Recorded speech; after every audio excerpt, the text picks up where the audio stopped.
Oh, hell yeah. All right, we got another back to tune up. What we got here? We got a top fuel, you know what I mean? Z. Or, no, I think that's a 7. Top fuel, 7. Trek, hell yeah. All right, so we're going to tune it up. Let's get this on top of my head. Hey, look at this. You're doing something new. You know what I mean? You're going to stand on a scale, 153.2, and then we're going to pick up the back and then stand on the scale. You might not be able to see it, but 183.4. I don't even know what my weight was, so you do the math, but hell yeah, that's how much this back weighs. You know what I mean? That's pretty sweet. And what I'm getting at is, hell yeah, this is all you need for a back. You know what I mean? It's lightweight, aluminum frame. You don't need no Scandinavian carbon. You know what I mean? I have no idea what they do no more. Okay. But anyway, we need to pump up the tires. So that's the first thing we're going to do. And I don't know. You know what I mean? This is kind of the freebie on me. Your life's going to be hell if you don't have the right pump. So we just come in here and put these on the back. You know what I mean? Final answer. You ain't losing. These Presta valves are so tight that you will never lose air. Oh my God, we need the... Okay, here's the chair. Yeah, because the back might start hurting. You never know. This week, the back might start hurting. Who knows? But yeah, this valve's so tighty-whitey. You know what I mean? It ain't leaking, so we'll just come in. I mean, you got to open it up, then put this on. We got to take them off. Which reminds me that there's some bikes that I might have filled up and then did not take these off, and actually, holy Toledo. So anyway, in the bike world, you gotta have your double checks. You know what I mean? Do your Aaron Rodgers discount double check. All right, so we're gonna fill it up so we can do a test ride. Hell yeah! All right, it's gonna get loud as hell. Turn your YouTube down. Turn. Okay, right now. 1, 2, 3. Here we go.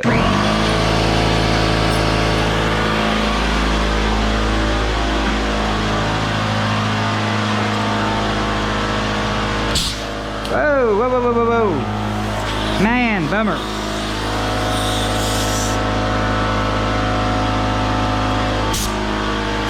I don't know if that even fits in there, but we'll see. All right, come on. Are we getting juice? Juice on the loose?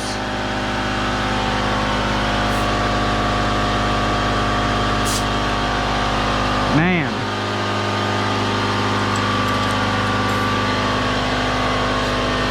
Come on.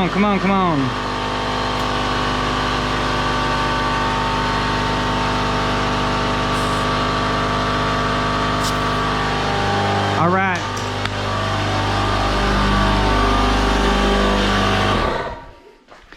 Crapola. None of my stuff's working. And I don't know. I think I just need a new one of those. We're gonna do this old school unless the valve's just not catching. You know what I mean? So we'll see. We're gonna get this down. And man, I need to sit down to do everything. Okay, here we go. So we're gonna put this right on there, and all right, booyah.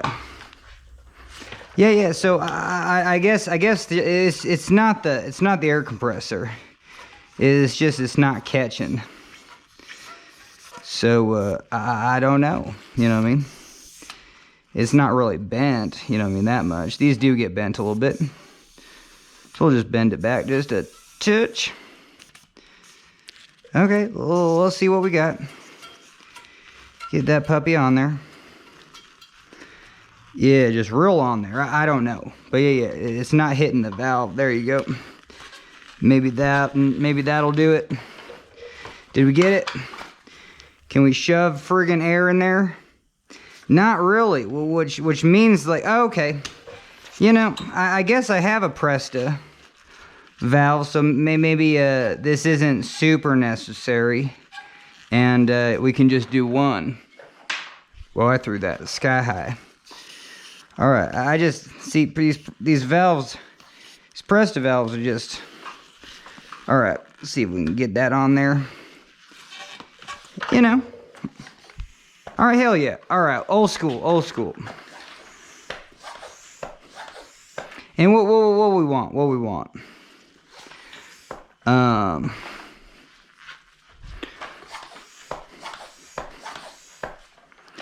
And I mean, a pro tip, hell yeah, if you're doing it right, you know, you throw in about 20 pounds and you just make sure it's seated. But of course this is seated. You know what I mean? It's been on this back forever. We haven't taken the tire off. Anyway, we're at about 25 PSI. All right, we passed the 30 PSI mark. All right, we passed the 40 PSI.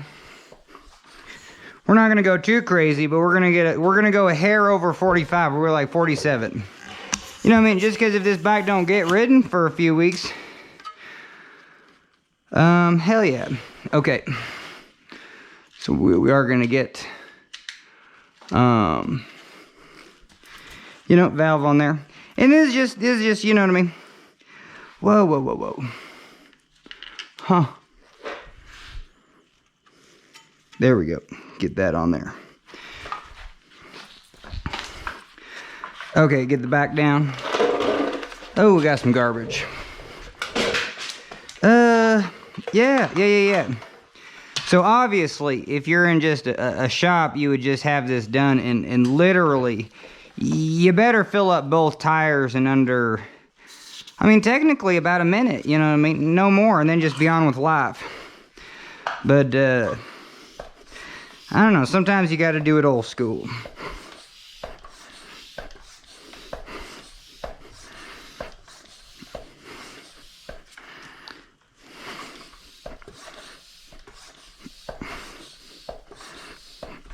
All right, there's 30.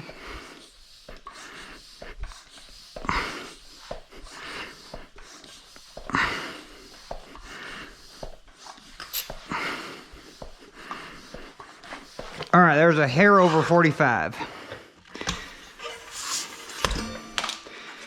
Okay, looking good there, looking good there. Oh, this, they just drilled that hole like off center. Oh, that's bizarre. Yeah, this rim, they just, I don't know, the hole's right there. That's interesting. Is it an off center rim?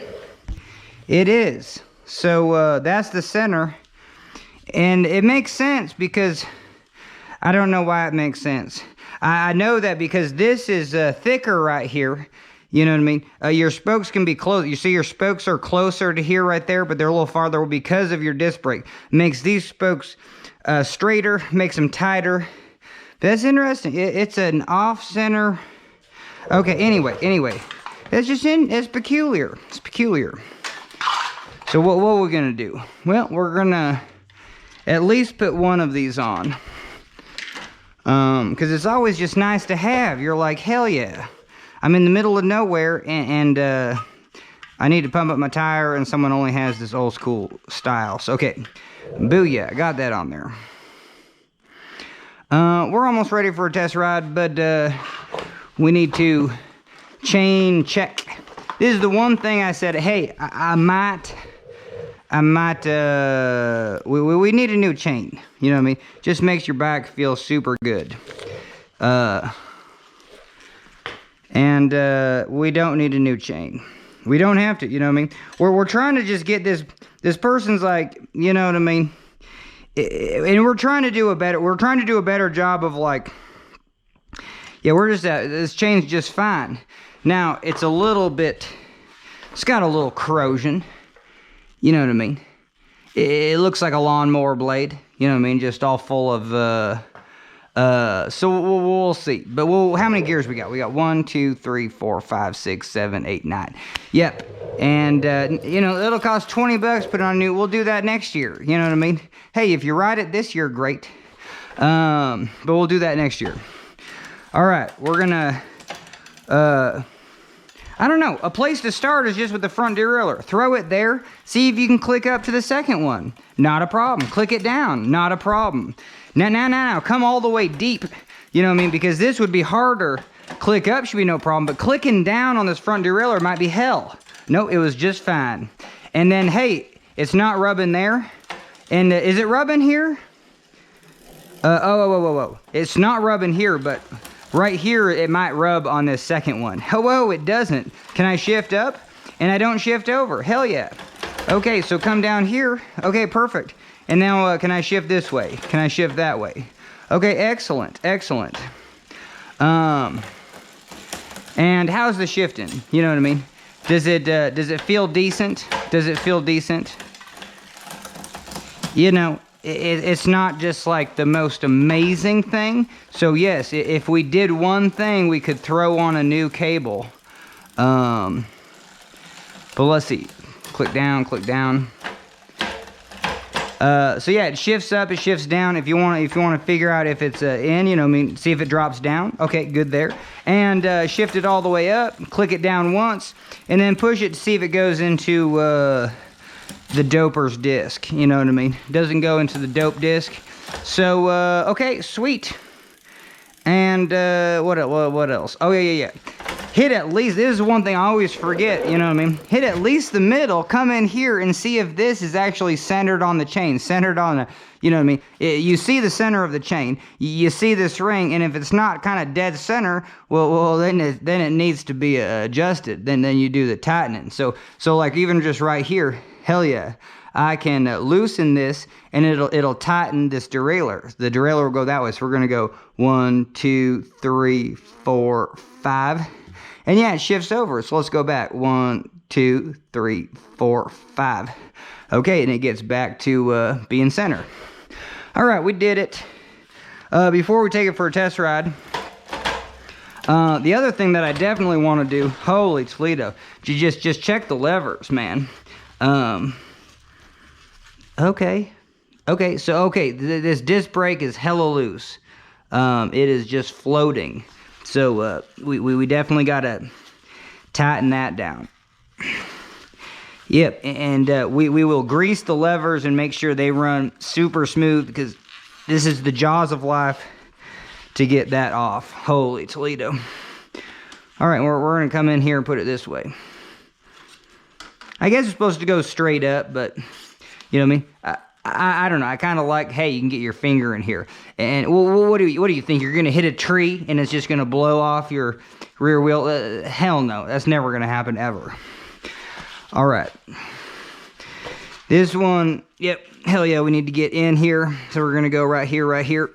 Booyah. All right. So, okay, now, yeah, definitely. We're going to...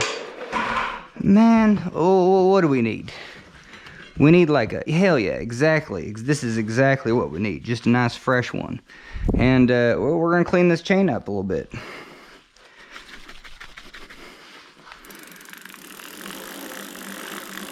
I mean, this is what you do every ride and just make your ride sweet. So, you know, if I was going to ride this bike like right now, hell yeah. I mean, this is like the 5 minutes you'd put on. Like real juice it up, you know what I mean? That'll get you into your bike shop. And they appreciate that. You're just like, whoa, you're buying juice like 3 times a day. Well, hell yeah. It means you're keeping a clean chain. And then put it on this last gear. See how I can just, like wipe off the oil? You know how impossible it is to wipe off the oil onto the smaller chains? And here, you know, hell yeah, no one uses that last chain anyway. But yeah, we're real dirty on this. And, you know what I mean? I mean, you can't make miracles, but it'll just make it better. And let's see, let's get our tools. Well, damn it, I don't have any of my I don't have anything anywhere, and I swear I took some of the tools off. All right, here we go. So I don't know. I think it's actually pretty clean. So we're gonna come in here. Hell yeah, that's pretty clean. Sometimes you just have hella goo on there, but I think we're good. Yeah, but yeah, we can just clean this chain about 3 times. You know what I mean? Just get all this oil off of it.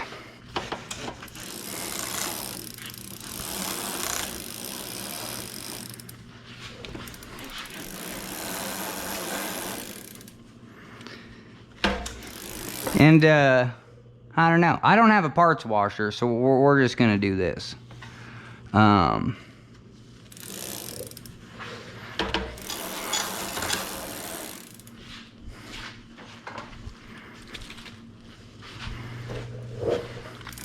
I don't know, I just do it 3 times, you know what I mean? Whoa, whoa, whoa, get that there.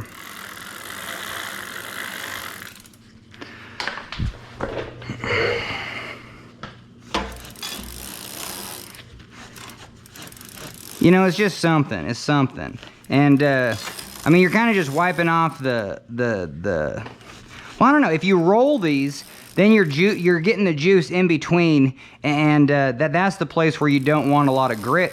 Because you'll wear out the pieces this way and that way. You know what I mean? But yeah, a chain is a real hell of a thing to clean. So hopefully you're just able to get some grease in there, and then it kind of sprays out the grease just on the outer surfaces. And if you do this every ride, hell yeah, maybe by the 20th ride, you might have a clean chain. Theoretically. Now do we have any... Like, I should probably get some of my brushes out, but damn, we're just a little messy, you know what I mean? But that's all right. In life, you're just like, you know, it's all right, you know what I mean? You do you until you got it figured out, and then we can get dialed in later. Yeah, let's go out and see if we got a little brush. Because, yeah, we might clean the chain off just on the outside.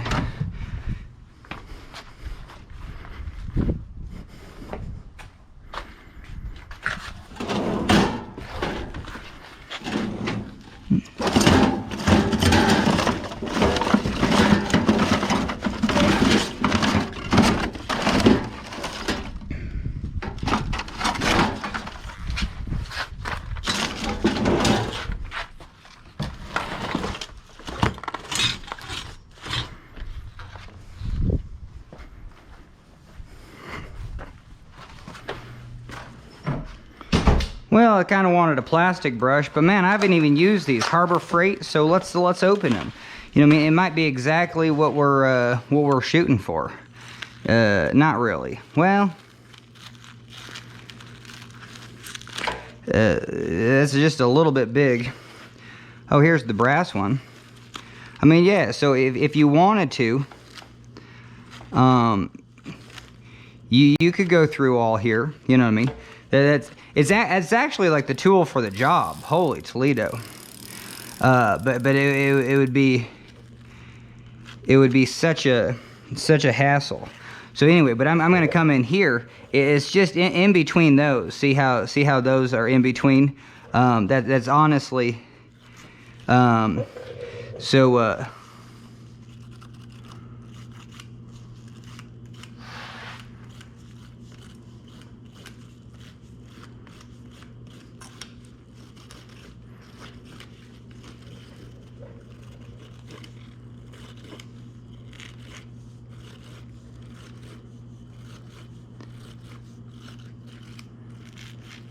And I better stick to my slow and methodical, you know what I mean? I said slow and methodical, and I was just going to make some movies, because, yeah, we're just trying to figure out, you know, like, what makes sense? I mean, does this even make sense? Probably not. And I imagine it just makes sense to go one way and see if I can get to the other side. But that really does get that grease off. You know what I mean? And it goes a long way to clean your chain. Like this stuff on this outside, that ain't no thing but a chicken wing. But this right in there, well, that's what's keeping, you know, that's just gonna migrate dirt back in. All right, so hell yeah, that didn't take too long. And we're gonna try to come over here and I don't know, kind of maybe do the same thing. What up? What happened? Oh, did it just come off? Fair enough.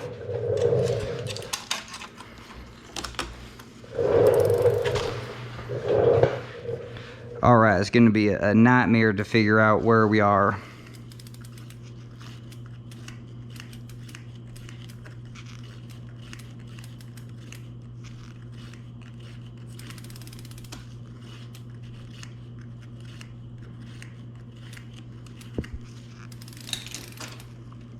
Oh, and I'm gonna hit the chain off again, damn it. Maybe this is where I want it, though. I don't know, is this worthy of your time? Well, I think so. And you know, this and then brass. I mean, what you're looking for is the perfect tool. You know what I mean? The perfect amount of coarseness without, you know, you don't want steel bristles. I don't know, maybe you do. Maybe you do.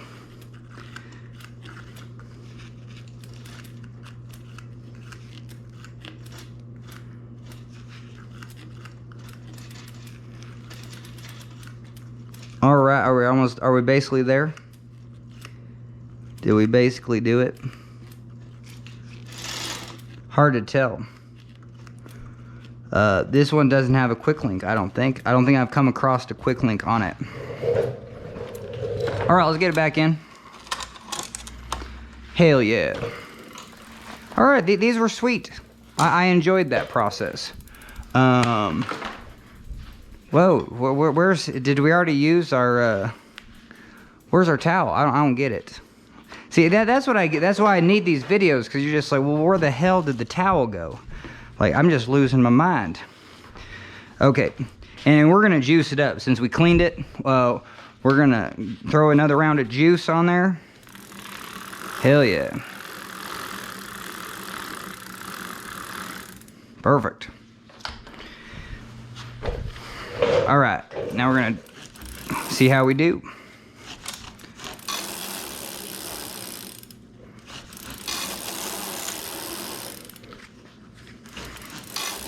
And yeah, it'd be cool, like, down the road to be like, all right, well, let's spend 3 hours figuring out how to clean a chain and then see if you can mimic the process in just the time that I'm spending on this. Because, I mean, honestly, yeah, you might just want to take it off, parts wash it. But, you know, if it doesn't have a quick link, like this one doesn't, yeah, it's on there. And there's no bummer than taking out a link and having it be stiff when you put it back, so.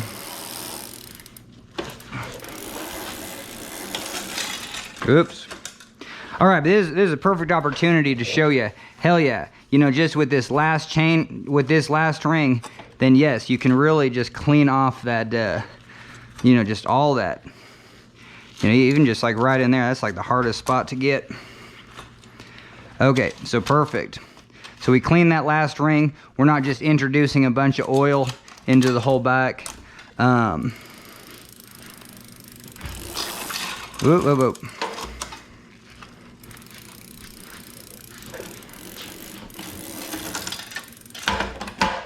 Oh, there we go.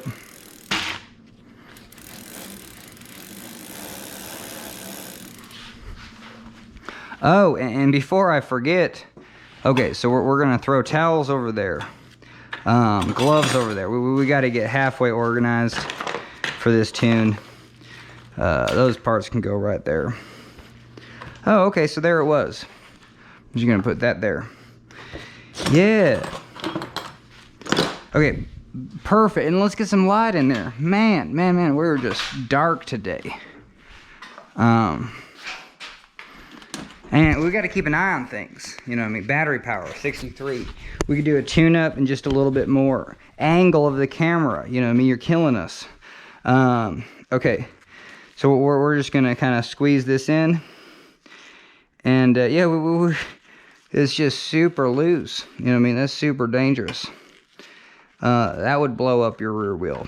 So we're just gonna get it somewhere, hopefully halfway centered, tighten her up. You know, and we're just doing 40% because we're gonna come back to that. All right, how did we do? Well, so here's the pro tip.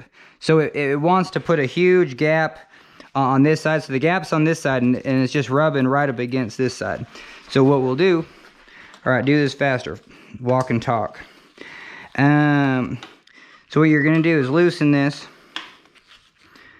and then you can tighten these. You know what I mean? You can bring the pad out. Let's see if we can click it out. These are kind of tricky to click, so I'm actually gonna go the opposite direction first. It does have a tool. Perfect. And that is nice, because those just get a little hard to click with your fingers.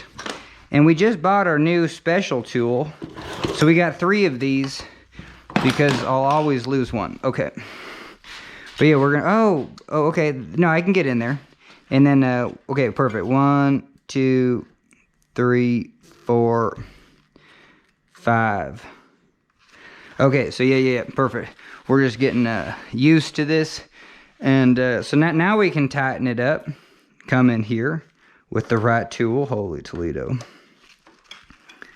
And there you go. There you go. Oop, oop, oop, oop. All right, and we didn't tighten it up too much because we just want to see where the heck it is. Is it too far one way or too far the other? Oh. Now you got to back it off, though. So now we're going to come in here. We got to get our pie plate down low.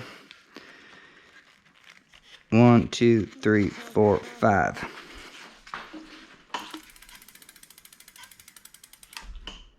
All right, it's still way over there. So, no, this is good because this will be the major thing that we do on the back, and it's just good to, I mean, one way is just to loosen it up and then manually center it. That's probably honestly the best.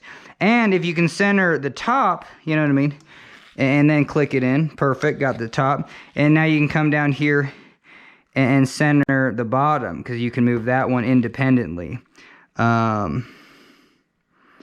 Okay, perfect. Got that one centered. And I can even push on it with my tool just to do that final. Yeah. And this is honestly the best because then you can just really hone it in. Okay, so that's real centered. And, whoa, were you good on that? I thought I was pretty good. Yeah, I mean, I'd be splitting hairs at this point. I'd be just spending 20 minutes just splitting hairs. All right, so, and we might be so final answer on that we'll tighten it down. You know what I mean? 100%. So, you know, just bottom them out first, and then, you know, apply that tension. And probably not much, like 5 Newton meters. Okay. Booyah. All right. Hell yeah. We could definitely do new brake cables and housing. You know what I mean? Get that.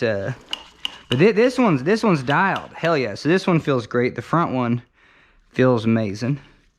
And so we wouldn't have to do anything with that. But this rear one, we may want to take out some of that friction. But man, it is you wouldn't have to either. You know what I mean? Yeah, you wouldn't have to do. Yeah, so this is a perfect classic candidate just for your kind of normal look over tune. But we'll see what we can do.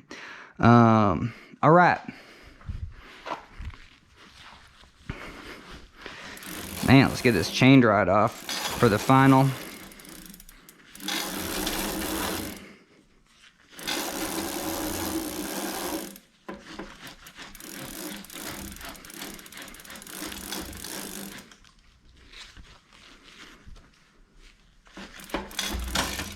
And I don't know, I like to clean a chain this way, you know, even if it takes 15 minutes, you know what I mean? I don't know, it's just, this is the way I like to clean a chain. And, but I honestly, yeah, if you could take it off and come in with a parts cleaner. But heck yeah.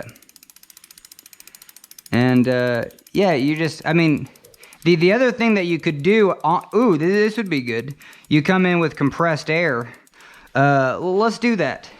All right, because we kind of struck out on this air. So it's going to get loud. Turn down your YouTube. We're going to come in with some compressed air and compress that grease out, you know what I mean? Because we worked it out. Now we can compress it out. Yeah, see, my tools are just having a hard time. Okay, we're in.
right, hell yeah. So yeah, that was, I would do that every time. Hell yeah. So that's I would do that to my bike, you know, just in a heartbeat. You know, even do this, wax it, and then come in and kind of get it dry. Especially, I mean, we're all biking in dusty trails. You know what I mean? Whoa, whoa, whoa, whoa.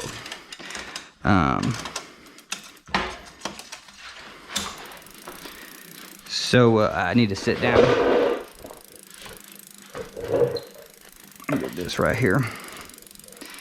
Yeah, so that's pretty cool. So we'll come in here one more time, just kind of see how we are in general. Hey, yeah, getting a lot cleaner.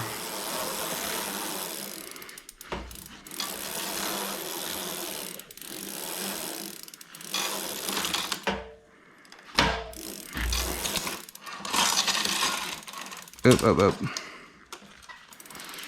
And yeah, we're gonna compress that air one more time.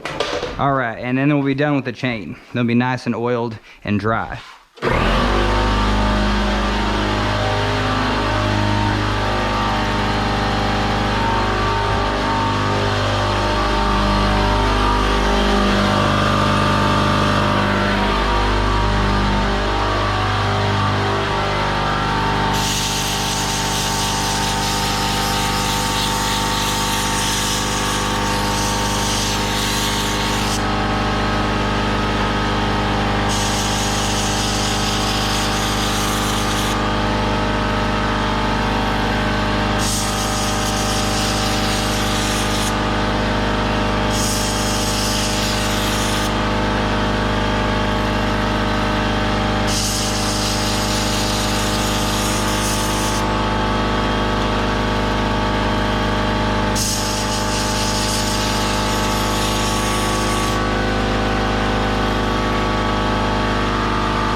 All right, hell yeah. All right, we're almost ready for our test ride. We just want to check the critical bolt, so we're going to come in here and do the squeeze.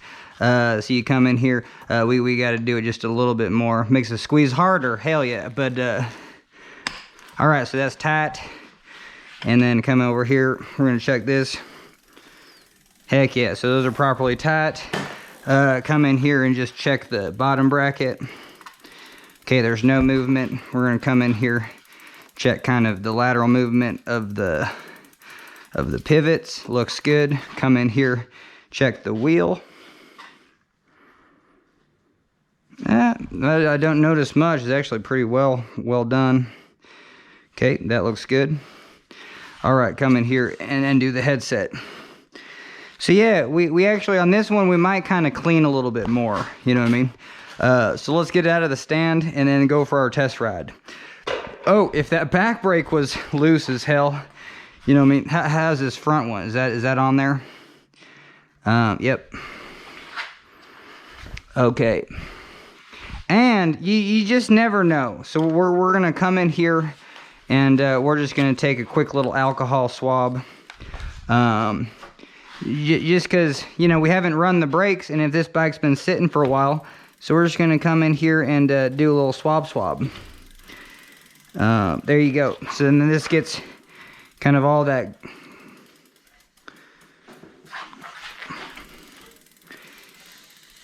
It gets whatever oils might be on that brake off there. Yep. So we'll just do 2 there. Yeah, we need to do a lot of sitting today. Okay, come in here. All right, swabbity swab. Hey, pretty clean, you know what I mean? If that was a high school kid's face, you know what I mean? Hey, you're doing pretty good. You're doing pretty good.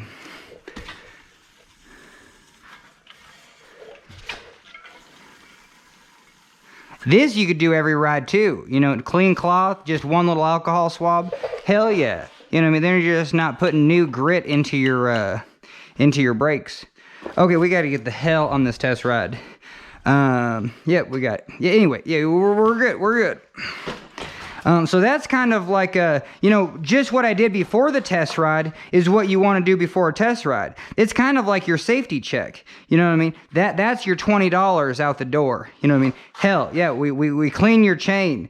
We adjusted your gears just real fast. See, this whole idea of spending $40 to do like that, see, that's why, yeah, if people do like the whole tune and, you know what I mean, they used to cost $40, they used to cost $35, they used to cost $50, then they used to cost $65, then they used to cost $70, and then $90, and then $100, and then a tune's about $120.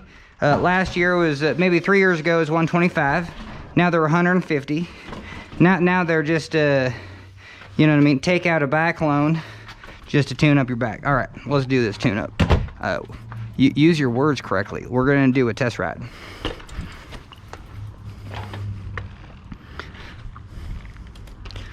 All right, we're in that big old gear. So when we get back, we have to, see the clicking on here is just super slow and sluggish. So that's one thing that's just gonna be just, oh, and you know what I mean, Bontrager grips, I don't know what you guys got going on, you know what I mean? This one even turns. Yep, I mean, it is what it is. And they're getting kind of sticky. So this would be like, hey, if you want to upgrade your grips, you know what I mean, and you want a better feel, get some lock-ons. I don't know, you pay 30 bucks, but man, we just can't do that on this bike. And but we want to just keep clean hands because we don't want to make these grips. I don't know, I give Bontrager a hard time because, well, they're probably the only company that makes grips. No one wants to make grips, you know what I mean, just normal grips. All right, and this brake's low, this brake's high, so we'll definitely adjust the cockpit. And yeah, the shifting's real slow, a lot of friction in that rear, so we'll definitely do that. But this front, no, this front's great, you know what I mean? You only do the front every once in a while. We won't even have to touch that, so that's sweet. But I got the skills to touch it. I'm not just not touching the front derailleur because I'm scared of it. But yeah, that chain shines just a little bit more. That was definitely worth our half hour, you know what I mean, getting this thing going. And whoa, you know what I mean, this fork is friggin' shot. And maybe it's not, maybe it just needs some air. So we'll do that RockShox Reba. But I don't know, the last time I did one of these forks, it was just like, well, it was for a light rider, and this person's a light rider, so you know, maybe that's perfect for their weight. But no, I don't know, it's already bottomed out. So yeah, but anyway, I'm not gonna put too much stress on there. But yeah, this rear one, let's see. All right, that's the lockout. Let's see if it works. Pump it up. Okay, and it's locked out. And then come back down to unlock. And damn. All right, so yeah, let's see. I mean, there ain't much in here, but oh, okay. Let's see. So this is unlock, and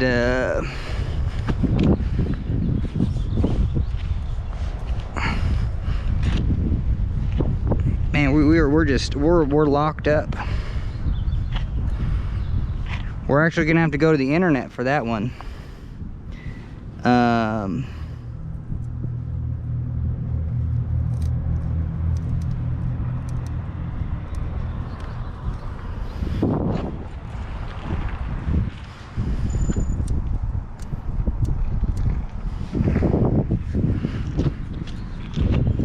Yeah, that rear shock's kind of locked up, and this one just has real slow rebound.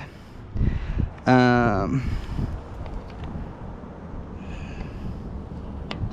there you go, rebound. This way is slower, so we're gonna go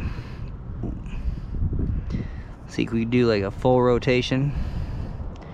So if that's there, we're gonna do one full rotation. There you go. Yeah, that's all that needed, just some more rebound. This rebound was so slow that it just wasn't popping back up worth a damn. So just even that, you're just like, well, what up? See now that works real nice. And yeah, it's perfect. So yeah, we adjusted that. So some things is just nice to know how they work. Now, damn, it might be like, what's the picture on here? Is there a turtle? Is there a fish? I'd take a Jesus fish right now. You know what I mean? Is there anything we can do?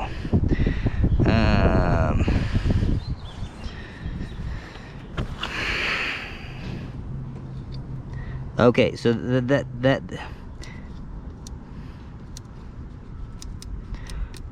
okay, so that is so that's back to smooth. So we know what's one. So that's a.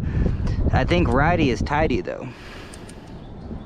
Okay, we did half a revolution. All right, we'll see if okay, nope. So now we're gonna go another half a revolution. All right, let's try that. All right, nope. So now we're gonna go the other way. We're gonna go loosen it up. Hopefully that loosens the rebound. Get some more oil to flow through there. I don't get it. Oh no, that's fully loose. Okay, so it was kind of already in this fully loose position. Radium. Platform plus dampening. Yeah, maybe, man. And maybe this is just really pumped up. You know what I mean? All right, there you go. So that did. So it's a little bit looser. So if that's the dampening, so this would be turtle. We'll go all the way that way. And all right, it's hella stiff. So yeah, we could get it just a little bit better. All right, so the rebound. So this is more rebound. To the left, loosen it up. Lefty loosey. All right, it's something, you know what I mean? It doesn't feel like it works at all though. So yeah, I'll have to keep an eye on that. Go to the internet Ola. Yeah, that might be something to even take it in and be like, whoa. But it'd be fun if it's just too much pressure or something. I don't know, just and then get it going again. Okay, cool, because we're gonna find the air pressure on that. All right, so now we're just checking brakes. Yeah, this front brake works great. And the back brake works great too. So we can just get them tighter. The front brake I'm not gonna switch, that's great. The back brake though, yes, I could do new cables and housing on that. Just to get it, a little bit better. But I don't know, this bike hasn't been ridden much. That might not be necessary either. We're just gonna hide out behind this tree. All right, good to go.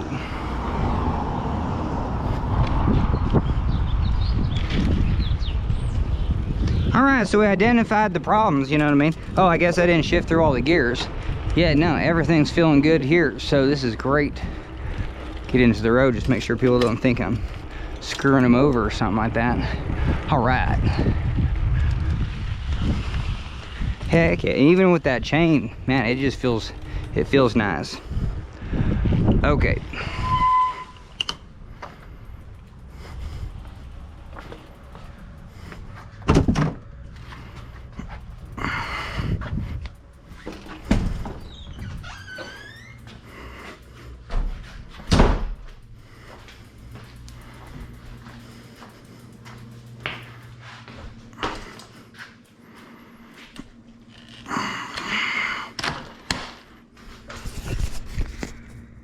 Oh, we got no more battery life.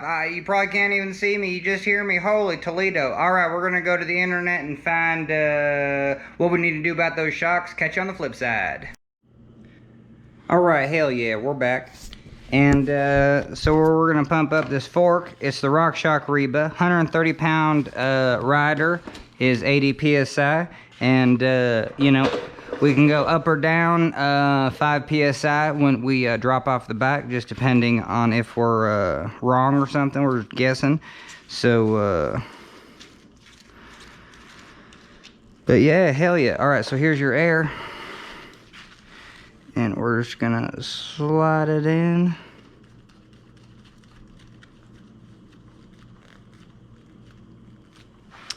Okay. And yeah, well, so we were 50, 60, 70. Yeah, so we're just gonna pump it up just a little bit. All right, so there's 80 pounds. All right, so yeah, so that probably did a lot, you know, because we were saying it's like, holy Toledo, we kind of needed that. Oh, and we didn't check the lockout. All right, let's get this down. Just check the fork though. Okay, and then does the lockout work? So we're just gonna, there you go. Hell yeah, oh, that's perfect. So that lockout really works. Oh, damn, I do not know how to get it back, though. Here's the unlock button. Whoa, okay, so lockout and then unlock. It's kind of interesting that it's on. You'd almost have to reach over like that. But okay, so you got lock and unlock. Thank God that even works. That's an amazing, you know, it takes some weight, you know what I mean, to put all this on there, but it's worth it, you know what I mean? If you're trying to, yeah, lock it out and then unlock it, that's pretty sweet instead of reaching down. I don't know, I would just want to reach down right there. But anyway, and then, so the rebound, it said negative 11 clicks. But we can just do our own thing. There's no way I'm going to know, like, where the hell the rebound is. But, yeah, that feels good.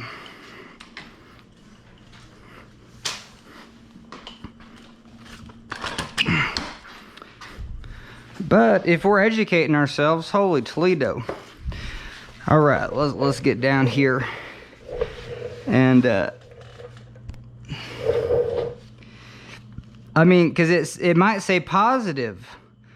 I mean, well, negative rebound? I don't know. Negative must be towards the turtle. Positive rebound means more rebound.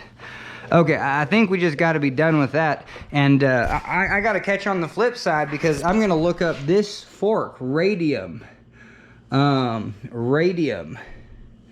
Oh, it's a Manitou. Manitou radium. Not quite working. Okay, catch on the flip side. All right, hell yeah.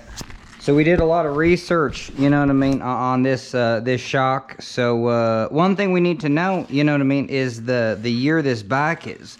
So we're gonna, whoa, just kind of flip it upside down. I guess you don't need to flip it upside down, but you get right here, just kind of on the serial number, and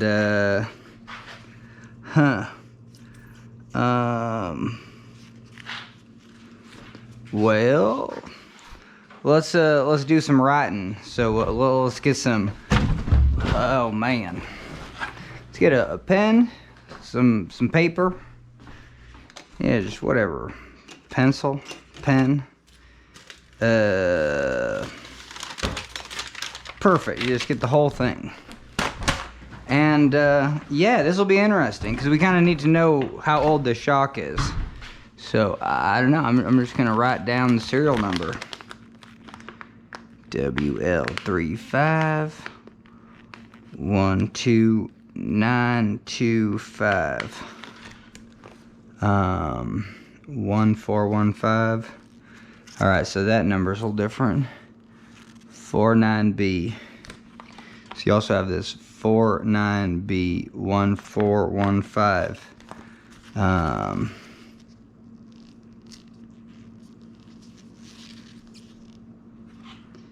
Just double check, just real fast, make sure we got that written in. Anyway, cool. And it's a Trek Top Fuel 7. Let's see if Trek Top Fuel 7. Okay. But before we do that, we just need to. So yeah, let's come down here again and kind of just see. You know what I mean? It feels like the dampening mechanism is just all effed. Unless it's just got like hella pressure, it just feels like it's locked out. You know what I mean? Like you're not. I mean, cause okay, you have a spring in there. This is your air component. I think the spring is in. Damn it. Anyway, it's just how a shock works. Whoa. So that was locked out. This is unlocked. So maybe we just go.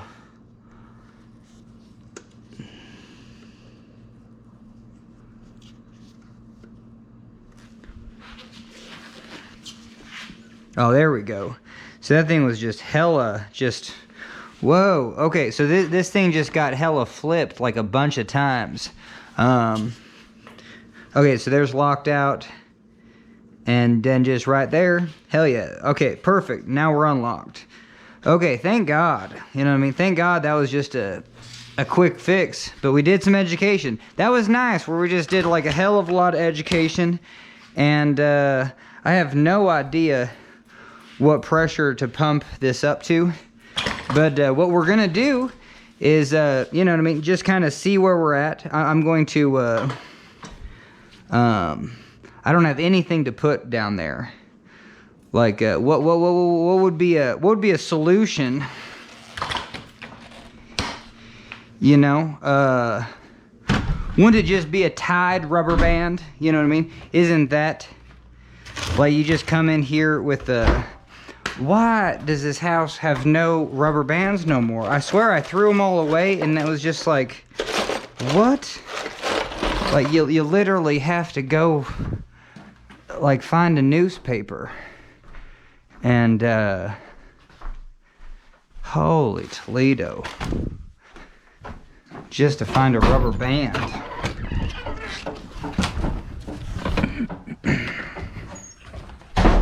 All right, so but this is cool, you know what I mean? Use physics, use physics. I was gonna say use science, but like Hell yeah, physics is your friend.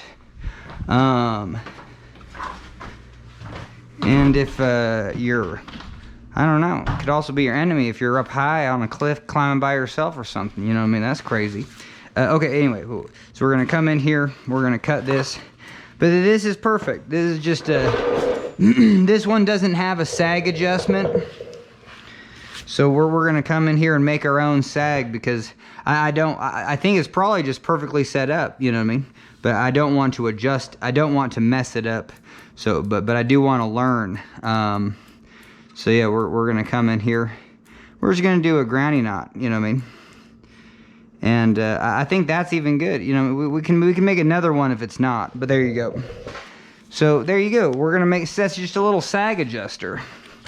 So now we'll come in here, and then I'm just gonna just lightly put my weight on it, and come over here. Okay, perfect. Okay, that's all my weight. No bouncing. Okay, excellent. So there you go. The other thing we can do is just kind of measure as well. So, because if I do check the pressure on this, I want to make sure that I get back to right here. So no, these are sharp, so don't touch it. But are we zeroed? Yep. Okay, so 25.7 millimeters.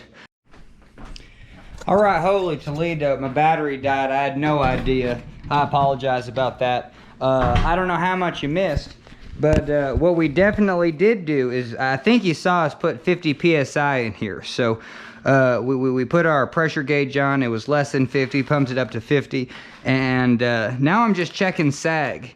And I hope you saw me check the sag the first time. I pumped it up, and then I got it all the way down there. I think like here was maybe bottomed out. So I don't know. So for me, yeah, this is kind of the same. So it actually didn't stiffen it up. But anyway, for me, this isn't 20. I would need to pump it up more. That's half the travel. So even just with my body weight, for me, that's half the travel of the shock. And that's too much. You know what I mean? So if that's the travel of the shock you sit on here, I would need it pumped up more for me. And and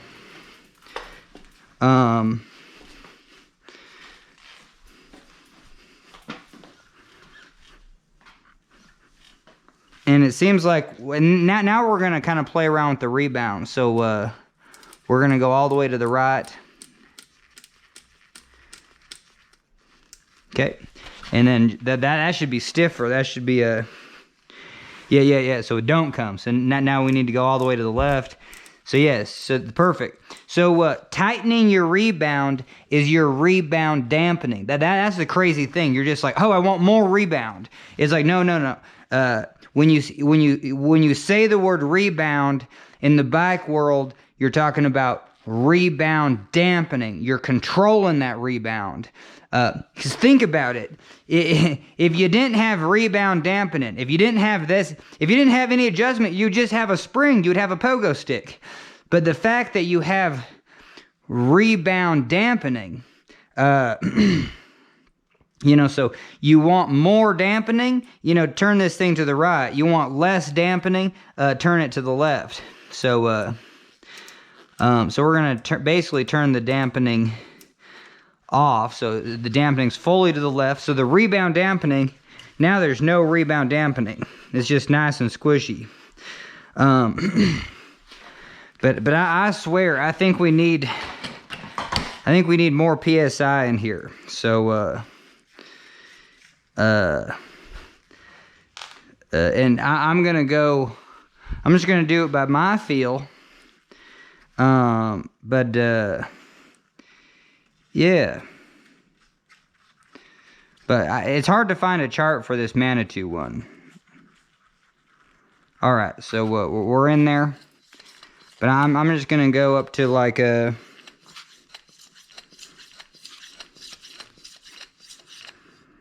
We're gonna go up to 70 and just call it good. All right, one more for good measure, because it might reduce just a little bit on the way out. It really doesn't. Okay, sweet. There you go. Get that in there. cap on.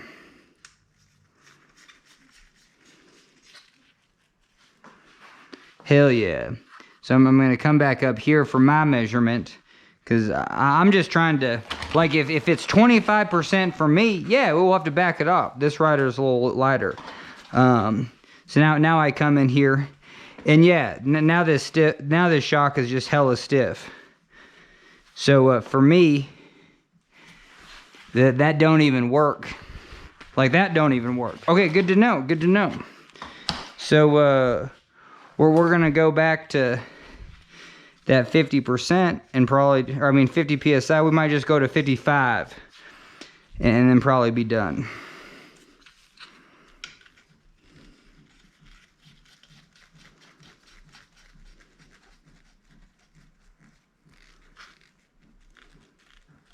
Now, is there a button to bleed out air? Hell, oh, that's sweet. That's sweet. Look at that.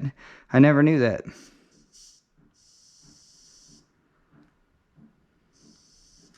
All right, now we're going to go to 60, because I want to see if 60 is good for me. And this is just a good habit to get into. You know what I mean? Its price is right. It's the mountain climber. You know what I mean? And we won't put the cap on yet, because we got to figure this out. All right, so for me, and we're going to turn the dampening up, just so we kind of feel. And then we're going to lower the dampening to its lowest level. We're going to lock it out. Okay, looks good. Unlock it.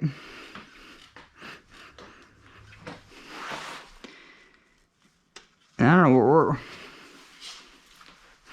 yeah, that's locked out, so it seems like I'd want more dampening. Yeah, this shock is just kind of interesting. It's like the...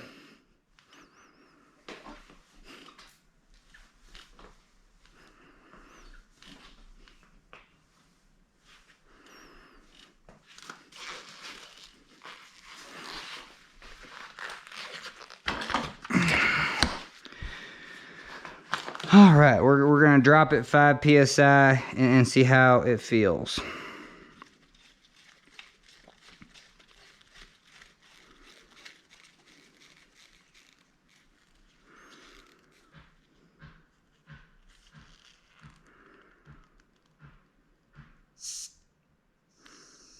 We'll just take her back to 50. And that's gonna be where it was. This can be kind of the final answer. All right.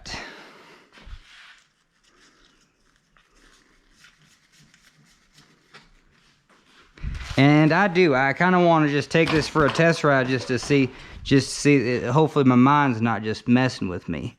So we're going to get this rubber band off. This is a good idea.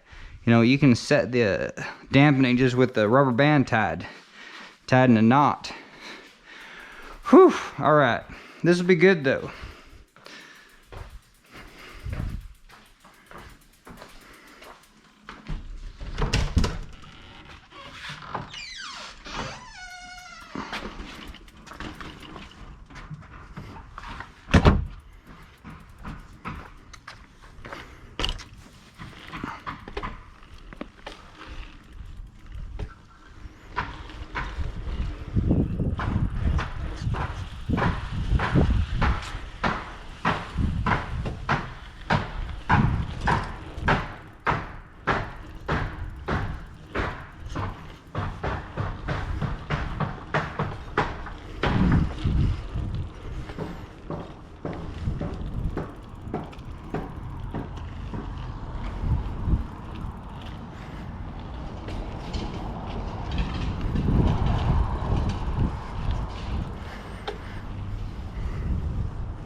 All right, but I want to educate myself on these shocks, so we're gonna go back up, pump it up again.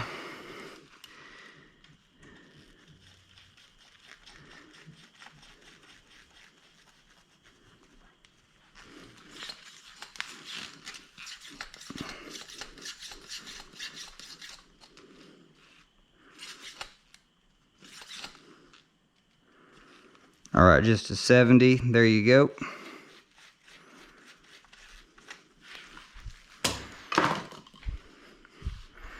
We'll leave that screw off because we'll definitely have to lower it back down.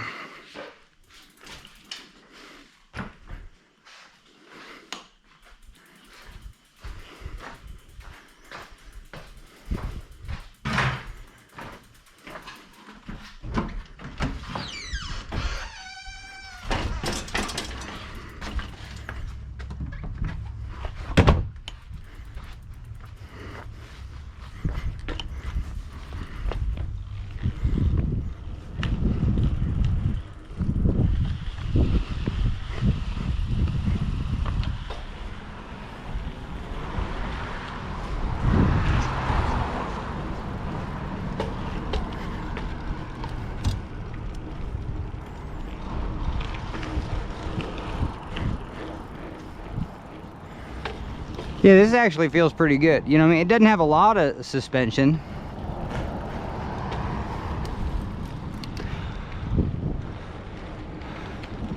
But when you actually need it off a bump, you know what I mean? It's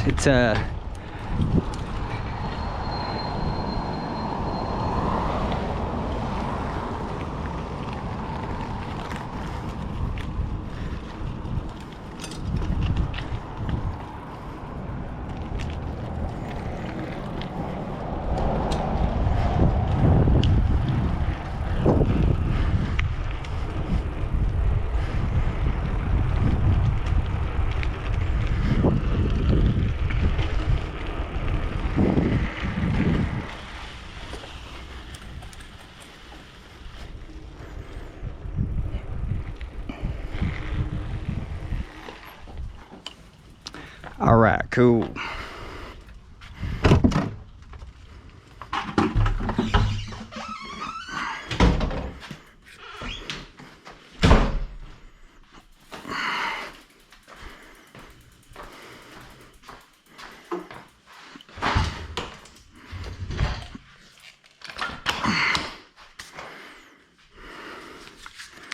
All right, we're gonna go final answer. We're gonna get this back to, so I would actually, for this one, just by trial and error, I would definitely want it more at 70 than 50 for me. But we'll get it back down to 50. Maybe just a little bit up above 50. There you go. Cool. Hell yeah. All right, final answer. Cap back on. We did the suspension, thank God. All right, we see a bunch of like fuzz right here. All right, that's nothing. Oh, you can always check your pedals just back and forth. Holy cow, holy Toledo. Let's go, let's do something on this bike. So what we're gonna do is we're gonna come in here and hell yeah, we gotta make sure this is tight because the rear one wasn't.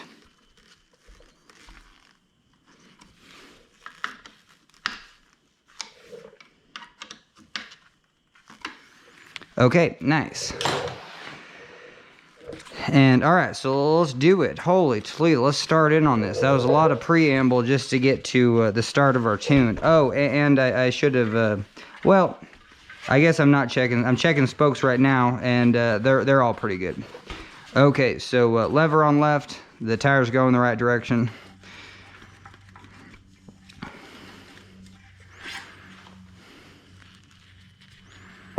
Yeah, I need to get that right there. Check the hub. You know what I mean? We're coming in here. Heck yeah. All right, so this is real good.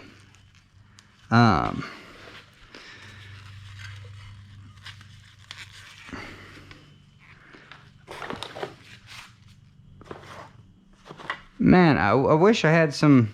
Let's see, we're just gonna do it. I gotta go to Walmart because my favorite rags are like let's see, are just these colored ones. Hell yeah. So we can always get more. So for this one I'm gonna use 3 though. And let's get a respirator because I do want to clean this, but man, some of this stuff I just can't breathe. I can't breathe that alcohol stuff. But we got our soap and water, so we're all set there. Okay, and hell yeah. Yeah, but man, I'm out of it in sorts. You know what I mean? I don't know which way's up and which way's down. So it's real hard for me like right now to stay on point. You know what I mean? Everything's gonna take twice as long. But it is nice to allow yourself twice as long. But with bipolar, that's where I get into a little bit of a trouble, where it's just like, oh no, like I get paralyzed. Where it's just like, yeah, I want to do twice as long, but that just goes to infinity, and you're just like, whoa, like I can't even function. But I do like this methodical method to wash a bike just with some soap and water on a clean rag. I don't know. It's satisfying. It does the trick, and you don't have to saturate the bike everywhere. You know, just clean it where you need it. Yeah, what are you gonna do? Just throw a bunch of water down into your brake caliper? Hell no. You know, there's just places that who cares if they're dirty? Like no one's gonna see in between there ever. So it's just these surfaces that hell yeah, that's where people see.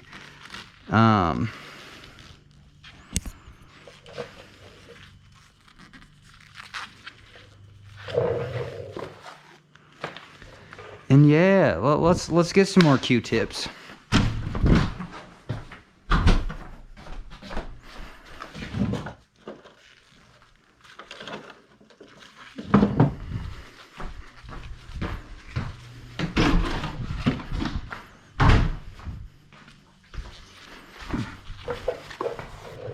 I mean, but again, these areas are just gonna get dirty as, you know, again.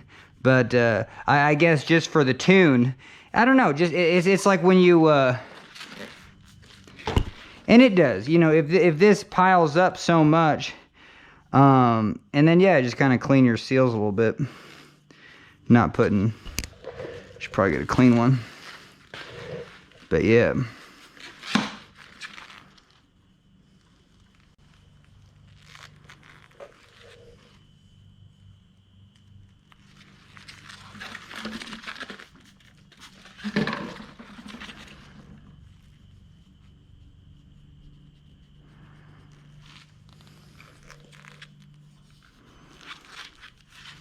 All right. I don't know. Sure, that goes a long way. But yeah, I think yeah, just getting in here with some soap and water. Just get the dirt out of the bottom. You know what I mean? Flush the dirt out of the bottom. So yeah, your seals are up there. But yeah, hell yeah, get that out of there.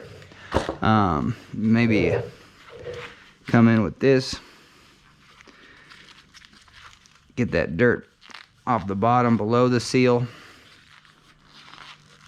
All right, excellent. And now we can kind of just make sure the dirt on top of that seal isn't going down into there.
All right, good enough. But yeah, I got this soap and water because I kind of wanted to clean these seals up. Yeah, I like the soap and water better than, because you're not smelling soap. I mean, you're not smelling degreaser. Man, I just don't like degreaser a whole lot. Okay, so we got that one off. Let's get the other one off.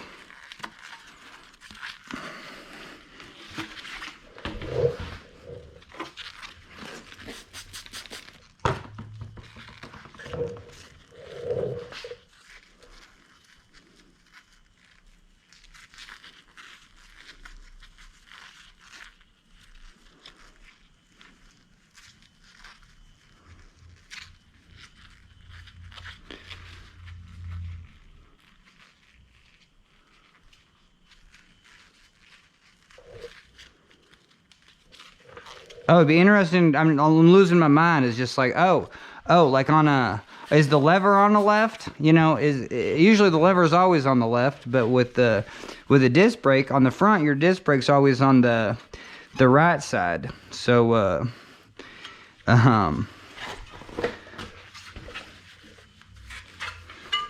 yeah, clean this hub in here. You know what I mean? This goes a long way. You're like, whoa, your bike's so clean.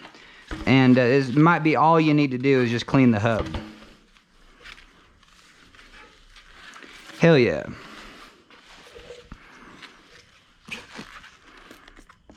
Oop.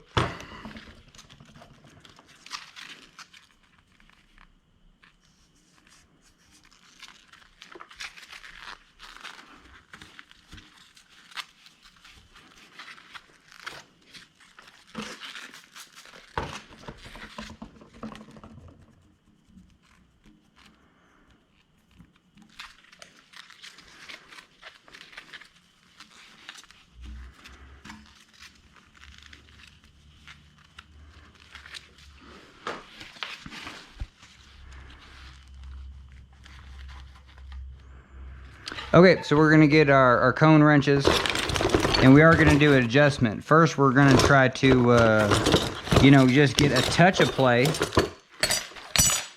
because that'll give us an indication of kind of how, like, where we're at on our tightness. You know what I mean?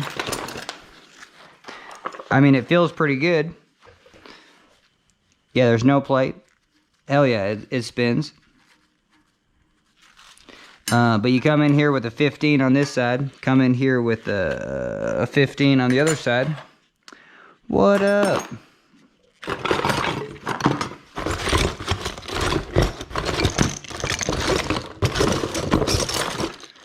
I guess, man, I don't know where all my 15s are, but I do have these.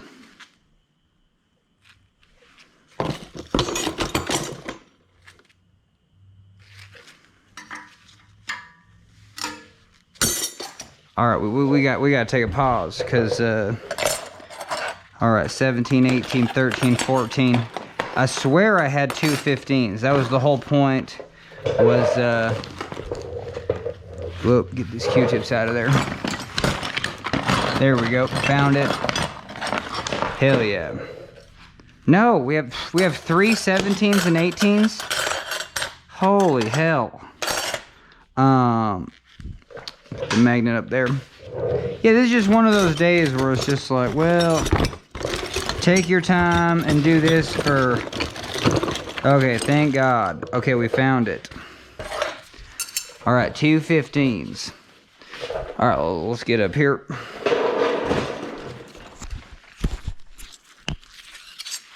All right, so what you can do is you can come in here, and then just do a little loosey-loosey. Yeah, just a little bit. And then you can, yeah, there you go. So yeah, you definitely, this side, holy Toledo. This is the side that I would tighten more, the disc brake side. So we're gonna come in here. And yeah, we're gonna do it. We need to, in our bike toolkit, we need just a normal 17. Because the 17 cone wrenches, well, they can get all buggered up. So yeah, you're coming in here, heck yeah. Our nice Husky 17s. Perfect, yeah, it's a great fit. All right, so we're just gonna come in here and just make sure that's nice and tight. Hell yeah, okay, that's hella tight. Okay.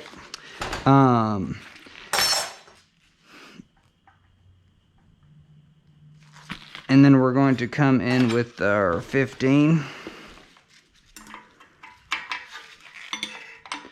and our 17. See, this one was the one that was loose. So I actually have to come in here and then just kind of loosen this up just a little bit. We're going to come in here with a 17 on this side. I should have 2 of these Huskies, but I do. But we're going to come in here, do a little tighty. And because I introduced play, because I figured out where it was, but now I got to tighten it back up and then seal the deal. Because when I seal the deal right here, you know, to like 90%, you're going to introduce just another just a little bit of play.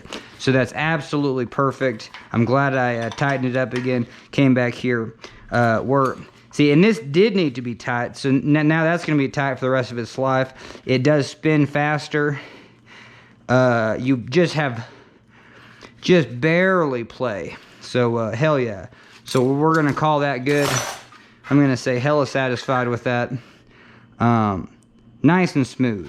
Now if this was an older wheel where it's just like, we might throw just a touch more play in, but this wheel already had it going, so booyah. Man, we need to clean it up just a little bit on this hub. There you go.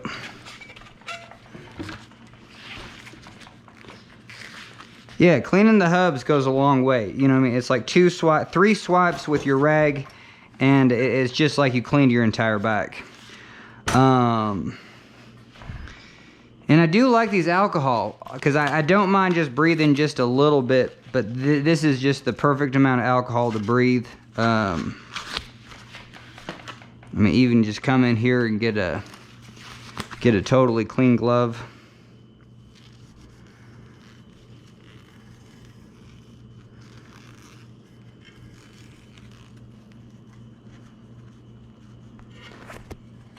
Yeah, we're going to be final answer on this thing. And yeah, we just need some more clean rags.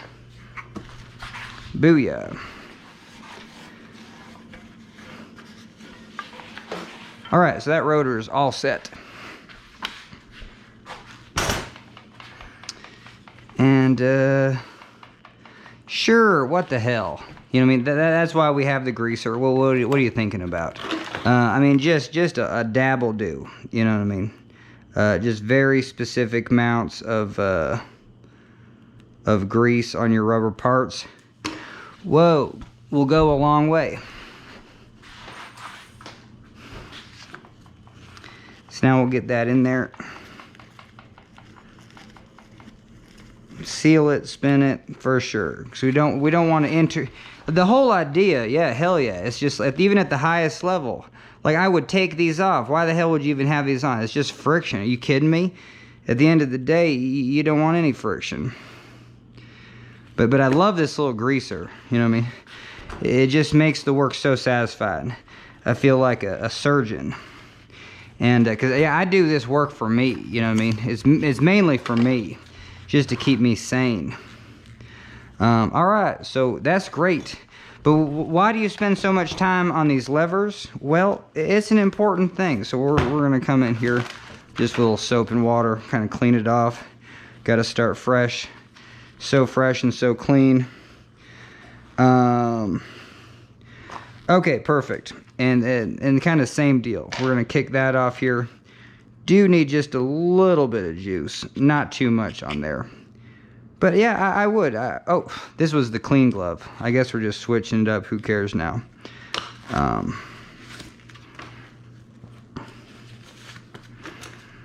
But yeah, the cool thing, yeah. So yeah, we're good there.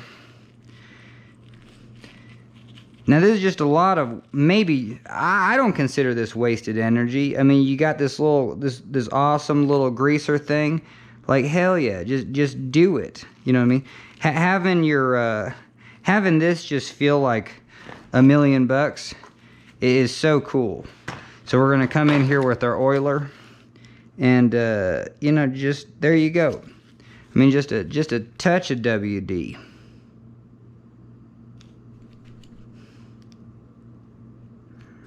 I don't get this oiler 100%, you know what I mean? It's totally full, but then it don't want to come out and stuff. But hell yeah, see, that just works so good now. Oops, I feel like I kind of got oil on there, so we're just going to get some. Alright, soap and water, clean that off. Yeah, a little WD goes a long way.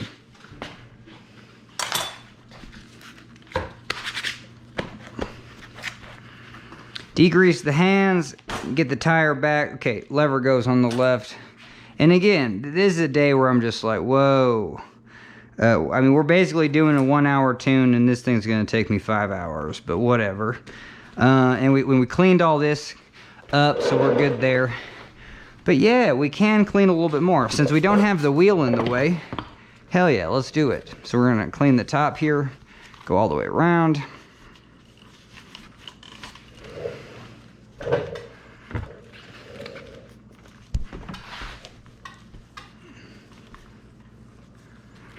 And anywhere where we need some degreaser, maybe, you know what I mean? I got that WD-40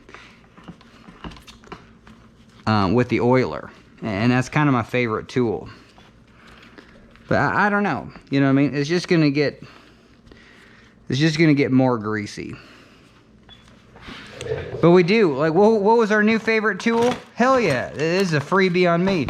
It was sharpened pencils. So yeah, you just come in here, you're like, what? You kidding?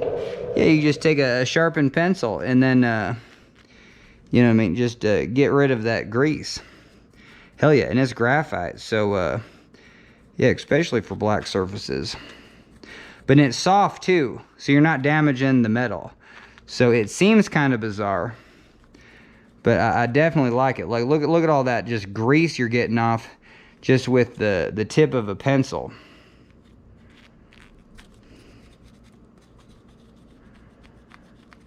And you're essentially leaving a surface that is kind of grease resistant, because graphite is a lubricant. Like graphite is kind of how you lubricate some parts. I'd have to kind of look that one up.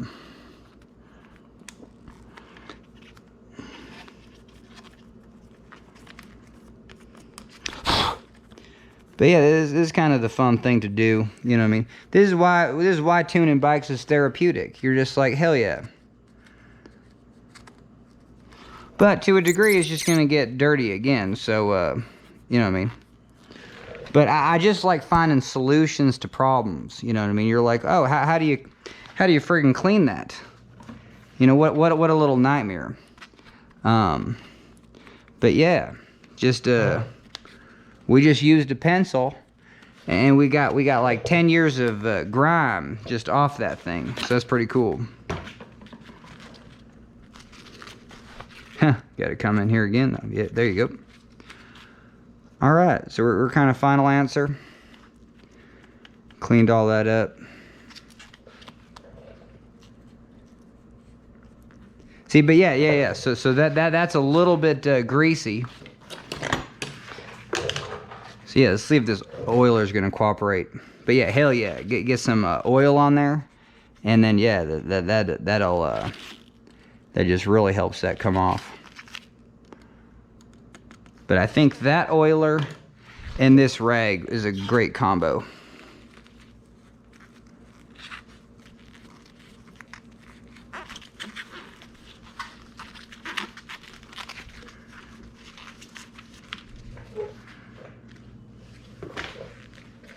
It's an interesting approach though. Hell yeah, just a little graphite.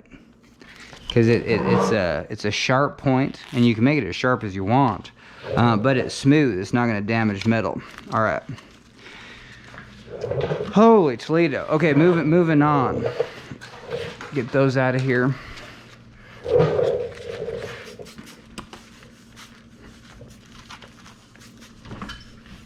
Moving on with the cleaning on.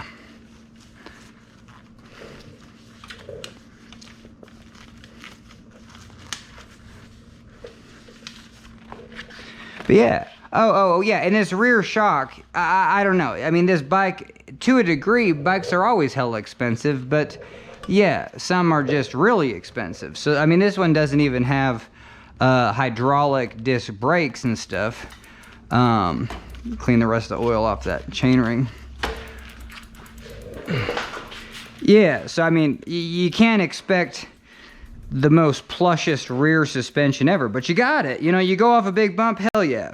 But I mean, just for absorbing real tiny stuff, well, sure. But I mean, at the microscopic level, no, it's not like right off the bat, you're like, ooh, this has got like the best, you know, 1 or 2 inches of suspension.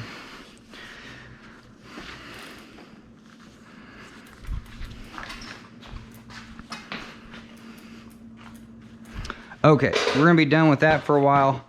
Let's get this front wheel back in. But yeah, at least we you know, this hub is good for life, like I swear. You know what I mean? When it's adjusted once well, you know, it'll never need to be adjusted ever again.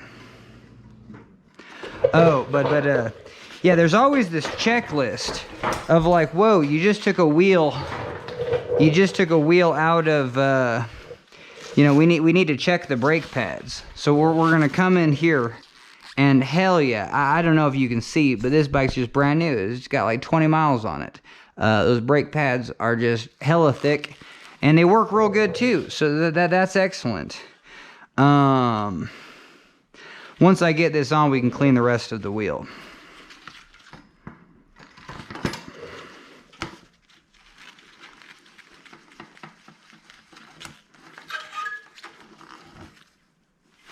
All right, just get that in barely. Bring her down, and then get that wheel finally seated.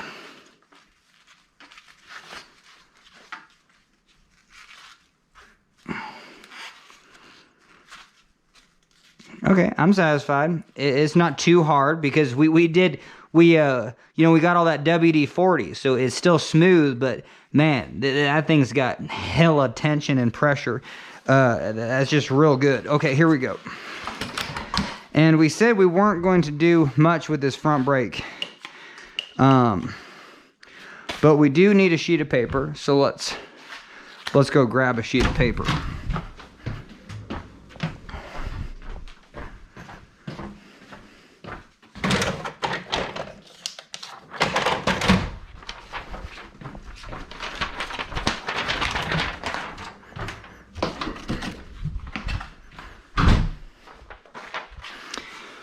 Whew.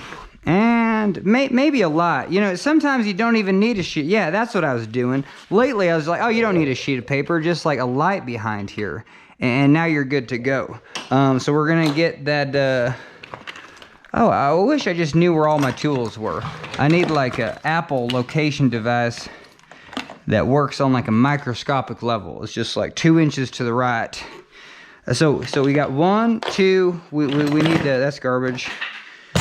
We need one more. Oh, see, this is just stuff we were working on our last bike and we're all done with. But we did have all these things. Okay, where are we at? Yeah, we need to switch batteries. So we're gonna adjust that front thing, but we do need to, and I got to do a better job of having a closer garbage, so I'm not just screwing myself over with back pain at a later date. Okay. Yeah, it's just one of those days where you're just like, I shouldn't be doing anything. I don't know. It's just tough. It's tough going. You're just like, life don't make no sense. Well, yeah, this chainring is just totally beefed. So, I'm gonna make a loud noise. No, see that's like you got to catch yourself. I was just gonna throw this. I was probably gonna throw it real hard. It's just one of those days you just got to go a little easier. You know what I mean? Do things in order. All right, so the steel goes there. You know what I mean? Hey, pick up 3 pieces of garbage, maybe 4, maybe 5. And I'm done saving this steel. I don't save this no more. But I don't know, it's just not, well, I don't know. Holy Toledo, looks like I'm gonna save this one. It's just interesting. You know, would I ever use it? I don't know, probably never. But I'm fascinated with saving metal because you don't get anything for recycling it. You definitely don't get any karma points for just throwing it away. And at a certain point, hell yeah, we might want to do some art. I have no idea. But it's just so valuable. You know how many, like, bulldozers it takes to get steel out of the ground? It's crazy. Okay, so this is just like a, whoa, that's material. And so I have a place for that. Well, this is getting too full, but this is called seconds. Like, this would be something that would be like, whoa, yeah, this is a second. You know what I mean? It's a total throwaway, but maybe I want to use it for a science project. And this is actually really calming me down right now because it's just like, hell yeah, you love doing stuff like this. You know, this is half your day is just putting stuff in boxes, you know what I mean? Going back to kindergarten, you know what I mean? Like, hell yeah. Everything's just, your whole life's just in little boxes. You're just like, I love it.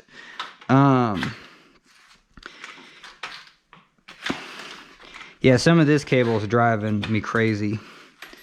And I'm just throwing Q-tip garbage just everywhere. So, try to get just a touch better on that. See, that's like a tool. Oh, yeah, and like I said, I got to switch batteries, so... and then we'll adjust that. We'll actually do something. Holy hell. But this is my life today. I did stand-up comedy yesterday at the bar, and that took a lot out of me. That's none of these videos take anything out of me until someone's just like, you suck.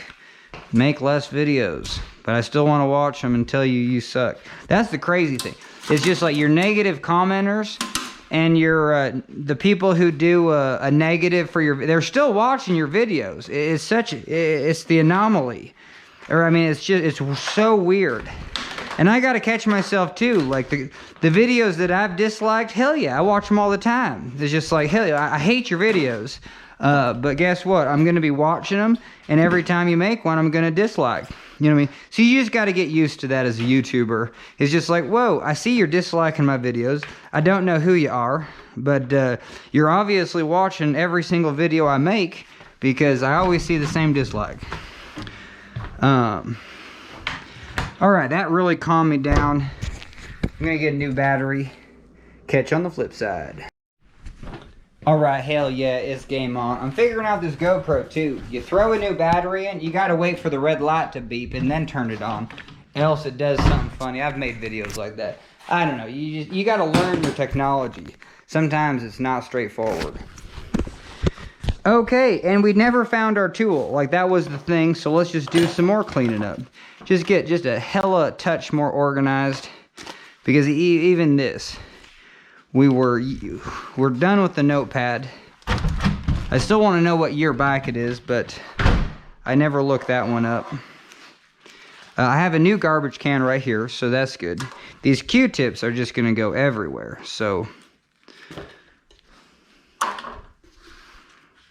yeah, I think you just throw them right there. Well, weren't we over here when we used that tool last? See, I love how you're just like, the second you actually, yeah, it's just like, whoa, found it. And, man, I need a full set of these Torx that are long and on T's that aren't just the Harbor Freight ones. It would be just normalness, you know what I mean? Like, what's normal? Why can't I, these, like these, I just need these, but Torx. So maybe I'll go online and get some. Okay. So, but what you're doing is you're coming here. Yeah, there we go. What up? Okay, take your light, shine it, and spin it just to kind of see how you're doing. Oh, perfect. So yeah, we can get out a hop. So what we're gonna do is actually just turn this in. This is why this needs to be just a little bit longer, but we're gonna go, I don't know, 3 clicks. Does it make noise? Hell yeah, it does. Okay, so go 2 clicks back.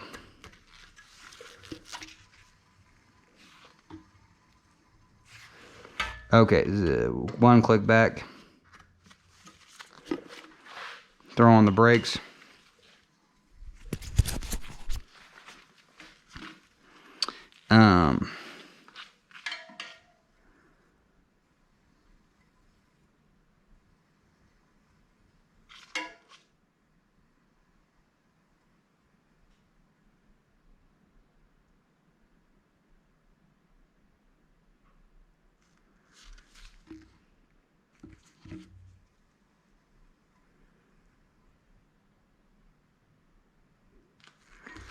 Whoa, whoa, this is interesting.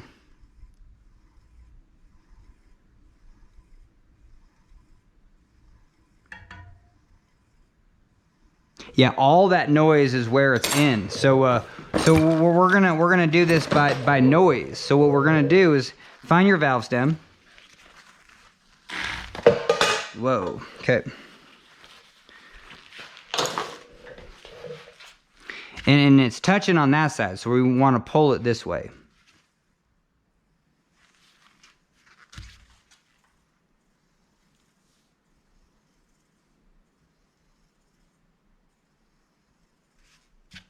So it makes noise from here to there. So when this is here, hell yeah, so it's starting to make noise right here. And almost like a whole 45-degree angle. So here's our 45. But yeah. We kind of just want to pull this back. And this will be sweet. Yeah, until it's right here, and that's right here. So this is the last part that gets pulled back. But that whole thing. Okay, perfect. And let's see where we're at. Is better. See, now it's from here to here. It's only halfway. So we're going to go from here. So that's our spot. And so it's our spot right here to kind of tweak this out. But now we're just going to go halfway. We said it was like to right here, which is probably just right over there. Okay, now we're going to do it.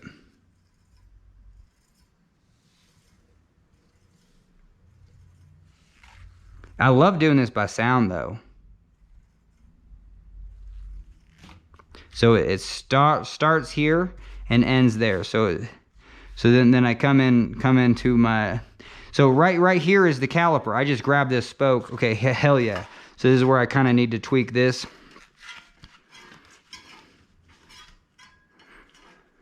And now we'll try it again. Ooh, we should do a double check just to make sure we're not going too far, you know what I mean? Now, you can hardly do anything on these. Okay, so where is it just fine, though? That's the interesting thing. So right here. So when this is right here, it's totally fine. All the way down to... all the way down to about here. So it's fine from here to here. Everything else is just real messed. So, okay. So that means this spoke.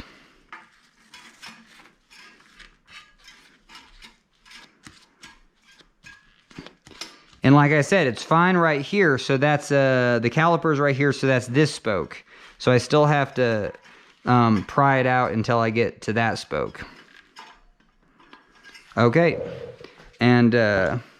I mean, yeah, you can take a look to see if you're just doing anything. You know what I mean? So that's always good. So it should be fine. And then it's whoa, we're doing good. Hell yeah, it's almost like perfect. So this one, we used the sound just to figure out where it was, and now it's so money, honey. I know you can't see that, but we're gonna try. You know what I mean? So you get in here. I need to get some better footage. You know what I mean? So you get in here and then you shine the light. And I should have done the before and after.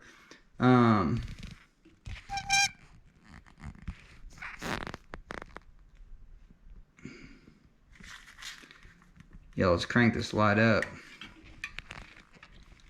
See if you can see that. Okay, so yeah, on the left. Yeah, there you go. See, we got that nice gap, and it wasn't there up top where this light is. It was definitely for that whole 45. It was actually just it was closing that whole gap, and obviously it was closing that whole gap because that's why I was making the noise. So now you just have that even gap the entire way. I can't hold my camera here, you know, because it gets caught in the spoke. So, but anyway, that's cool. So at least you kind of see the whole process. You're just like, oh, and then you can come in here and then really hone it in.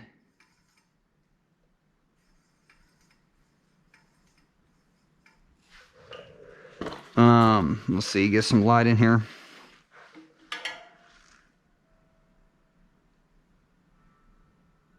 Yeah, we go a little more though. We can go a little more.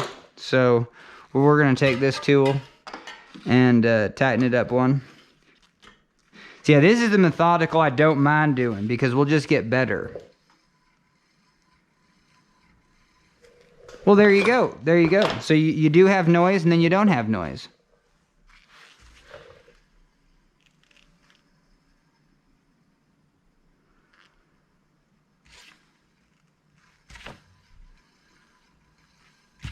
I'd say the highest noise is from here to there. So we're gonna find.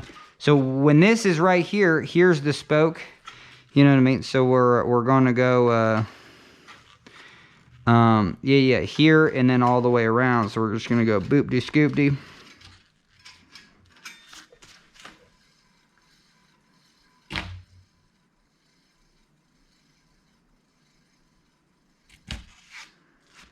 So it's real loud through here, so it's this spoke.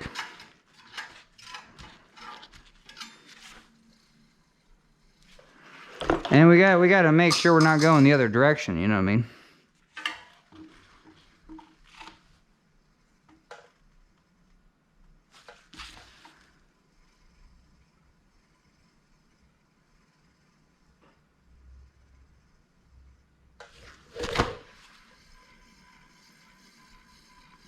But yeah, we're getting a more even noise.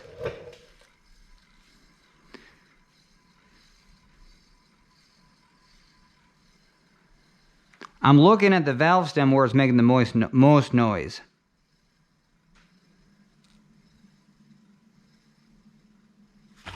And it's right through here. So from here on, let's just try to one more time and get it to make less noise just right through there. Did that help?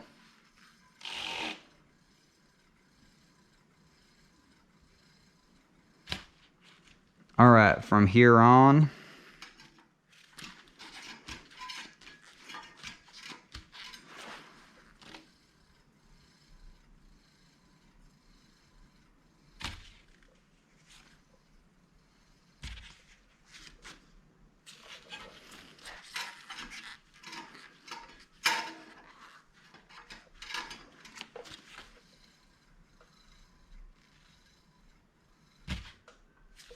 Okay, from here.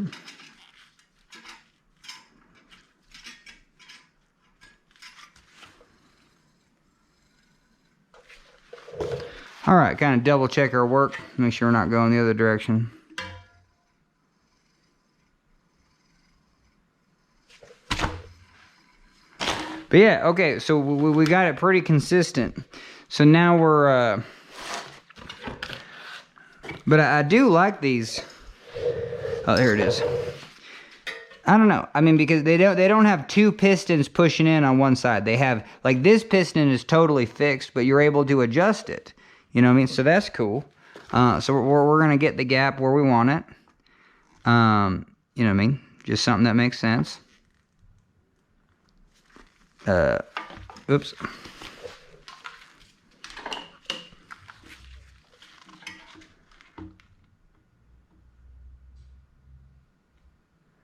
All right, I like that gap because there's more gap on this side, and that's because these brakes need to be tightened up. And so what I always like to do is just check, you know what I mean, what's the full range of these brakes? If this is as far as it goes, is that just hella tight? See, these brakes are brand new, so I would say when this is fully in, you know, this thing is already too loose, just a little bit. And maybe not, maybe it's not that crazy loose, but I am, what I'm gonna do is come in here and tighten, retighten this cable. So we're gonna come in here and hold the tension, because you're gonna loosen it and then tighten the cable. And I guess I didn't tighten it too much. And these components, you kind of have to hold them. There you go. So now where we're at. Yeah, so I didn't do much, but so like right there is just gonna be just real good. Perfect.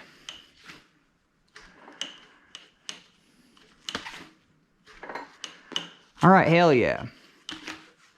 And this is just my kind of like just the pace that I go at is, I get my bike education. It is just so good.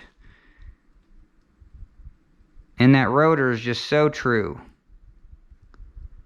Perfect. And we can always, we can always make this tighter if we wanted to.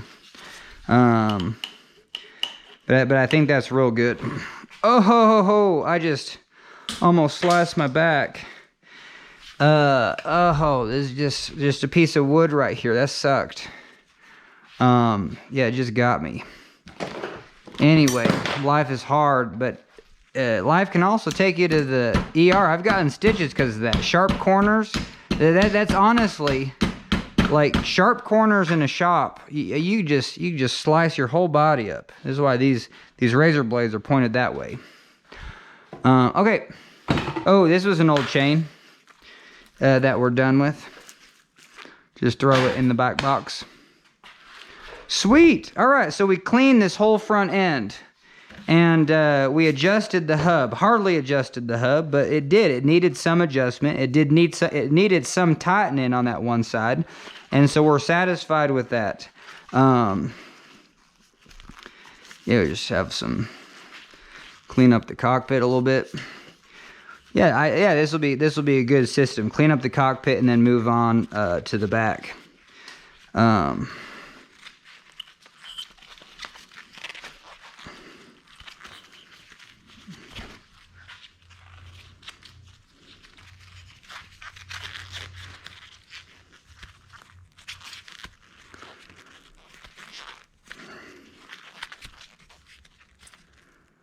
Cool.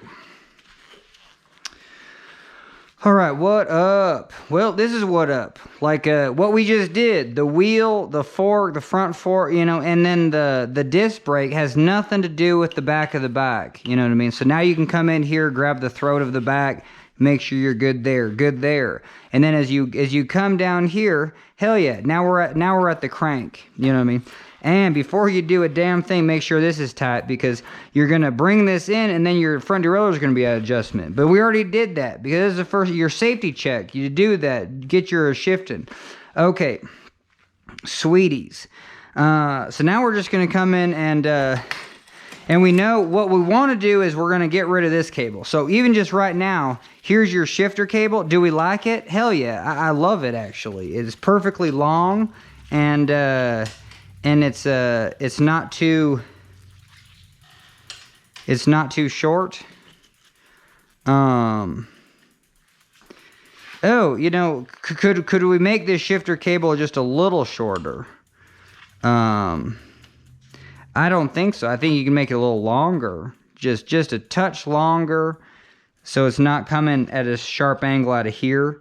That would be nice. Okay, so, and then here, do I like this?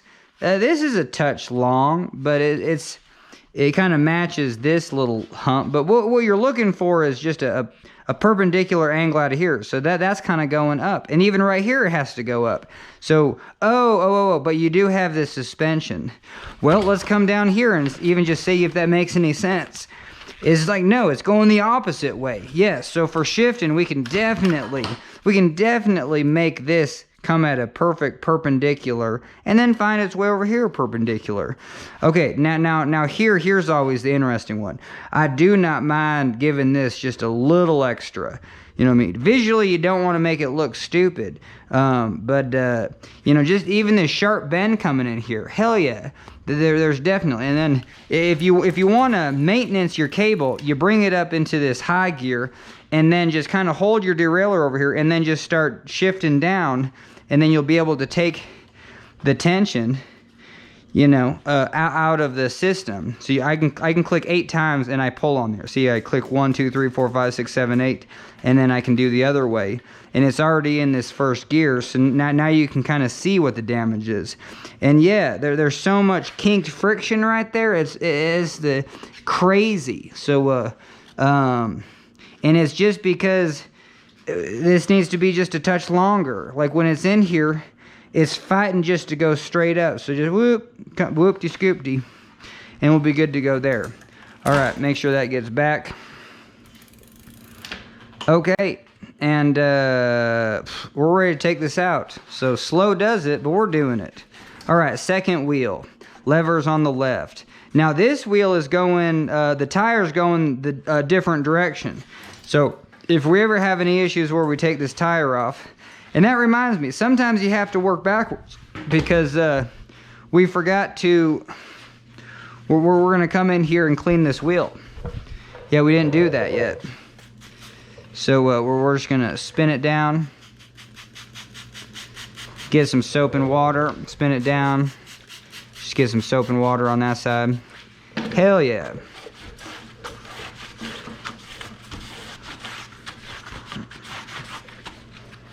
We're doing it. Kind of run your fingers up the spokes. All right, switch sides.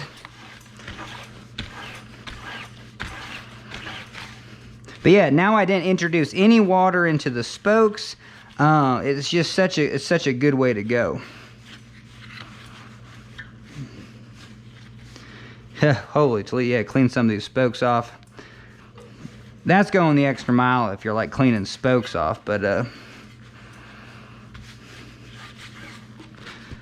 okay, so we're basically done there. I'm almost ready for a new rag.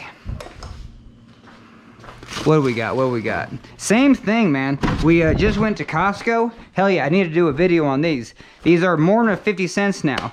They're if they were 12 bucks, if they were 12 bucks, you get for a 24 pack, they'd be 50 cents, but they raised their price to 14.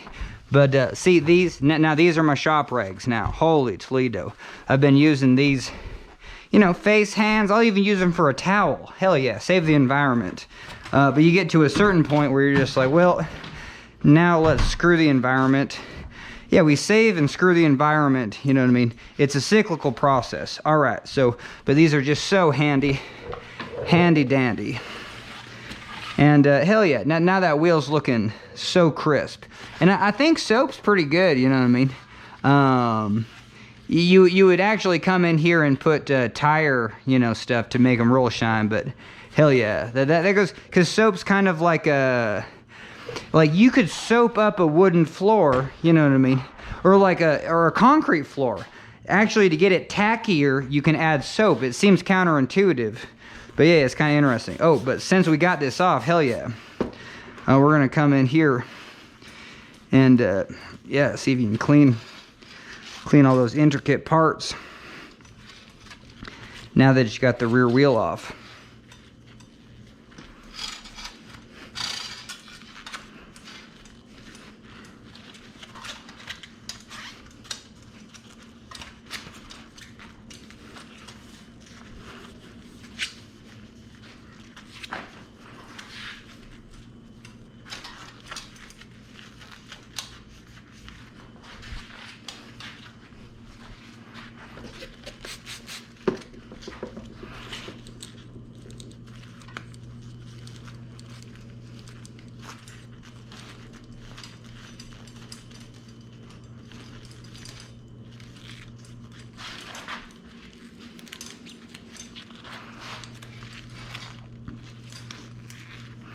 And holy Toledo, this brings up a story because one winter I was like tuning skis. Well, I tuned skis at the skier. I've been tuning skis for 15 years. We don't do that no more. But we're done. We're retired from tuning skis at ski areas and stuff. But anyway, a family friend's like, can you tune these? And then I was gonna tune them from home, but I didn't. Was this before? No, I forget. But I just didn't have access to my shop, or I don't know. And anyway, I didn't get to them. And then so he just picked him up from the shop, actually.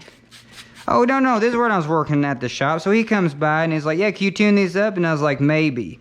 You know, and I didn't get to him. But then he picked him up the next day. He thought I did get to him.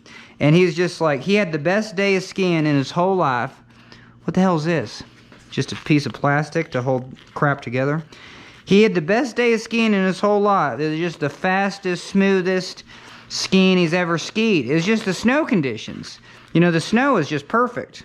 You know what I mean? There's some crappy snow. Your ski could be hella tuned, and the snow is just the most awful, you know, slowest. I don't know, just awfulness. But anyway, so he comes in. He's like, "This is the best tune I've ever had in my whole life," and I was just like, "Whoa, that's so cool." That's the snow, because I didn't touch your skis.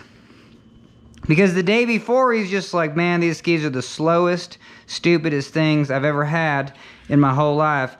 And then the next day, just because like the snow conditions were just a little bit better, but I never tuned them. So it's such a placebo effect, you know what I mean? So if, you know, it'd be like if you paid for a tune, some people, if the placebo effect works on them, hell yeah, they're just like, oh, it's so much better now. You're like, everything feels so good. But no, we tune it up right. We actually want to give you a feeling where you can feel. I don't know why I said we. Everyone does that, but it's just, I'm very cautious about that type of stuff. It's just like, well, how many you know, I don't know. No, I got to be cautious about just talking about, I don't know. No, it's interesting. I definitely enjoy talking about myself in third person. All right, we don't need to go too crazy, but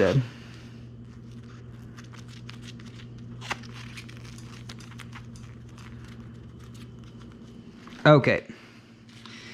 And yeah, just a little bit of grease. You'll just never get that off. That's what holds the back together.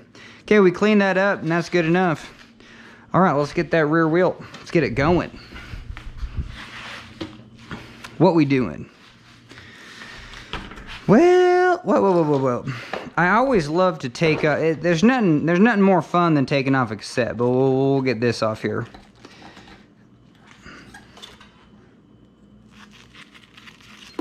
And the reason I take the rear cassette off, because I'm a stickler for making sure your hubs are good.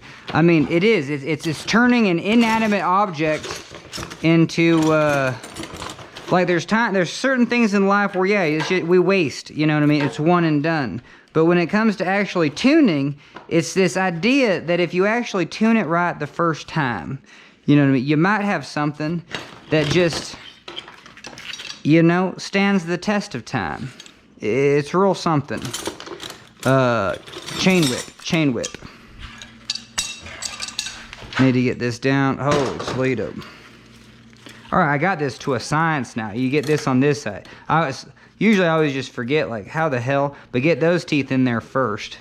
And then 45, close enough. And, okay, and then break the 45. Woo, screaming. All right, sweet deals, got that.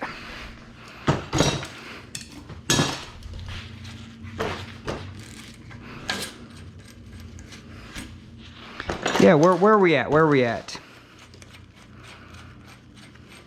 And the cool thing about taking off the cassette at least this far is the fact that, hell yeah, you can actually clean like the first little pieces. And if the whole thing just comes apart, because yeah, this one screw, if you undo that, you'll be able to, yeah, that's so interesting. I never knew that. And this screw already came out too. So it's fascinating. Like, let's do it. It intrigues me. And the fact that you can clean your cassette without harsh chemicals. You know what I mean? That does fascinate me. All right, just soap and water.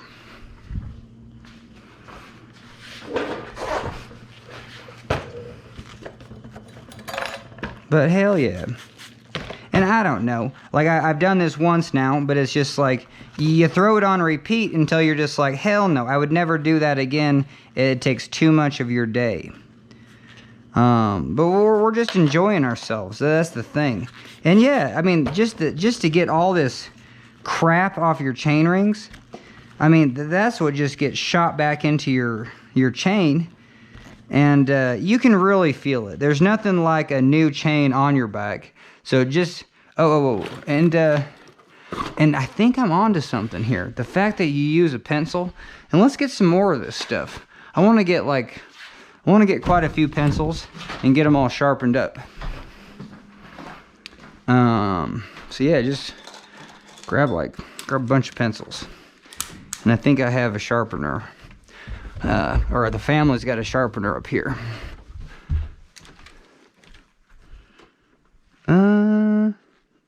Where is it? It's back here. Yeah, there it is.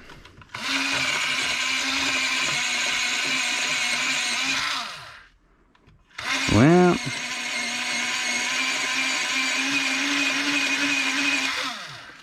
hell yeah.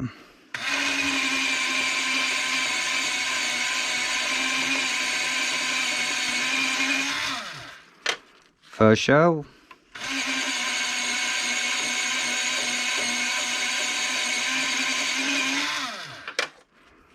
Halfway.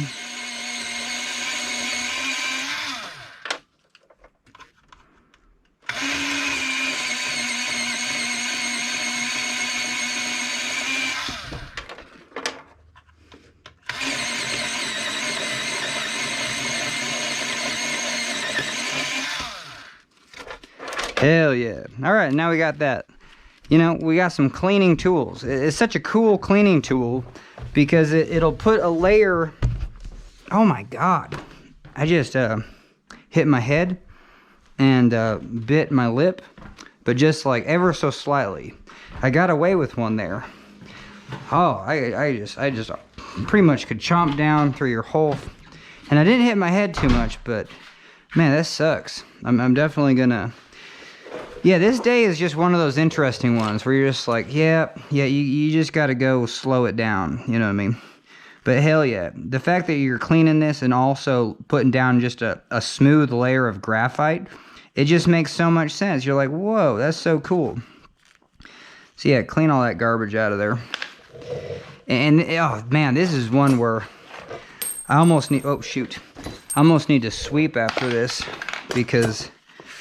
yeah, this stuff's hella dirty. So let's get a dirty pile.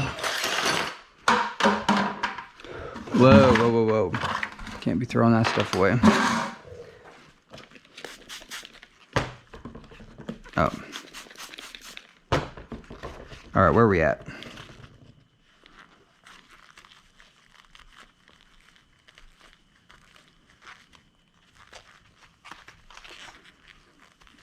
Man, it's hella hard though. Shoot, and we're just gonna go through a lot of these pencils, but yeah, especially with chain rings, this stuff's on here so well. It's you're just like a little dentist, you know. And then with scratching tools, I never liked scratching tools because it seems like if you scratch it, it's like scratching a Teflon pan. You know, it's just gonna get more gunk there again.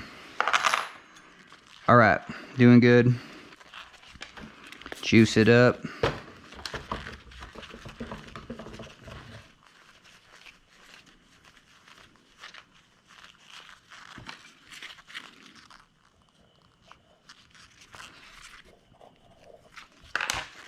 Hell yeah.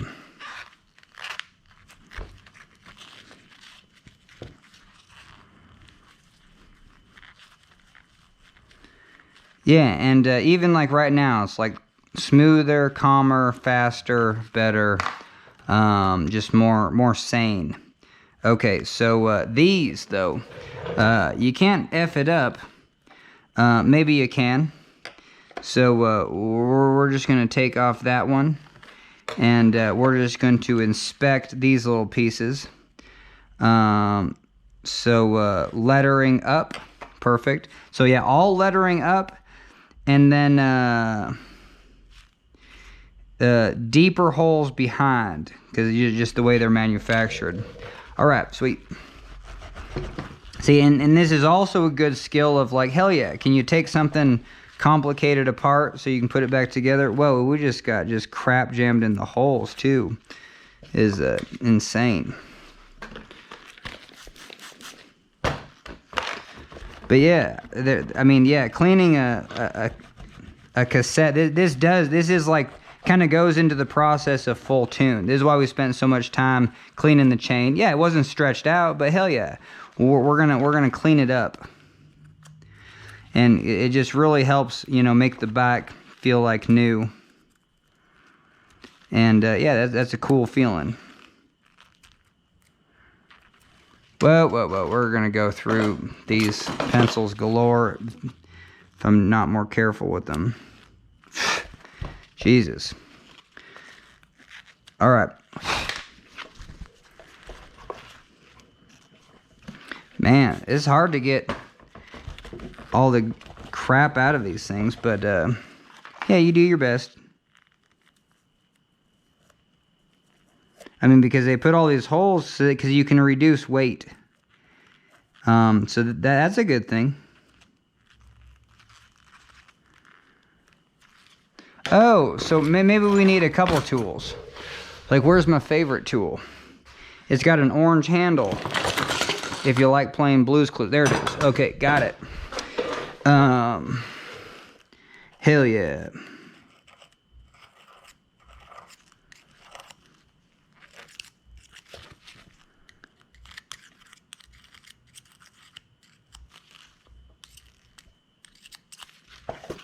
Whew, that was a beast. Okay. Yeah, and we got to get these ones, so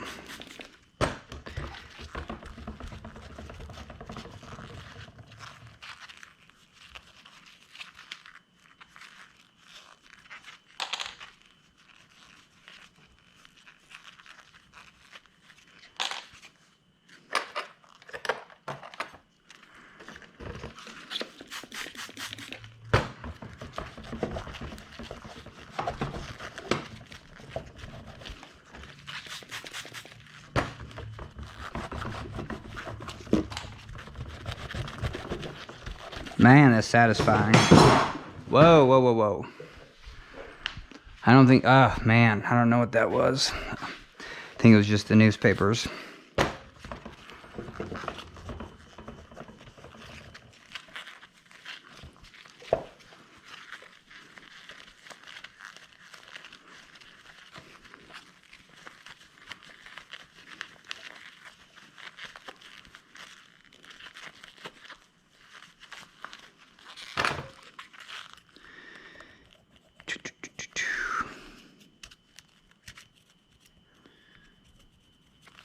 But yeah, I'll have to get like a, I don't know. I don't like parts washers. I don't like degreaser. I do not even want to get 10 feet from the smell of a degreaser.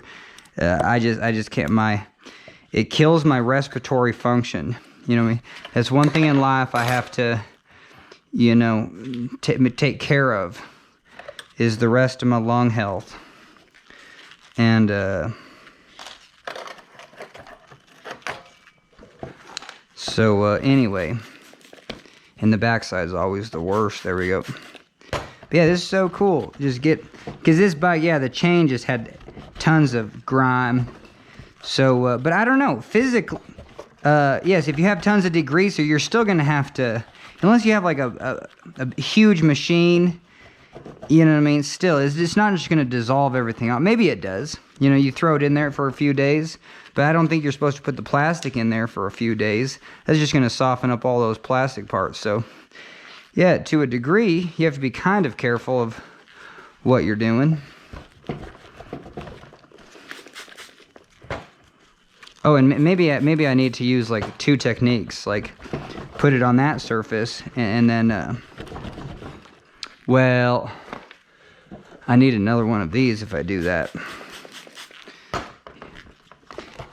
Yeah, I love my rags. You know, I got the rag game on lockdown. All right, that pencil's done. Damn it.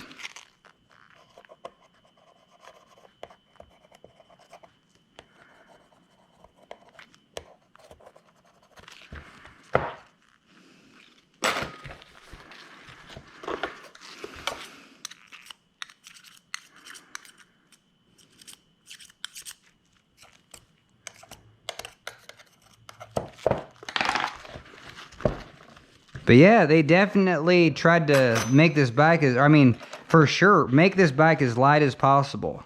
You know what I mean, for its budget too. That's pretty cool. Oop, forgot one. And how we doing? Yep. Labels out, labels out.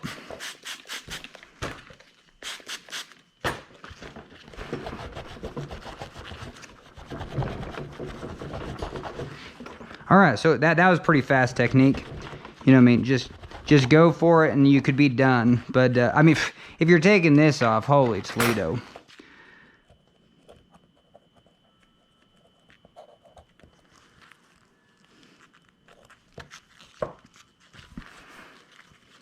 But that's why, you know, I said don't clean a bike if you're tuning it up. But if you don't know how to tune up a bike, for sure, just start cleaning it. Did I even say that in the right order? Did I say cleaning? Yeah, don't clean your bike. Yeah. So it's so fascinating. But because even just like right now, cleaning this, I'm learning about how how they reduce all the weight in cassettes. You know, even just from the engineering perspective. Yeah, I really enjoy that aspect.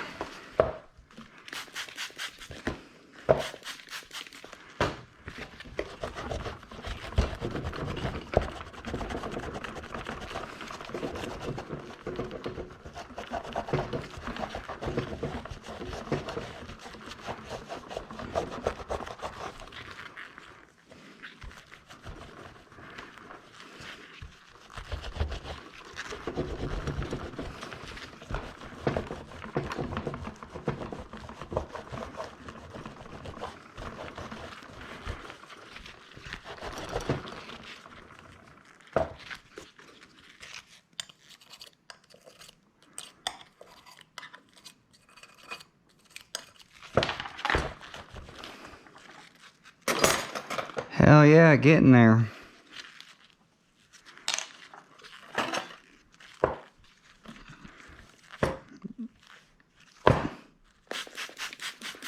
Okay, and then I'm also learning because the letter's out, but then also these little things that help the bike shift up, those are on the outside of the chain ring too, so that makes sense. And then, yeah, you get to see why a chain jumps up from one gear to another. You know what I mean? When it engages and how it engages.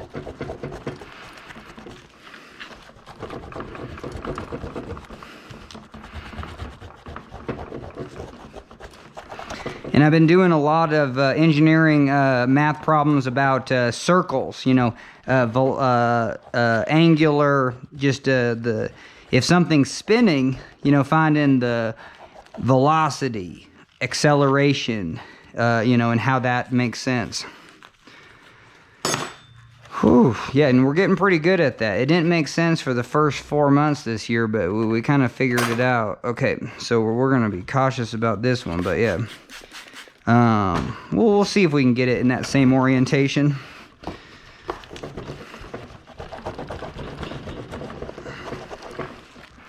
So we're just going to flip it like this.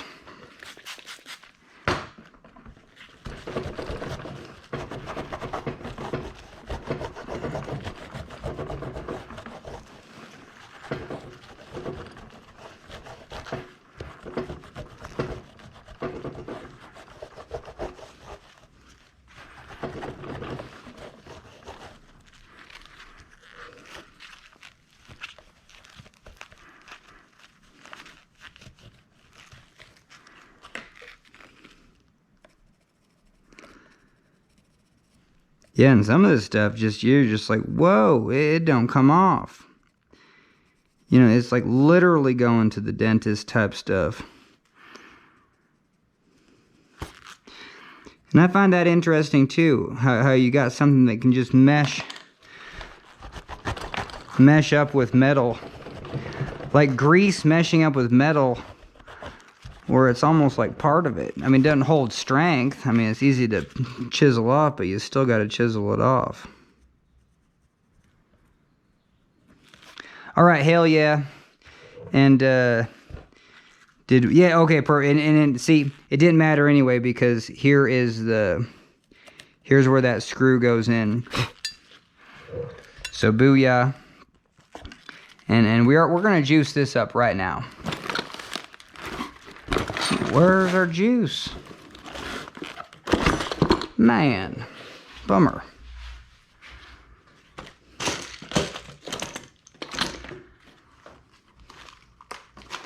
There it is.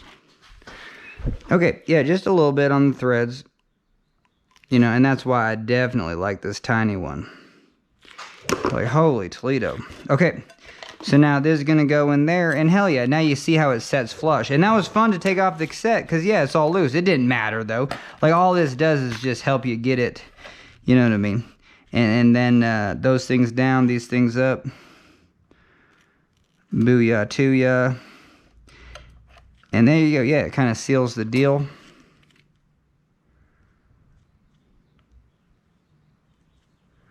No, I don't know. Holy Toledo.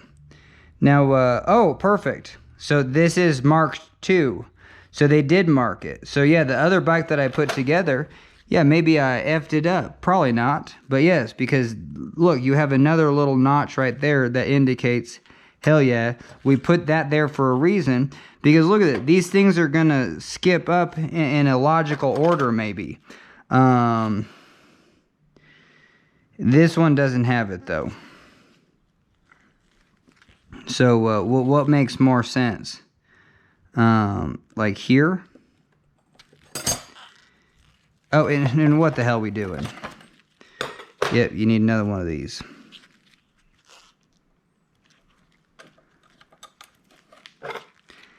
And I don't know. You know what I mean? Does it need to be there? Does it need to be there? Does it need to be there?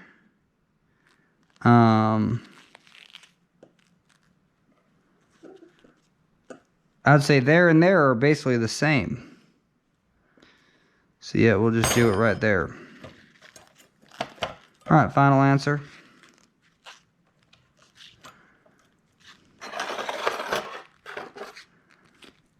And then yeah, there's no indicate. Oh, so there's an N right there. Okay, so maybe there is. Maybe there is something to help. Hey, there's an N right there in this last one. Didn't need an N, but yeah, there's an N right there. Okay, so there is. So yeah, that is interesting. That is like the nice thing about taking stuff apart. Sure, you can put it back together. I mean, that's the first step, but then actually, you know, see if stuff's spelled out, and it is. There's an N on the back of here. And so that gives you, I don't know why it would say N.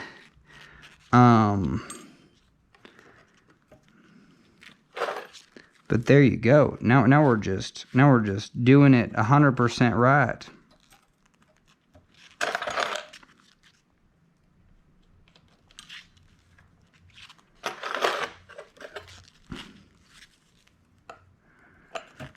Yeah, and make sure your letters are all. Oh, and the other thing on this one, look at this. All these things are in the same. So 34T, 30T. So before you take this off, you know, you'd be like, whoa, because maybe yours doesn't have that little letter, and you're able to take these all apart and clean them. See, now I can just go 17T, and then put that right there, and that's exactly where that goes. So, so sweet. Just in time for figuring that out. And then so this next one, ho, I was like, where the hell's all our plastic pieces? Okay. What? Yeah, so this next one is the one that gets threaded in. So this one should have threads. And yeah, hopefully, yeah. Okay, so yeah, so this one has the threads, and they're just right there.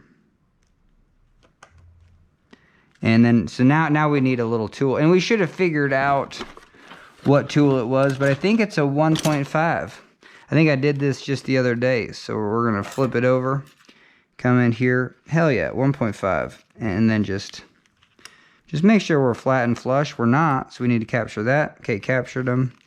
And now we can just tighten that thing in, push out all that dirt.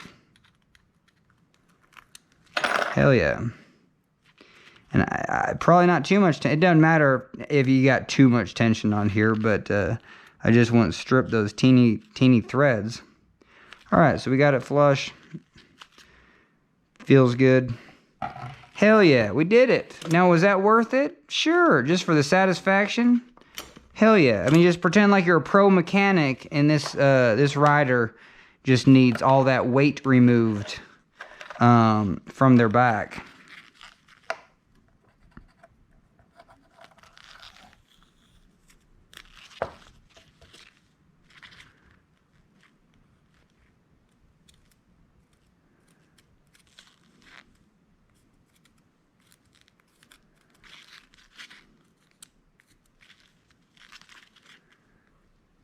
Man, it's nice to get all this junk out of here. It drives me nuts. You're just like, whoa. You know, you clean it all and there's still just every little hole. But yeah, that is where air compressor. I don't want to run the air compressor. It's super loud. But yeah, the air compressor in a bike shop is such a cool tool because you can just kind of clean it and then just blow all that crap out of there. All right. I got to switch batteries. Get this phone call, catch you on the flip side. Alright, hell yeah, we're back at it. And for show, you know what I mean? We got this cassette just all juiced. And basically, we're just gonna pipette just I don't know, just a little bit around there. Hell yeah, don't need much. And okay, but before we get this on, man, we got more cleaning to do. For sure. We're not, don't want to rub any of this crap in, so we're just gonna work it out.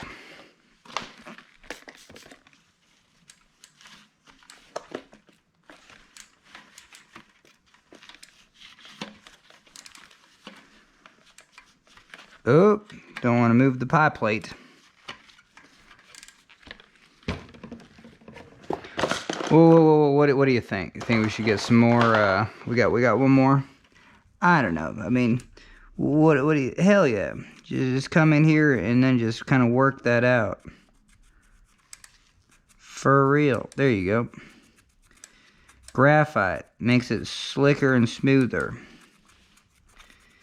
Yeah, there's just a lot of junk. And pretty soon that junk's just going to get pressed in. So it's good to just get that junk hella out of there. Alright, and then here's my little pro tip. Yeah, well, let's do it. We take the oiler, you know what I mean? And see, it's kind of running a little bit like heavy on the grease. So we're just gonna come in here. Hell yeah, just a little WD-40. And usually I sprayed it in, but man, that's all you need to do is just take the oiler. I mean, we'll just go one more. Hell yeah. And then you free that cassette up, you know, whatever oil is in there, you definitely... Oh yeah, and this is a good way to clean. You put your finger right here, then you're not driving any more dirt in, but you're cleaning around that cassette. Man. We gotta get this show on the road. So, oop, I don't like these. These are the ones to use, for sure. Soap and water. They clean real well.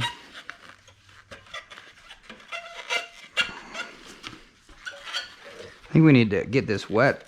Get this wetter, though. There you go. Be careful coming in on this side. We'll clean the rotor again, too, but...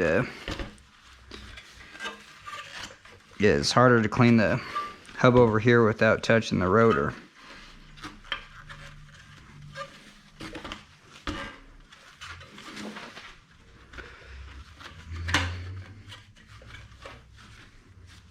Man, I feel like I need to get this right in the middle to actually make it make sense. There you go.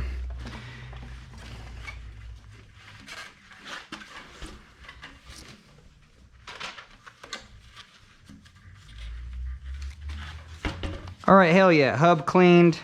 Whoa, whoa, whoa. And take this off. You just kind of push it to the side, get a finger underneath it. And I don't know.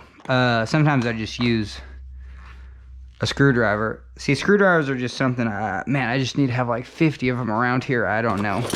Anyway, just come in here with something flat. Booyah, just pry up on that rubber thing. We're gonna clean it.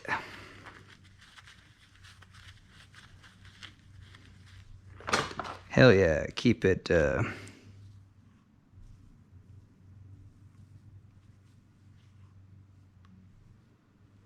keep it juicy.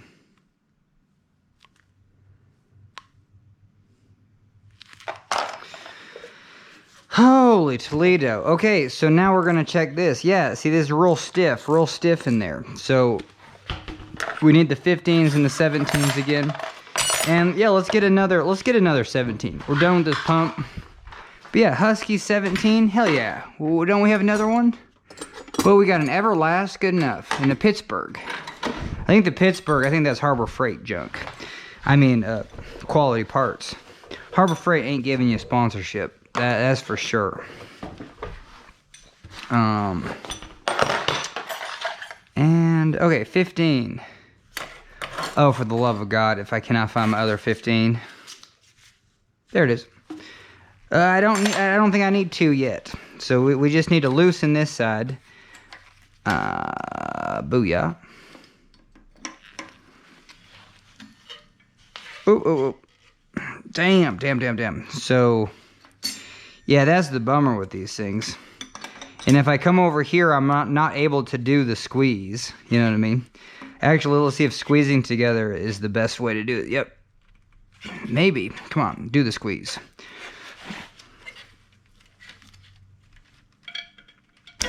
Okay, we got it. Woof. Damn. That's craziness. Okay, so now what we're going to do.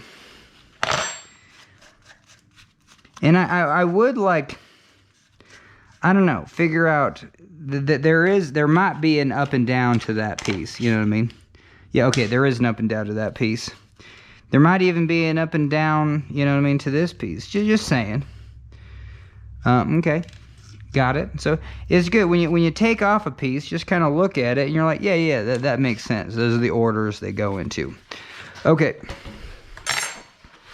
I mean, this is the part, I ain't cleaning that, you know what I mean?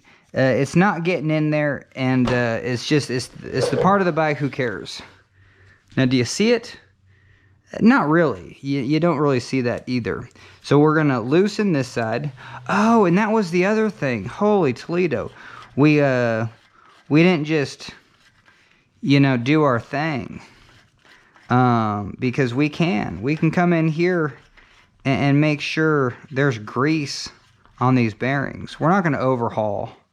I don't know what we're going to do. But hell yeah. We're going to do the simple overhaul. We're going to take this and then, hell, you just like squish it in there. You know what I mean? Just squish it behind every one. Yeah, there's not enough grease in here. Man, this thing's real hard to do.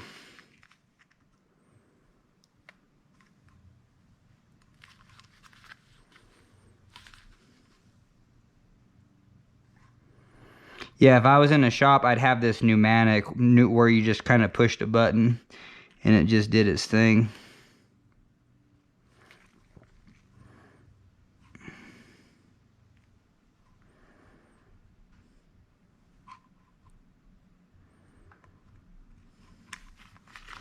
All right, we're getting there though.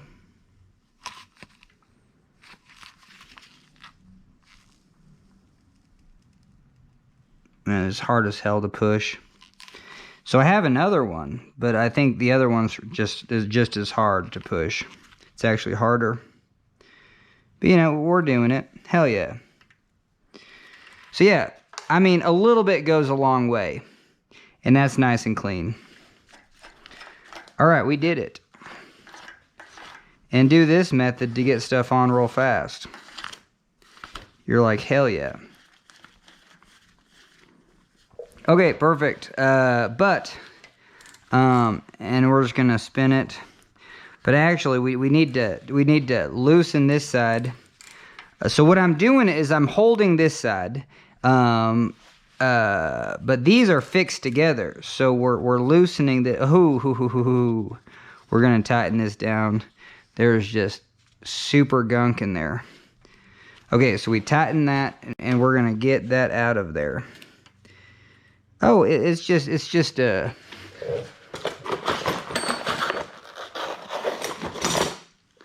Let's get some Q-tips. Nothing like 1 or 2 Q-tips won't solve. It's just extra grease, but a lot of it. Man, that's a lot of extra grease. I don't even know where to put this.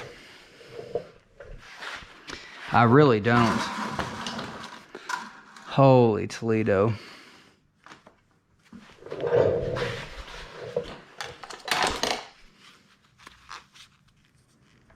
All right, that was sweet. That's all that needed. And we're just gonna try to chisel some of the grease off there. Okay, no, we're good. We're good to go. Hell yeah. So now we can take this and then loosen it up. See if we can get in there and grease it.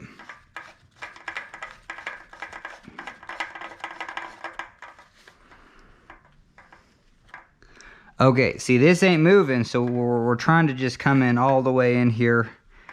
And, well, I can just take it out. So, because I have my hand on the other one, so the bearings aren't going to come out. So, hell yeah. So booyah. We got that out of there. And now, same deal. You know what I mean? Hell yeah. We need to get this re-greased.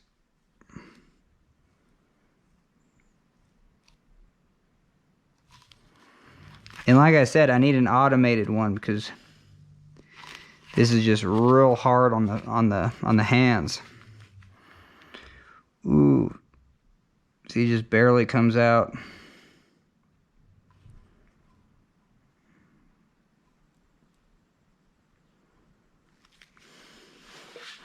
I'm going to put my leg right there so I can do this two-handed.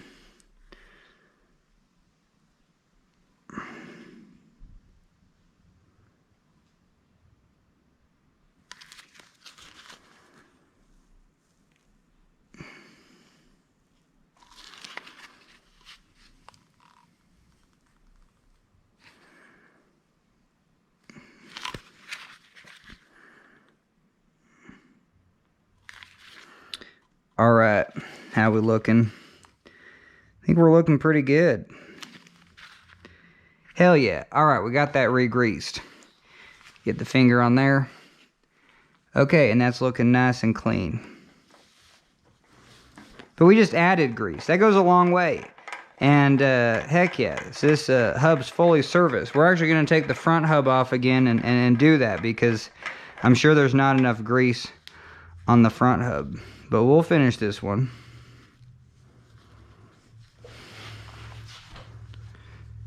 All right, let's flip her around.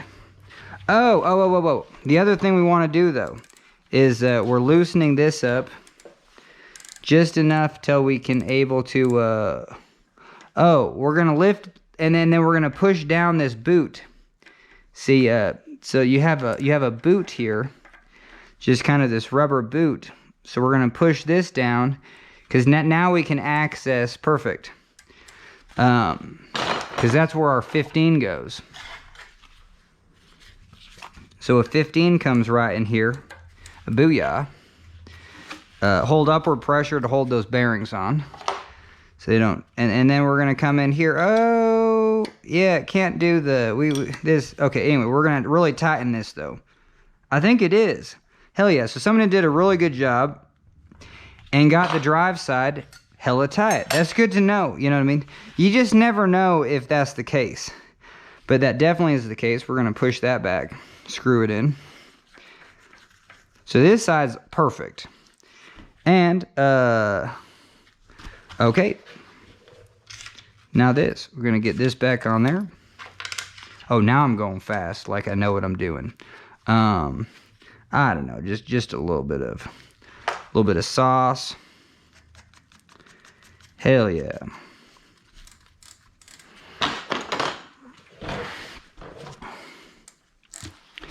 Okay, so I mean, let's say you get it finger tight, great. But on this one, well, yeah, you still can. You can get this finger tight, come in here, and then get this about 20%. Check it, see if it's got play. No, it's hella tight. Since we only did it 20%, you can come in here with your 15, and then come over here with your 17. Now you're gonna just turn this just a half turn until you start to get just a little bit of play. And now, since you tightened it 20%, well now you can kind of seal the deal. So we're gonna come in here and, well, go 80% and then check it, because you might have to redo it. All right, we have, all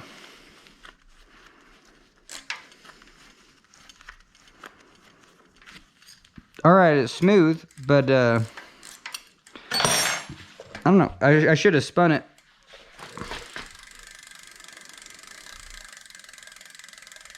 Yeah, it's smooth. It's smooth.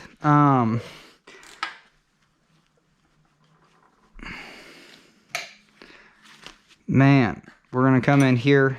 I already tightened it 80%, but we're going to see if this one moves. It ain't going to move, so I think we just got to come in here and seal the deal. And just be done with it and happy with the play that we have. Oh, and it's already tight. So, should we put more play in it? No, it's got just a little play, perfect. So, and it's smooth. That's it, you're done. Okay, cool. And we're gonna come in here and re-grease this one. So we're gonna come in here, grab the lever.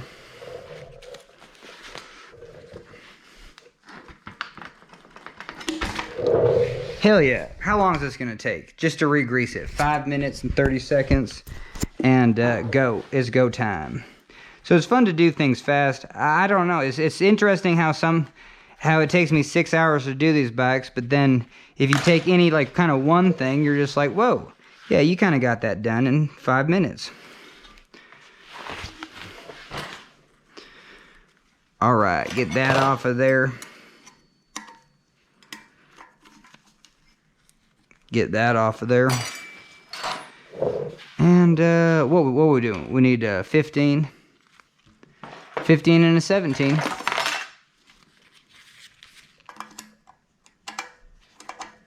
Okay, booyah, there's the 15. Here's 17. Okay.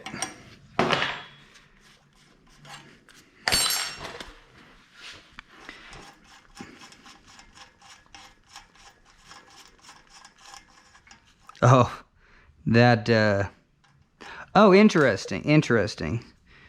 So the threads are deep, and then you have just this little point. Okay, cool, I can dig. So yeah, we're gonna degrease this as it comes off. Well, be careful, because you got, oh, and don't drop bearings everywhere. And I don't want to touch that rotor with grease, so. Whew. All right. Oh, here's a pro tip. Do you think I don't know.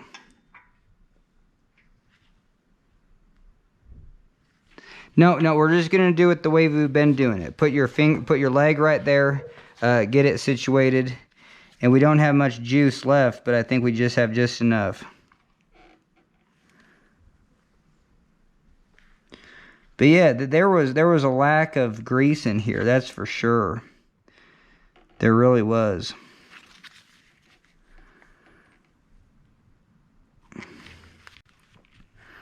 Man, and we got to fill this. Maybe by filling this up, it'll work a lot better. And that's just part of it, you know. Is this blue or green? Green.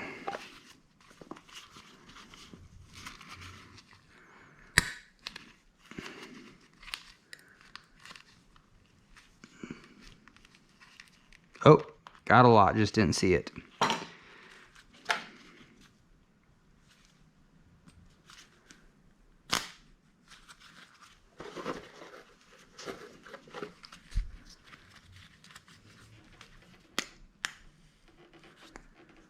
Oh, that's flowing so much better. Holy Toledo. Wait, what's that? It's like a fleck of metal or... No, it's just grease. Oh, it's just clear grease. Okay. Oh, hell yeah. So it's just nice to have stuff that works and makes sense. Yeah, this is how fast this should take. You know what I mean? Just hell yeah, get that grease in there and be done. All right, so the grease is in there. It's coated. We're going to put that back on. Oh, damn it. Okay, we're in the counting game now. I should have gone just a little more careful. So anyway, what we're going to do is come in here and count bearings. These didn't fall out, but the other ones we just want to make sure we have enough. So we have, and it is good because now we can kind of get that grease pushed up there.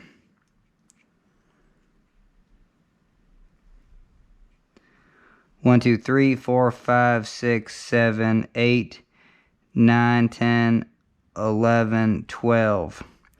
1, 2, 3, 4, 5, 6, 7, 8, 9, 10, 11, 12. All right, 12. Okay, so now, shoot. So this has got to go on. Well, I mean, there's so much grease holding those in. So yeah, now I can just do this. Those bearings aren't going to fall out. We're going to grab this one that did fall out. And we're going to clean it. Make sure there's just no grease on it. We're going to take this axle out. You know, fair enough. I mean, the bearings shouldn't all fall out. See, there's just no grease in they just hardly grease these axles. There's just nothing. No grease in here. And so we're just going to come in here and just grease. Oh, this is perfect to take a bearing out, because then you can kind of grease behind there in between the bearings and just make a nice little pocket.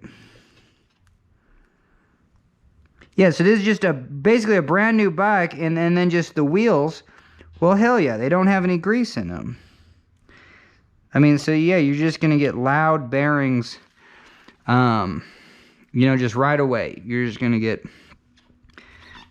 Oh man, I need to get some grease on this just so it tacks in there, doesn't fall everywhere. Perfect. All right, so we got that in there. Hell yeah. And then just do a nice little coating. Okay, so bingo. And we're set. Oh, damn it. So get that in there. Okay, now flip it over without bearings falling everywhere. They didn't. Now you're set. Wow, that is just greasy.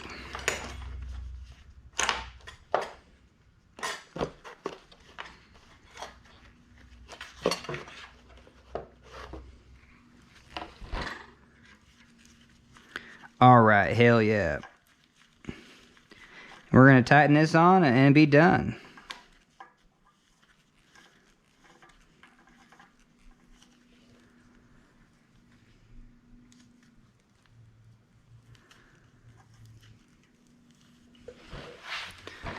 Okay, perfect. Okay, so that's in there. That's on there. This was the spacer, washer, and that's it. And yeah, you need a clean rag. Anytime you're working on this rotor, just grab a clean rag. I mean, it's that easy. Just so you can tighten your stuff up, do whatever you need to do. And yeah, if you're working around the rotor, it just makes sense to I don't know what makes sense. Just tighten this rotor side down real tight. That should be the side that I'm just making up rules here, but wouldn't that make sense? You got the rotor side, and just make sure this side's real tight. Oh, but this is the side we were adjusting anyway. So I guess it doesn't matter, and we need to Make sure we get it adjusted well.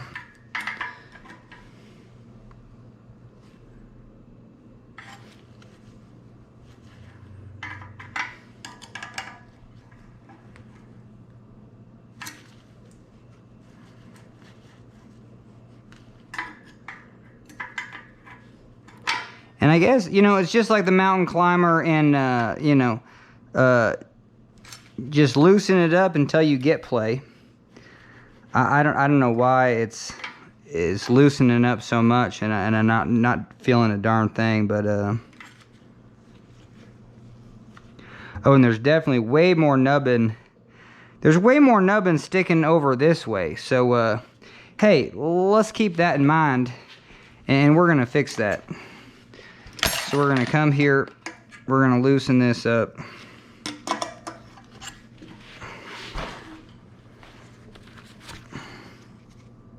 We're going to hold this 15. There you go. We're going to come here, we got to loosen this side up.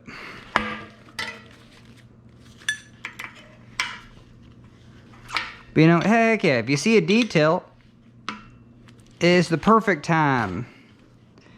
It is. It's definitely the perfect time. So now we're going to go this way. Get that.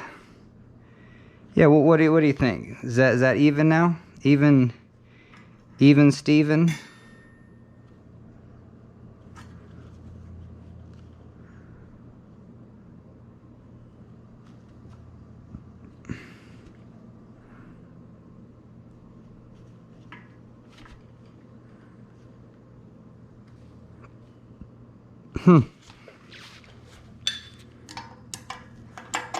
I don't even know. But anyway, we're going to tighten up this side now. Alright, we tighten that side up hella. Sweet. There's more play in the system, so we're going to get rid of that. Oh, I guess you should first come in here like at least 20%. You know what I mean? Even just tighten this up 10%. Because now you can... well, is there a play in the system? No, there's not. Damn. Okay, fair enough. How about now?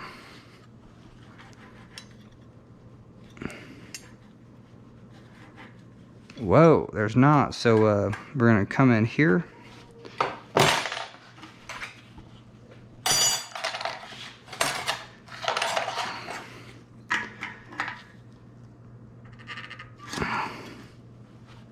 And go until you get a little play. Shoot.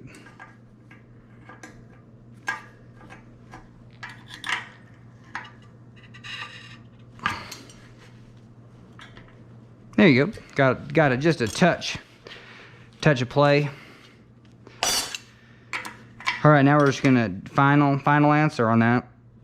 Okay, final tightening. Damn it. So let's say there's too much play. You already finally tightened this, so you definitely gotta loosen it. Go back to 20. And I don't know, what I like to do is come in on this side, because then it'll stay.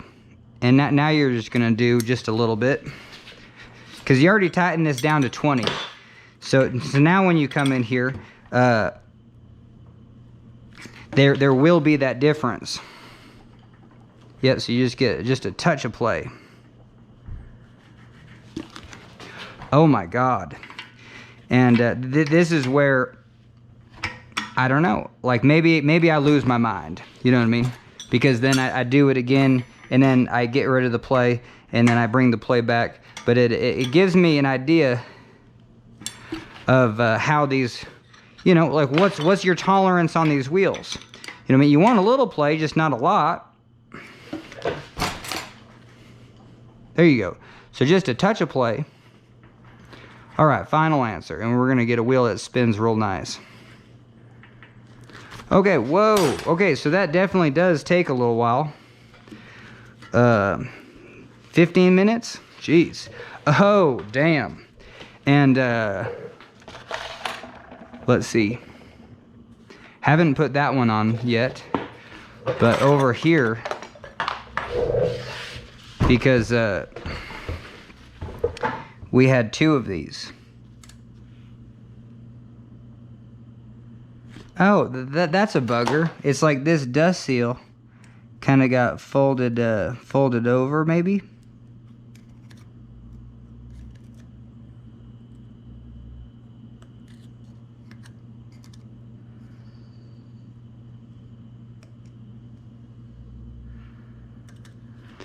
Oh, bummer. Okay. So a couple things going on here. We're done with this one. Get the seal back on there.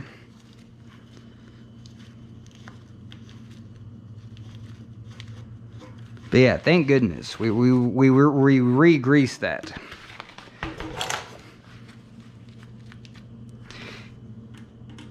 We're gonna get this here. All right, I gotta take this outside because I want to get some alcohol going on this rotor, but I don't want to breathe it.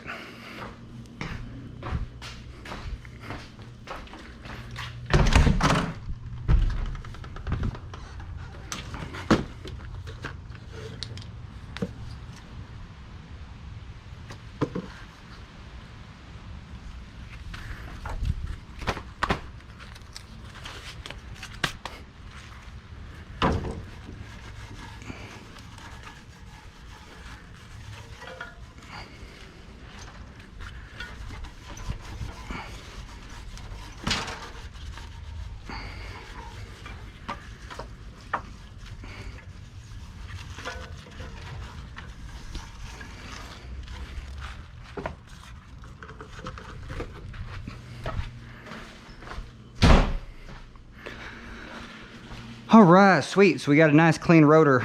I guess this was the glove that's going out there. Whew. Yeah, what did we miss on that one? Shoot, we missed something. So we got to get this back in here.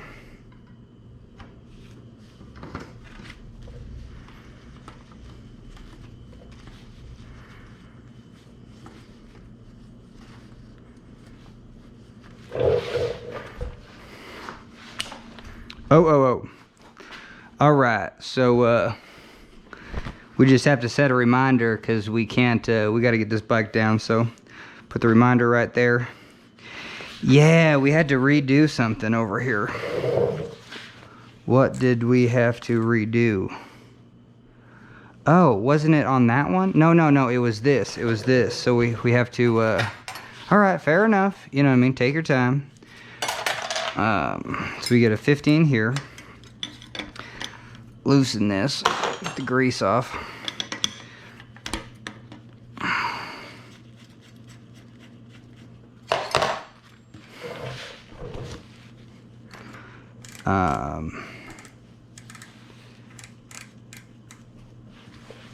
Okay, because we have to, okay, so yeah, that did just get folded over, so bummer. Alright, so now it's not folded over. We got our dust cap back on. I'm glad I caught that, though. You know what I mean? It's the little things. And that was my bad. You know what I mean? Sometimes, yeah. You're just like, whoop. Alright, tons of play. So we're coming in with the 17s. We tightened it about 20%. So now we can come here and there. And, see, that was way too much. So now you go the other way. 15 and 17.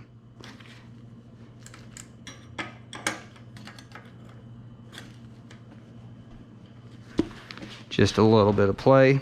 We're going to have too much though, and we're going to have to redo it again. So now just go 50% then, if you think you're going to overshoot it. No, I think I'm going to undershoot it. Come back here right on the cap. Come back here. Well, you're not going to be able to turn that at all. Oh, I guess you were. Ah, see, too much. Bummer.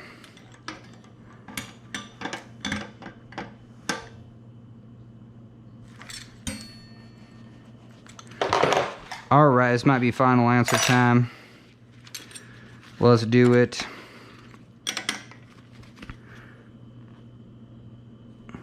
Hey, that's plenty tight. Holy Toledo. And I would say I can just get a little play. Yep, just a little plate. Whoa. Let's, before we tackle that rotor and get the oil off, oh yeah, because we got to get the cassette on. Yeah, let's do that. Excellent. Oh, perfect. So now we got our seals. That one's all greased. The cassette acts as the seal on this one. So we're gonna make our small one right at 12 o'clock. Come in here, our small guy right at 12. Booyah.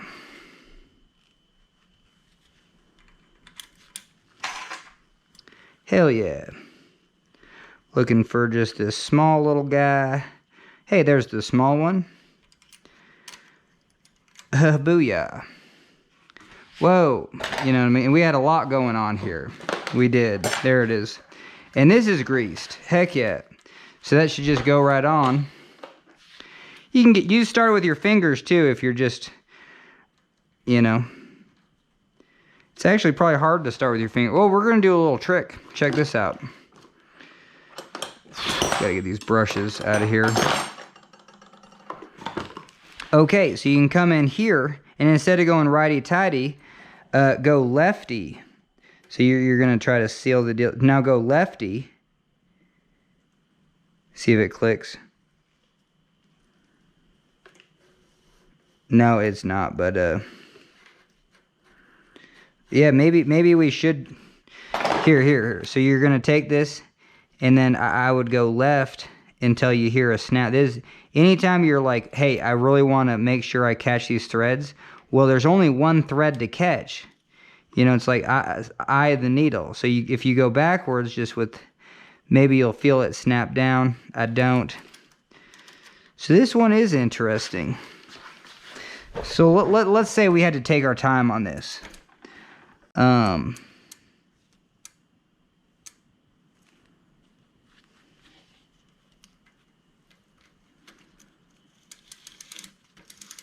There we go.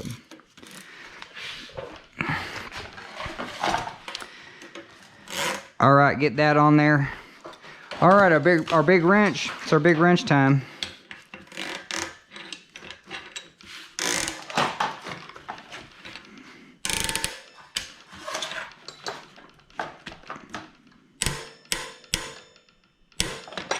All right, hell yeah.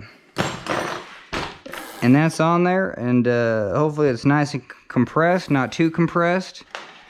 Okay, so now we haven't tackled this. Let's see. Sure, we can just re-grease it.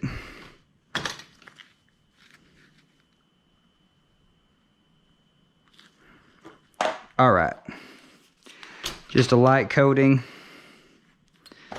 Just right where you need it. Right there. And right there. That's it. WD-40 in the oiler. Heck yeah.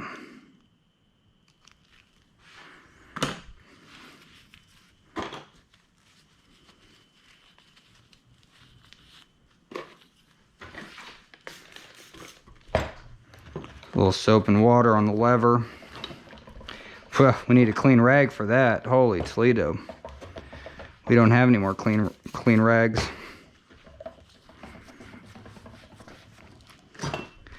Okay, perfect. All right, lever on the left.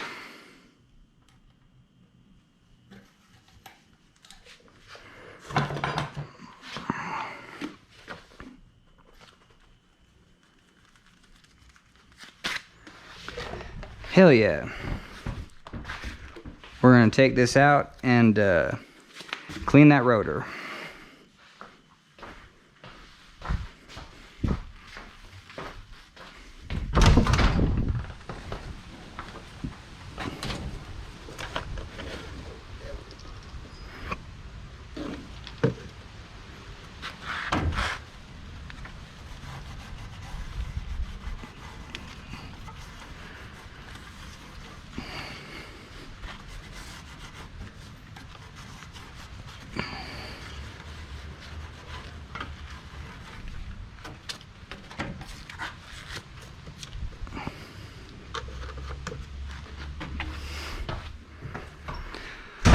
Man, isopropyl alcohol is still nasty stuff, man.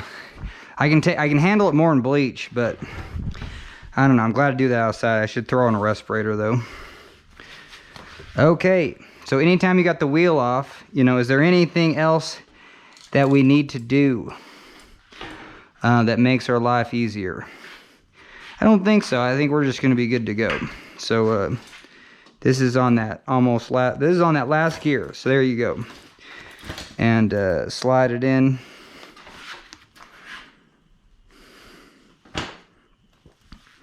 Okay, now we just need to seal the deal.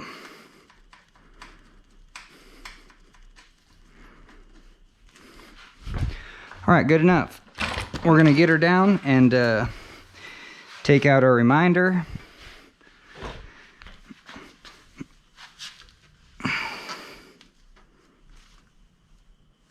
Booyah.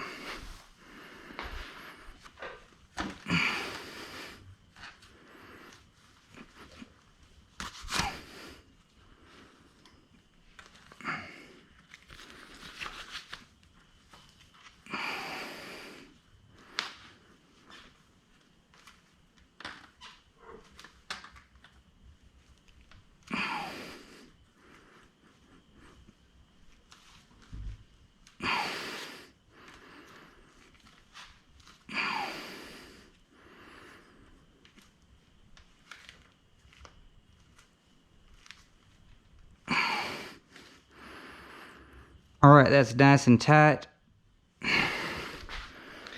Man.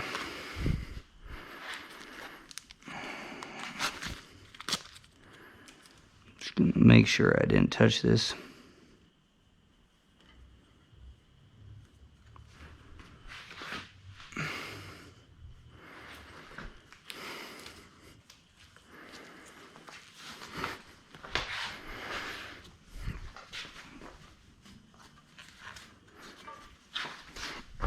All right, we'll get it in here.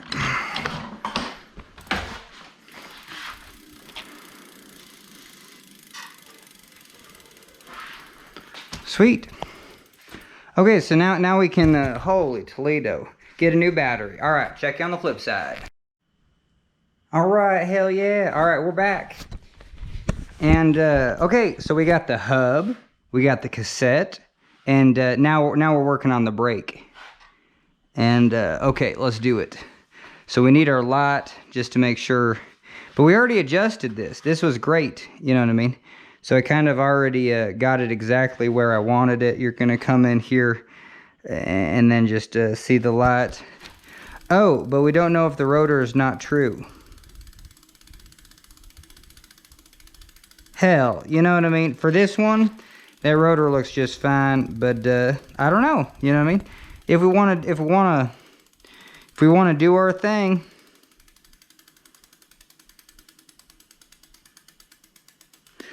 let's see.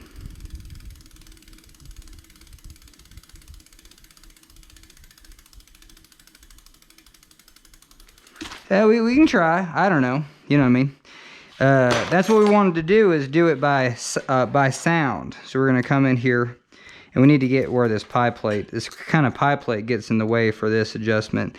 This is where, yeah, you need these Allen keys that are just, I need the Allen key method. 1, 2, 3. 1, 2, 3.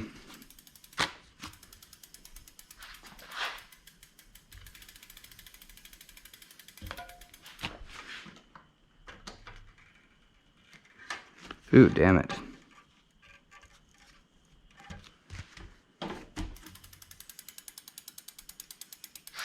Cool. All right, so we do have a sound and it's loud, and this method is so good. You know what I mean? Holy Toledo. So we're gonna get this just a little bit higher. Just so my back. All right.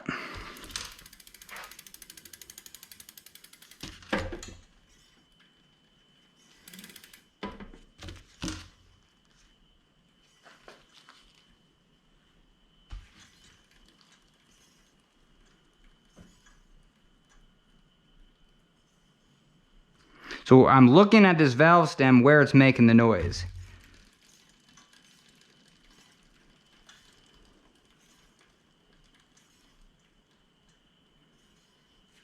All right, so when the valve stem's right up here. Perfect, and this is just real easy access.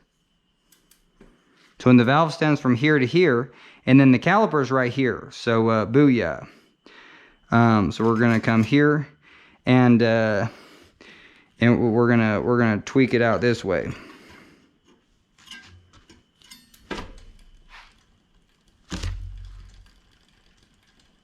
See, and that went away. Hell yeah. Do you think we went too much? Well, I guess you can just come in right here. So we'll take the valve stem right up there, and then see. We're so tight here. We're just going by sound. So, and I think I got a quick glance. No, it did not go the other direction. And this will give us a good indication anyway.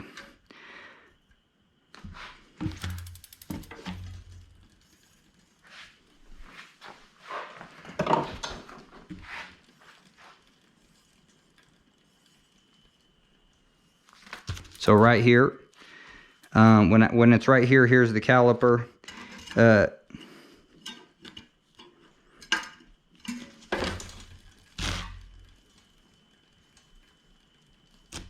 Right there, there's the caliper.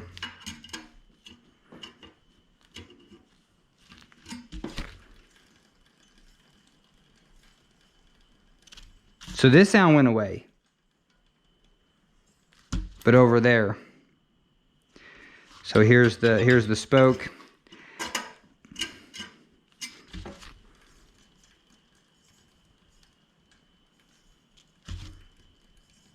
So right there. So here's the sound, but here's the spoke where the caliper is. So this is what I'm just gonna true up.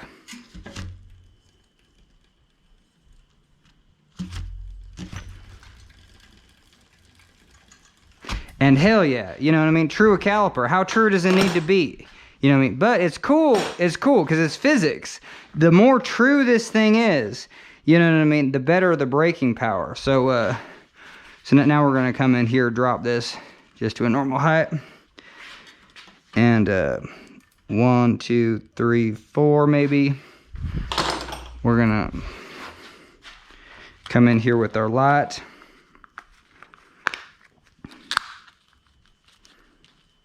Whoa, we might be done with this light. Damn it. Okay, well, what do you know? What do you know? Battery's dead?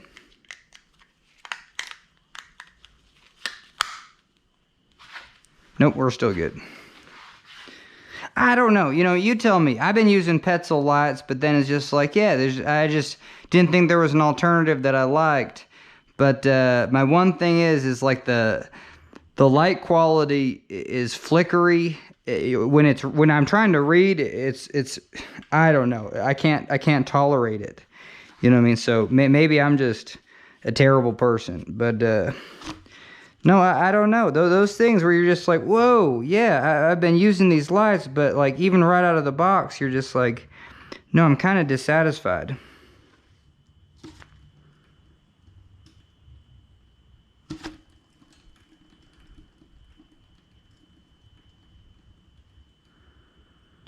All right, hell yeah, that rotor's true. It's got good clearance. I mean, we'll see. Yeah, and then we can even tighten it up this way.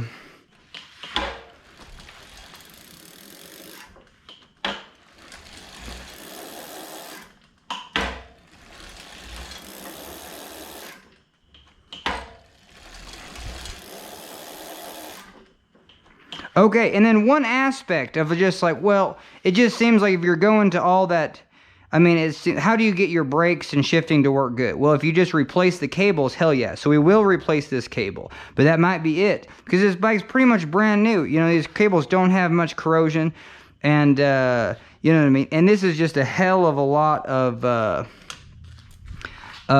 you know, just product, you know, because it's all that cable housing, tons of cable housing, and you know, with all that cable housing, you're gonna have a little bit of friction. But you know, this brake's brand new, and oh, I didn't check the well, that's good. It's good to get into the habit of things. Yes, the wheel's out, and I was like, what else do I do? And it's like, yeah, check the brake pads and see if they have. So, but this is where a light really comes in handy.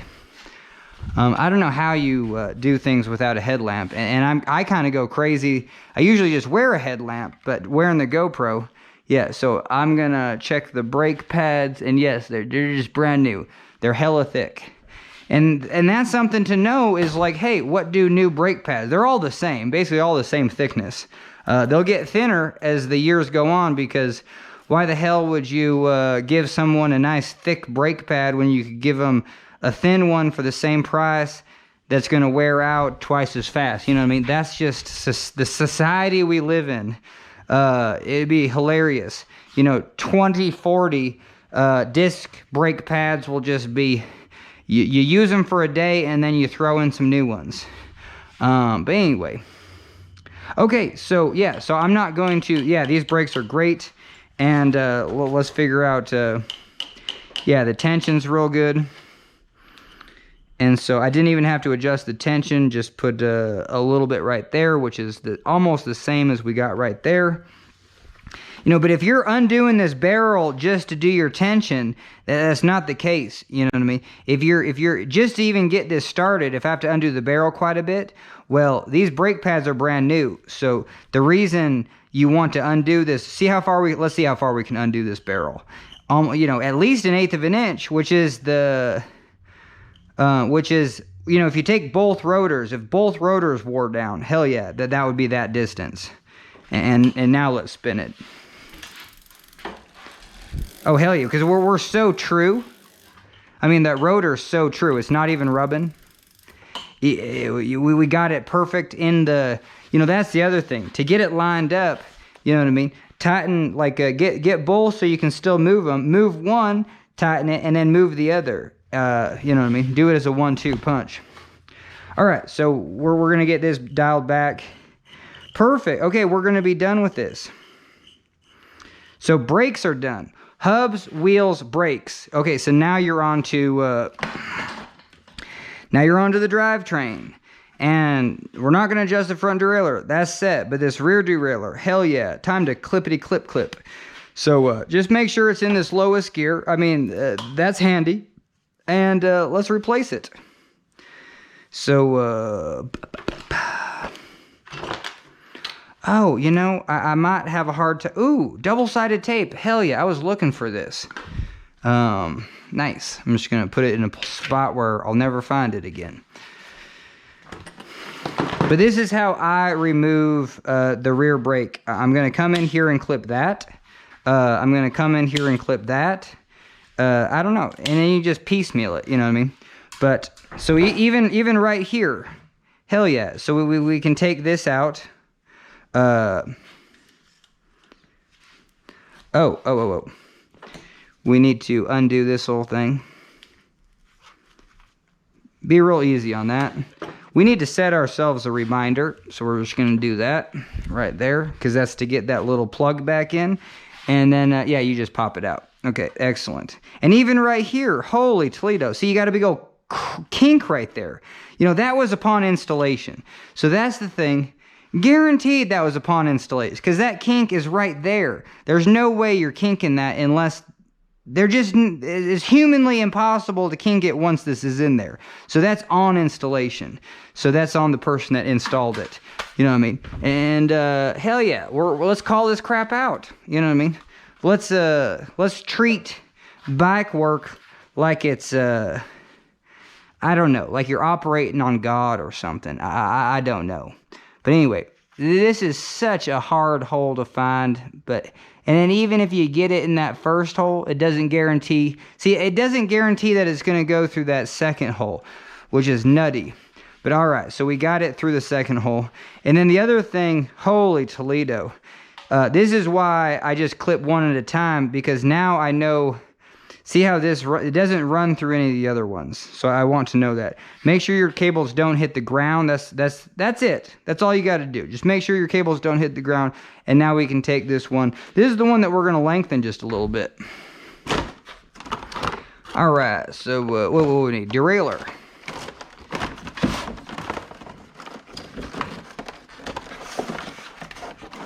How's this end? Oh, that end's looking real good. Oh, and this is all we need today. So we're kind of done up here once we get this off. But we need about 3 pieces. So let's just get it to right there.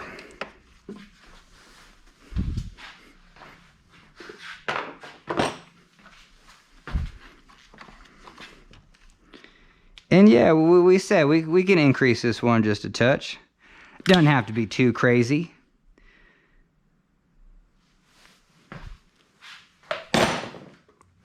And yeah, done with that. Open the ends just a little bit. Oh,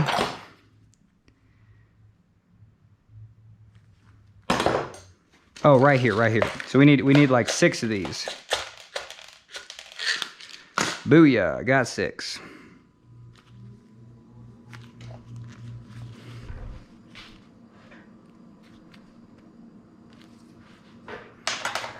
All right, so we have the oiler. We can just come in here, you know, whatever length this is, hell yeah, we'll just oil from here down.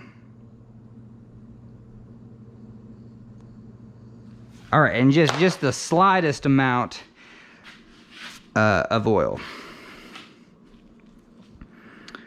Okay, we're gonna thread our first one.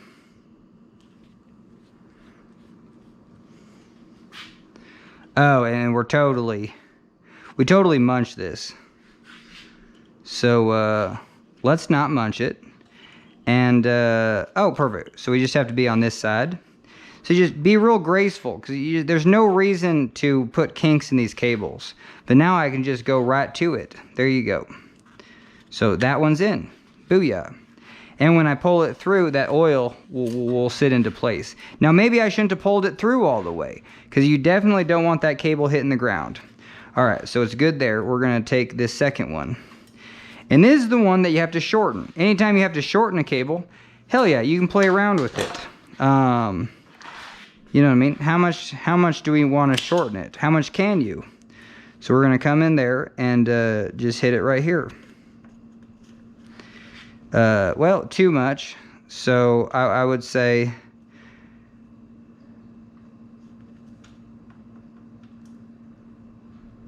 Yeah, it actually has to have a little tension, I would imagine. Okay, well, final answer. We're going to do this just a little bit more.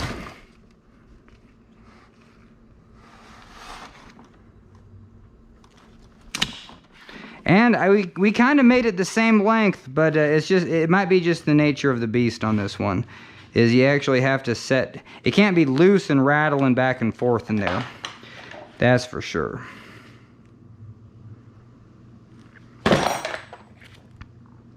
Alright, open the ends.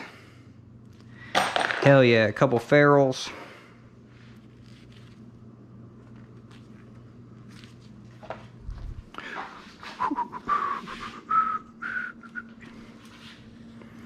Now, this is why I spend so long on each bike, because bike work is all about repetition. If I was able to, you know, well, once I know how, yeah, let's rip apart every shock and put it back together. Well, no, you want to do new seals. So that's the issue. You want to take your rear shock apart?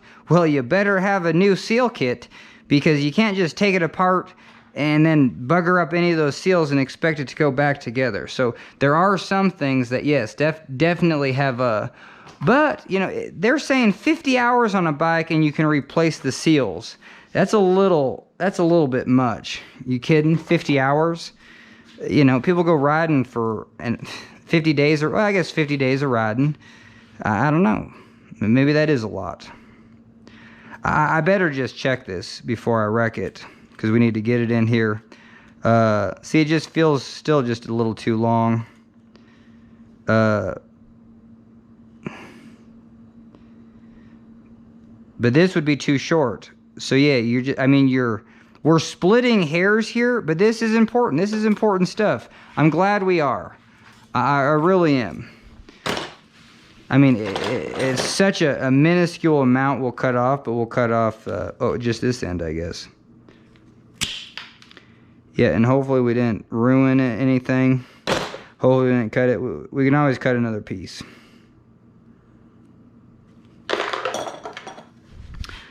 All right, so we open that up.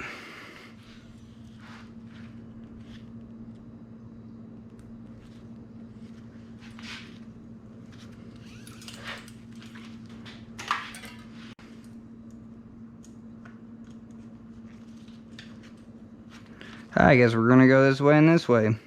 Yep, perfect. So it's setting tension, but look at this. See, you just have so much more of a straight line.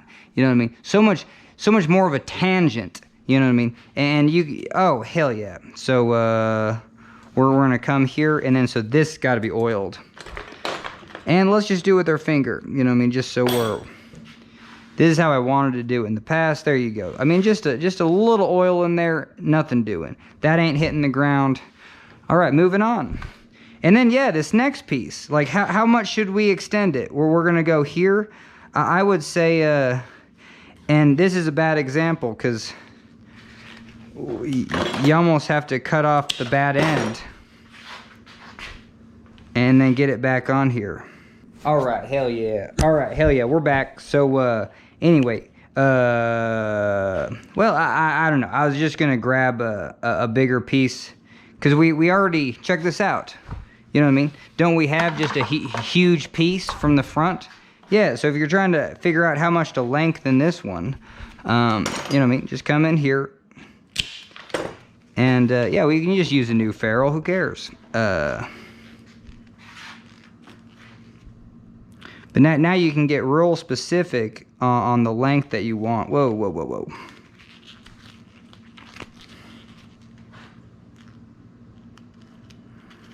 I don't know why this is not going. There we go.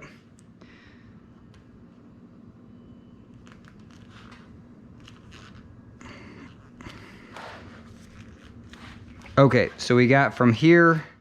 Now, is that too long? Yeah, it's a little bit long, sure. Okay, and then the derailleur's right there. Now, I don't know. Maybe if the derailleur's up here, does it switch positions much?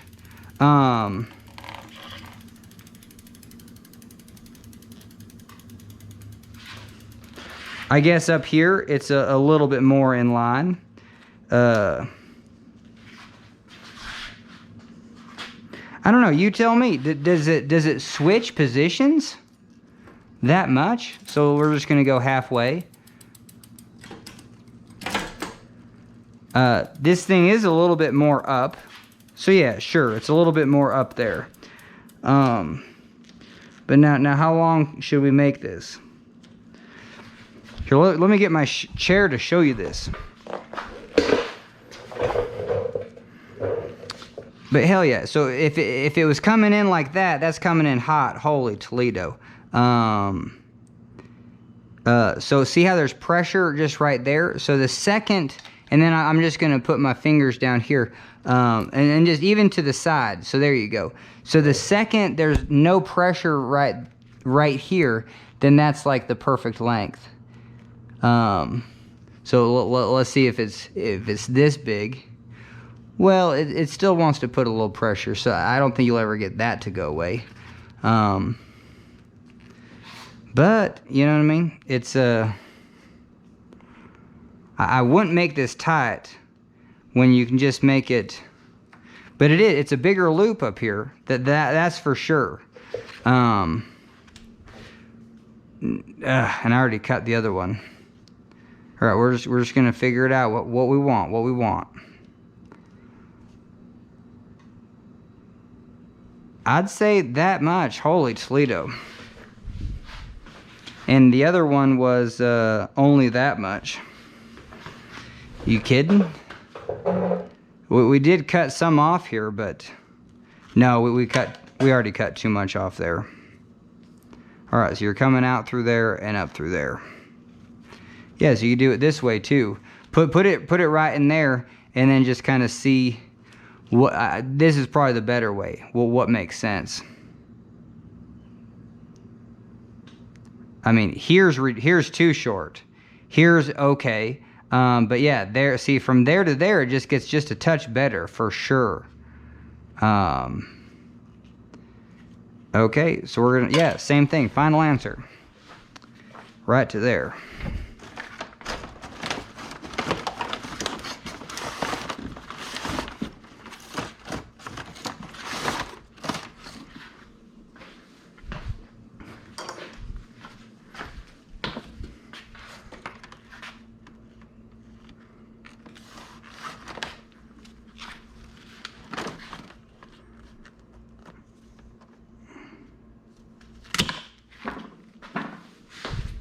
All right, cool beans.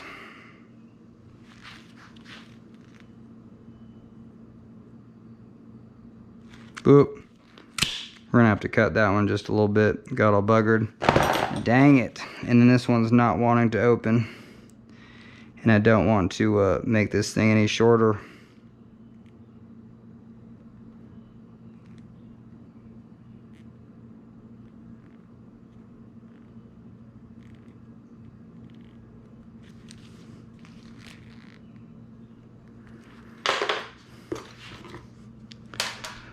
Whoa.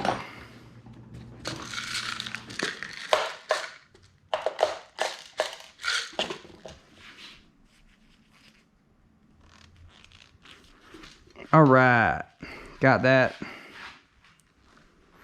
Cool, cable's still not touching the ground, so thank goodness.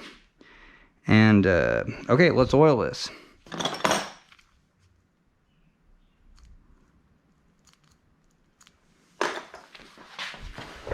Yeah, just from here down.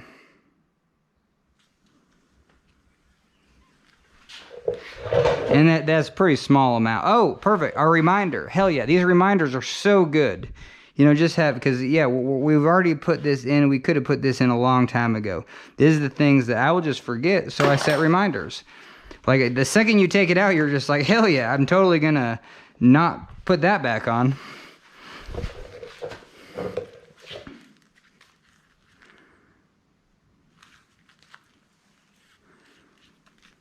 And that's the crap in life, man, that I would care so much about.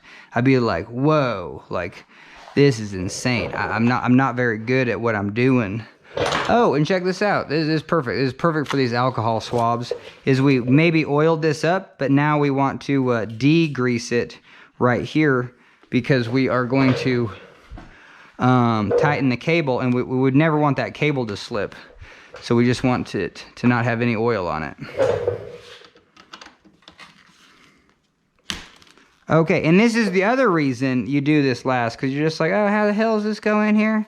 You know, you're telling me it goes in like that? Okay, I can dig. The other thing, yeah, you can tighten these all the way. 1, 2.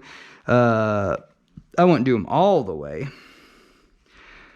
But you do you. You know, you're always going to want to tighten your cable as your cables stretch. So you want that at least screwed in most of the way. And then, yeah, we're just coming through there, tightening it up. Did we capture it? Okay, now the other cool trick here of the trade. So we're going to tighten this one all the way up. And, hell yeah. Oh, and maybe this is the way to do it. So you could just put this up a gear. I think that's too much.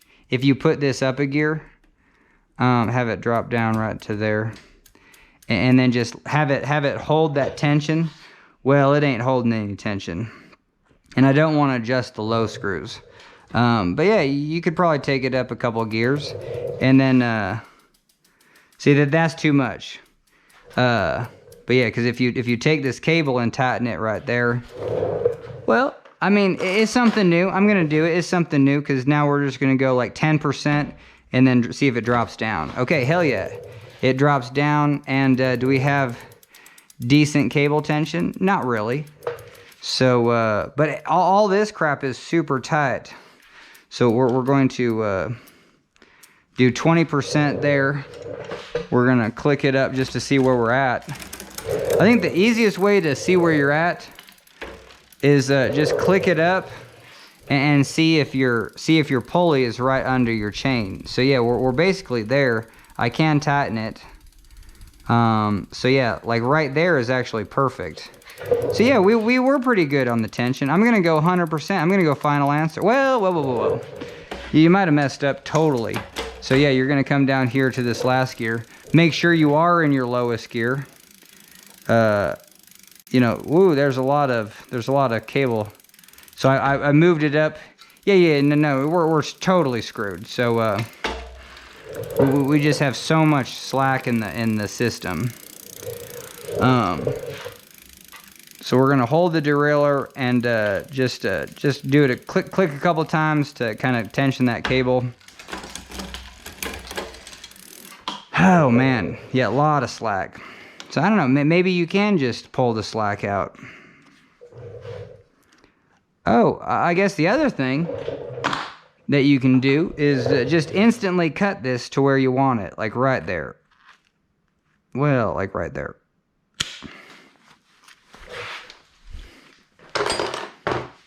Put on your cable crimp, because you can pull a well set cable crimp. You can pull against almost full tension. All right, and don't squish it up so high. Just this middle third, or it is basically the middle, but you're kind of doing a third over there and a third over here. All right, and then put your signature sauce. Booyah. And let's tighten this crap. Yeah, tighten these all the way. Because, but yeah, and now we're just gonna pull all the. We're gonna have too much tension. That's always the issue. It's just you don't have too much tension, and you can't adjust it the other way. But there you go. Click up one. Perfect. We don't have too much tension, so we can go final answer on this. And just make sure it's crimping nice. All right, I think we're good.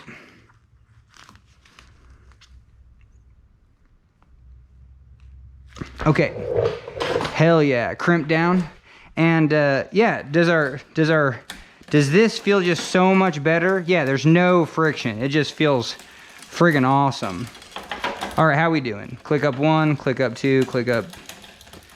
We'll tighten it just a little bit.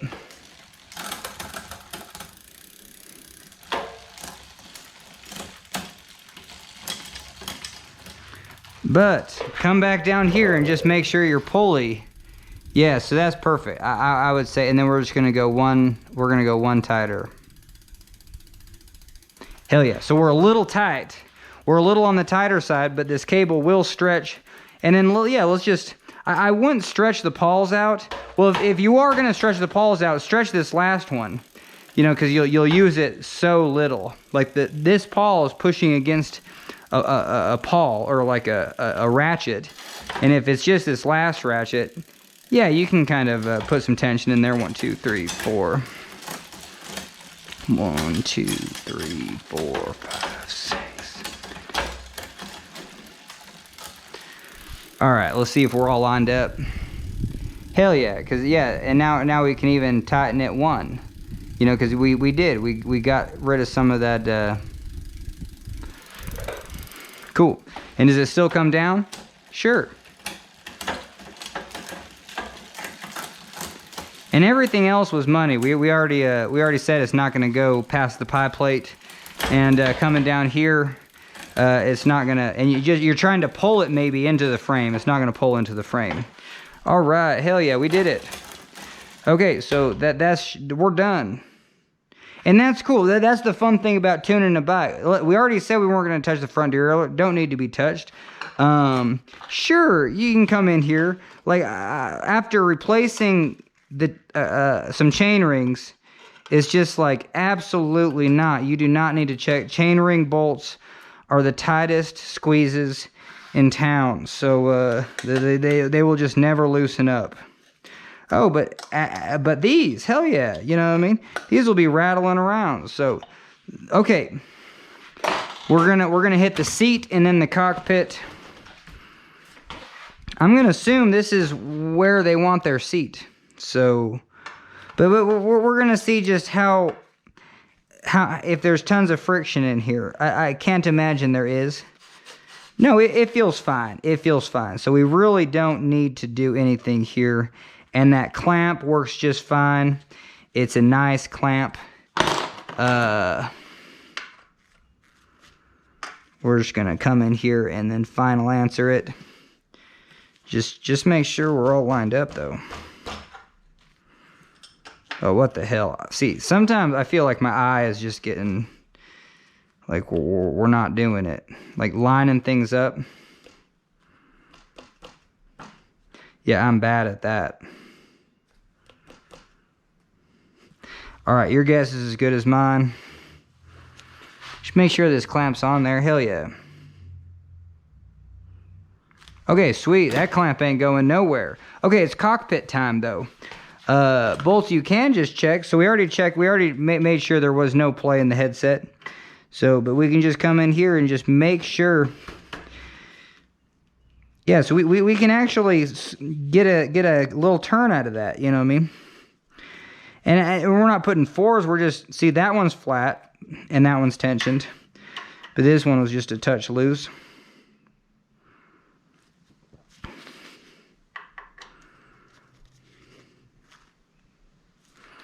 Okay, but the cockpit, holy Toledo.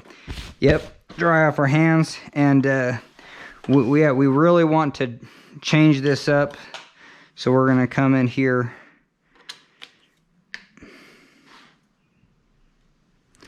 Loosen that.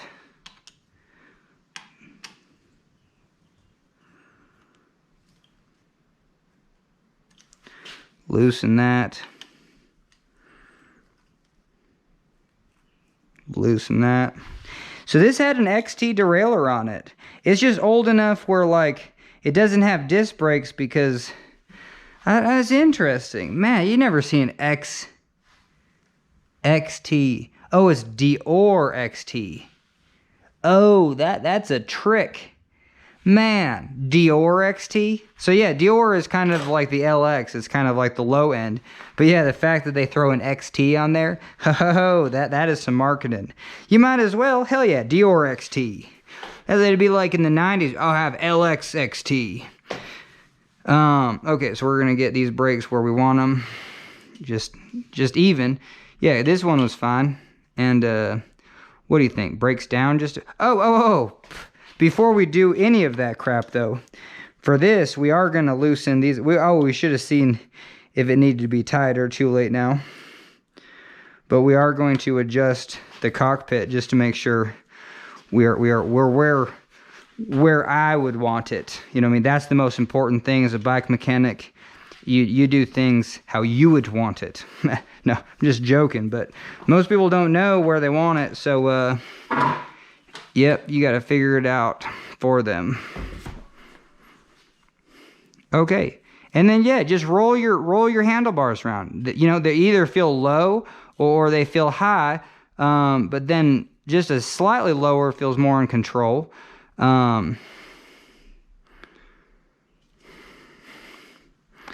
Ooh, I hate these grips. It's like those walking paths where you just have to walk like on 2-inch boulders, like Riverstone with bare feet.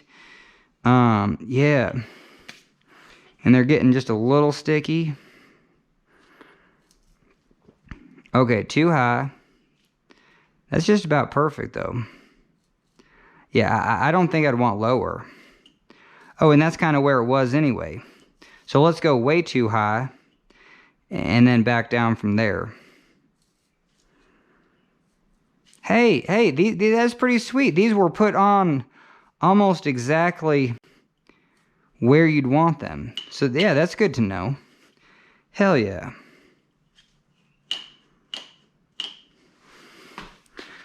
All right, final answer. Oh, you can't just start tightening these. You got to do one. You got to make sure there's even gap on both sides. Get it flush. All right, perfect.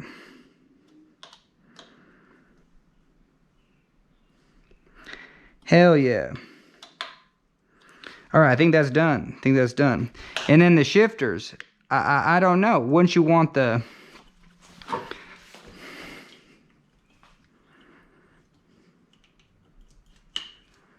I mean, it was put where it was put, so I'm not gonna switch any of that. But let's get the shifters kind of up higher. There you go. Well, maybe the shifters down just a little bit. That's how they had them. I don't know. I don't know. Holy Toledo. I think maybe just the slightest gap.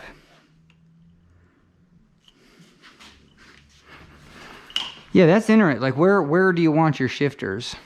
You know what I mean? Do you want them right in front of that brake, or do you want a little gap? I'm just gonna go over to this one and see. Oh, this is double thumb. That's cool.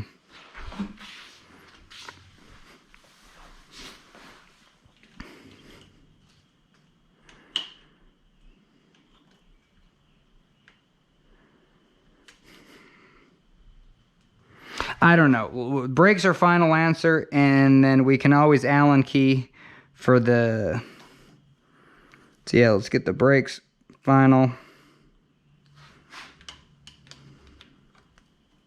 Whoop, whoop, damn it. Okay. Gotta double check them, make sure they didn't move. Cool. Alright, final answer on the brakes. The shifting, I don't know. Maybe we can. We'll go just final answer on that too. I think we're gonna be good. We have just barely a gap. Okay, hell yeah. So now we're literally done. So we did it. We tuned it back. Holy Toledo, it took way too long. I don't think I have any more GoPro batteries. It's 5 minutes to 6. I really want to put some grips on here. Holy Toledo. But I would have to charge less for the bike. Man. I don't know. Maybe I'll just go and get some. I don't know. We'll see. We'll see. Yeah, those grips suck. All right. Catch you on the flip side. All right. Hell yeah. Found some grips, but they're 35 bucks. We might have to return them. You know what I mean? This customer definitely just didn't want. You're like, I haven't used the bike at all anyway, you know what I mean? So it's just like that first step is like, well, it'd be cool if it ran good. And guess what? It runs good. Oh, and I love this part of the process of being like, hey, from the test ride, you know, the final test, you might think of some things that, you know, usually it's just basic, but you know, stuff that, oh, I didn't do that. So we're gonna go righty-loosey. Holy Toledo. So this one's on the left, and if we go righty, it loosens it. Yep, and this is, holy shit. Okay, this one is on the left side. So it's a righty-tighty, lefty-loosey typically, but since it's on the opposite side, it's righty-loosey. See, and this is exactly why we do this crap. Yeah, I'm gonna do the squeeze. Just get in there, nice and square, perfect.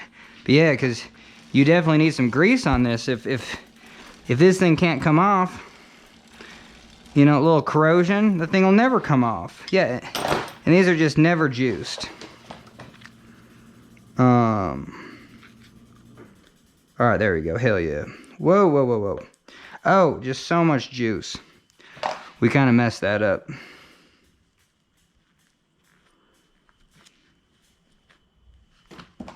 What happened? Oh, damn it. We're just... This isn't good.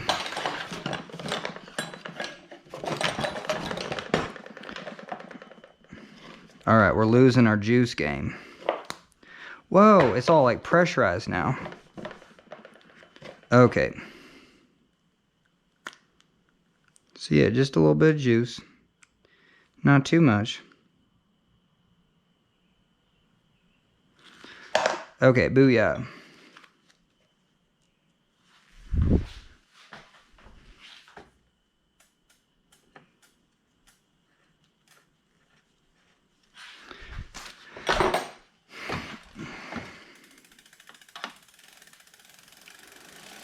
All right, pedal backwards to get it on.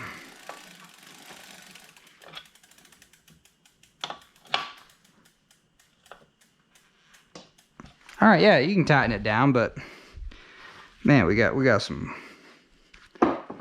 Whew, I think we're done with it. This one's just totally greasy, so we'll leave that there. This one's decent. We're just gonna hit that. There you go. Booyah. See, now I'm just in the game of like, well, holy Toledo. Like, was this tune, Yeah, hell yeah, this tune is worth, you know, because I was just like, yeah, well, did I say 60 bucks or did I say I only charge 50? That's it. You know, everyone, you got to think in $20 bills, you know what I mean? Did I just say 50 bucks? Yeah, I would take 50 if she wants to buy the grips for extra. I'd be like, hell yeah, you definitely want these grips, but maybe you don't. Okay, so we're gonna use some malleting force to get this crap off here. This is crazy, you know what I mean? This is why we're doing this, because in 10 years from now, this thing ain't coming off. All right, so we're going lefty-loosey.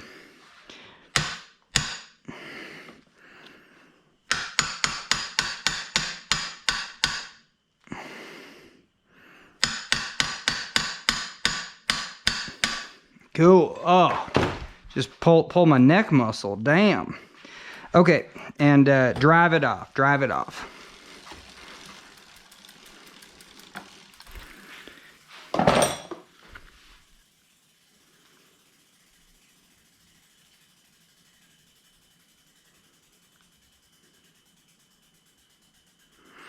But yeah, what does the average person need to make in a day?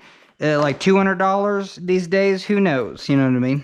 You can't just make $50 a day. I guess you can. I mean, it's only 6 o'clock. We only work 6 hours. You know what I mean? So actually, minus taxes, holy Toledo, this is all you get working for a bike shop. I mean, literally, I would probably start, they'd be like, yeah, we can only pay you 12 bucks. You know what I mean? Hopefully you get paid $15 starting salary, but I don't know. You know what I mean? We're going to come in here. All right, we got that nice and tight.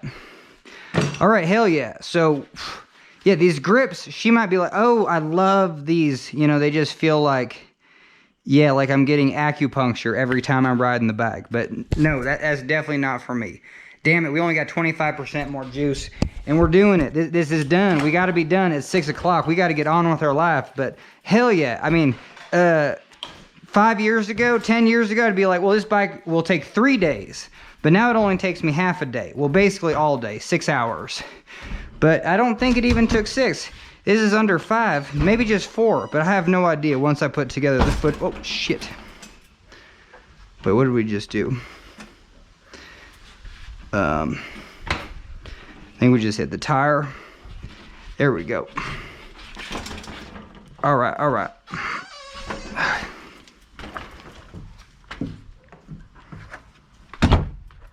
I'll have to go look at the footage and be like, whoa.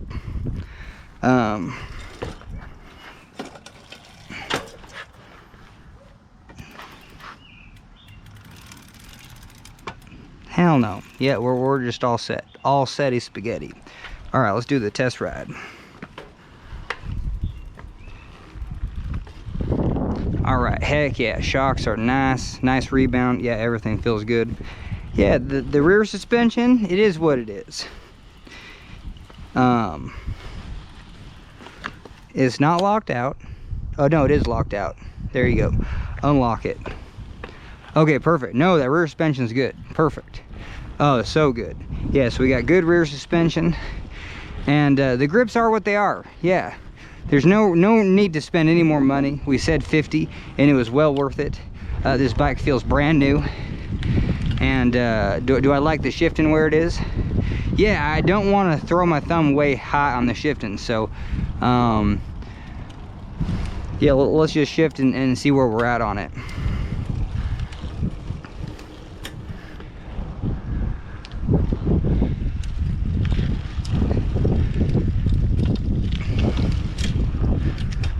Yeah, it's a little slow going down because we made it tight, so let's reduce that by 1. Reduce that by 2. Oh, I don't think we can right here. So perfect. This is the greatest opportunity to let's tighten this. 1, 2, 3, 4. Yes, we should be loosening this barrel adjuster. 1, 2, 3, 4, and then tightening this one all the way down, because when we're on our back, whoops, this is the one, the barrel adjuster up here is what we're going to be able to use. And I need to Man, just to see where we're at. Yeah, too much tension.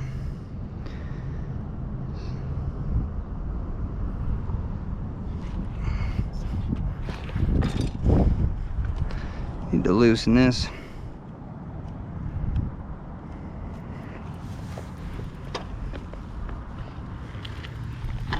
All right, so we have to redo this, but we turned that in all the way. And it is good. It's good to be able to tune something on the fly. Because all we're needing is the cable tension. So we're gonna go up, looks good, go down.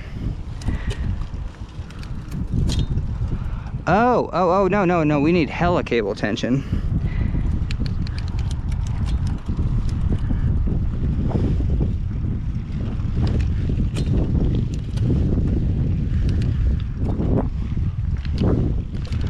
Well, now I'm confused. All right, so one thing you can do is just get your cable tension so it won't go down into that lowest gear. And that's kind of a good place to start. So pull out the cable tension.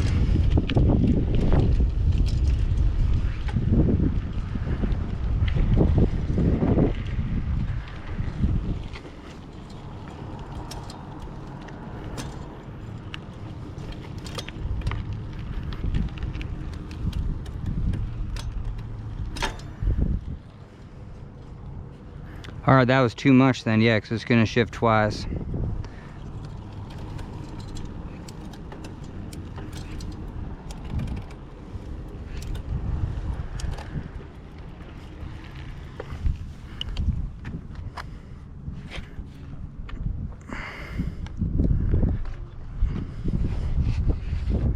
All right, we're gonna look to see where it is. Yeah, it's still too high.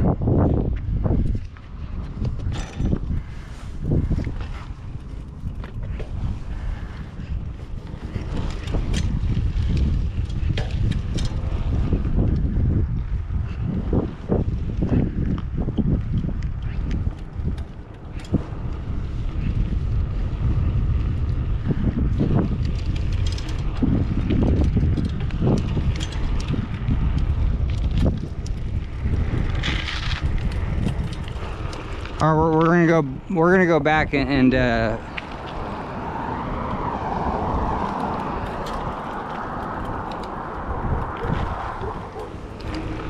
adjust that derailleur.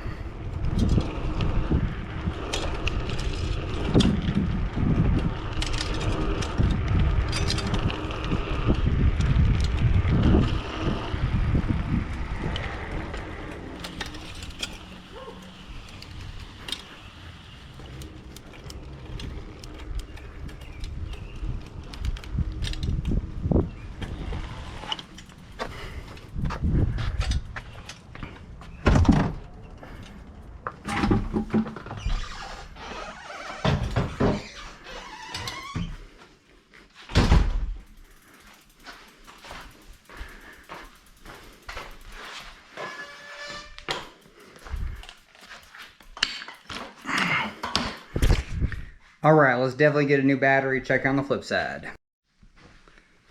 All right, so I threw myself for a loop because we were adjusting the derailleur from here, but then we had this all the way in. So that was kind of where we were messed up. So it is nice. So okay, so this one's all the way in, and we're gonna see where we're at. We're gonna come in 1 click, 2 clicks. See, and we should be up 2, so perfect. So we're gonna come here and we're gonna loosen this. 1, 2, 3, 4, perfect. And then come in, click. It still don't, so we're gonna come in here, 1, 2, 3, perfect. So 1 click. Oh, you know what? Holy Toledo, we're not done with this tune whatsoever. I totally forgot about true and wheels. Holy Toledo. Okay, so we're gonna remove the derailleur and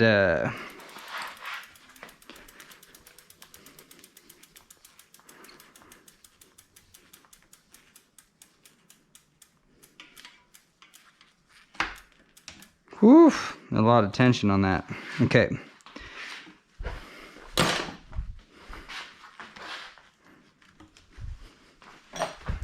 Yeah, because the derailleur alignment, the derailleur hanger might not be aligned. So we're going to come in here.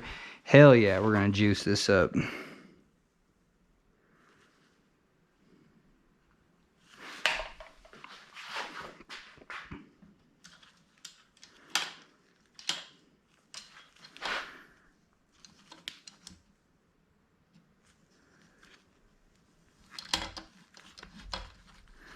Go easy on derailleur hanger threads. Holy Toledo. Real easy for those first two to suck. It's because there's so much tension on a derailleur that when you pop it off, oh hell yes, this is just so nice. Is what I was trying to say. It's just perfect. It is perfect. Okay, so but what we can do is come in here and we can true a wheel. And don't need that one. Probably don't need the red one either. Which one do you think? It's usually always the black. Yeah, the red one's way loose. So the red one says 2. Green one says 1. Alright, where's the black one? What up?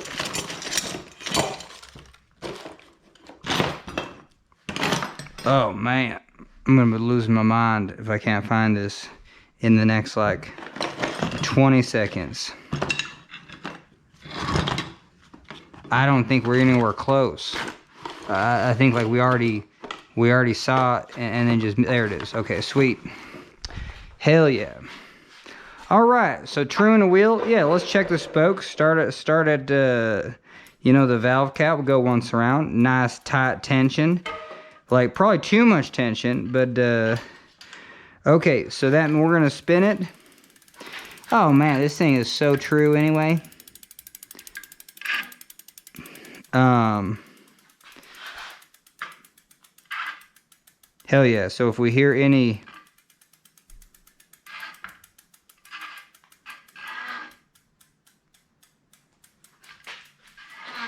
yeah, we'll get all the sounds to go this way. So there you go.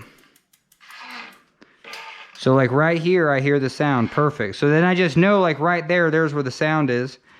And it's from here to there. So that gives me an indication. So even though it's not even where I'm truing it, it definitely helps because, okay, so now I'm gonna loosen these spokes by tightening them.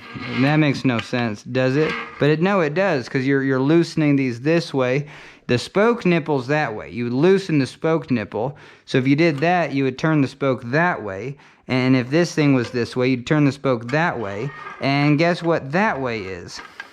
That way is, to loosen it is going to the right. It's crazy.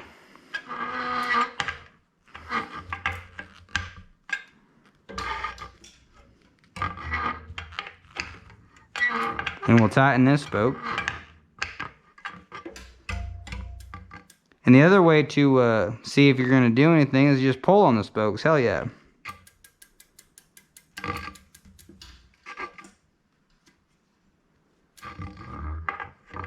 Alright, loosen that to tighten it. Tighten this to loosen it. Righty-loosey. Lefty-tighty. Righty-loosey. Oh, lefty-tighty. Righty-loosey.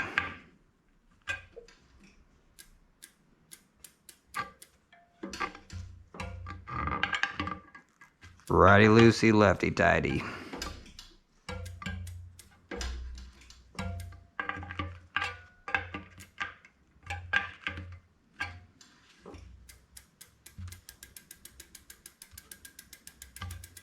Hell yeah.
Oh, yeah, righty loosey.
All right, so I'm gonna call it there.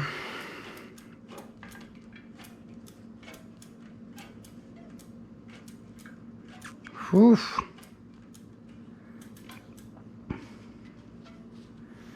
Should have really strong spoke tension, but you know, I don't have a spoke gauge, and they're both the same right out of the factory. So there you go. We're gonna leave it as that.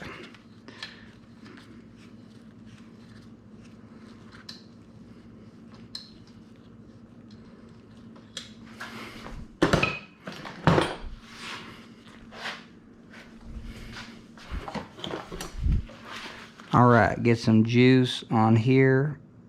There you go. Just a little bit. But yeah, man, there's so much tension in this derailleur. Yes, you got to get in here and just catch a thread, pull up on that B screw. Whew, yeah, it's always a little bit of a nightmare to get derailleurs on. Okay, sweet. Hell yeah. Alright, so now back to adjusting. So 1 click up, 2 clicks, 3 clicks, 4 clicks, 5 clicks, 6 clicks, 7, 8.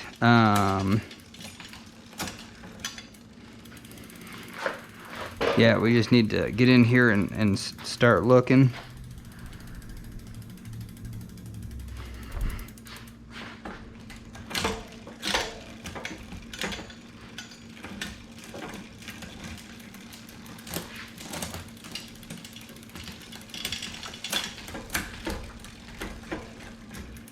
So I'm going to tighten this just a couple, just so it goes down easier. No, it goes down too much. 1, 2, 1, 2. Oh, 1, 2, 1, 2, 1, 2, 1, 2. Yeah, other way. No, I was going to tighten this so it goes down easier, but then it went down too much.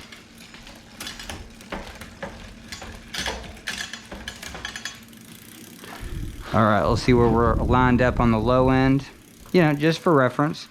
And then let's go to the high end, see where we're lined up. Just looking at this pulley where we're lined up. Yeah, we're just a little on the tighter side, so yeah. We're still able to drop down.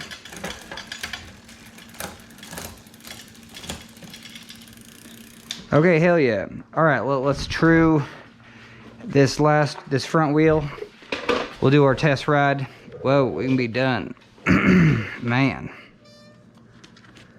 Okay, so how do we want to come in here? Oh.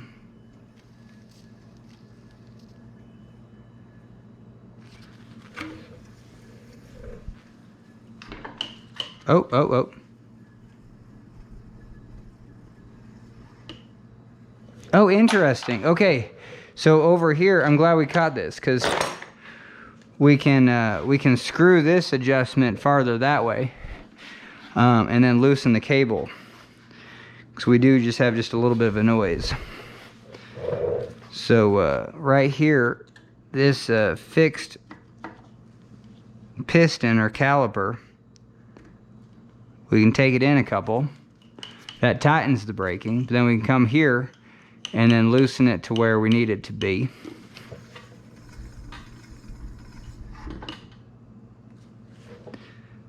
Same thing, we need to do this just a little bit more, so we're going to come in here and tighten, and then come in here and then loosen.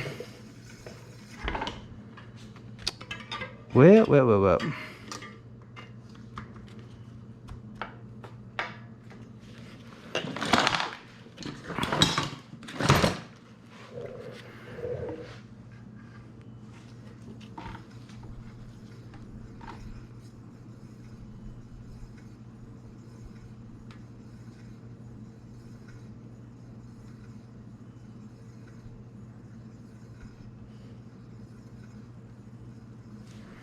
Oh, interesting. And there's no barrel adjuster here. Oh no, there is. You can totally adjust this side too. Oh, that's great. So yeah, we're gonna come in here and then loosen this side, and then see where we're at.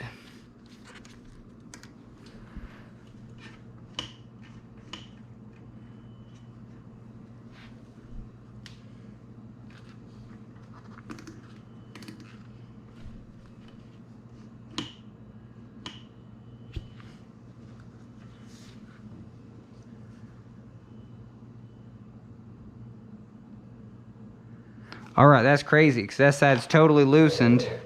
And so now we almost need to readjust it.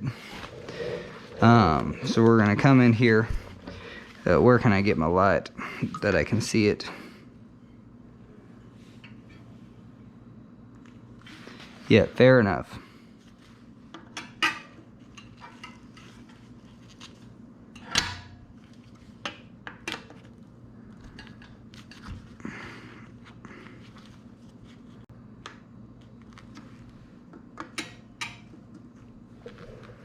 Alright, let's get the one that makes it easier.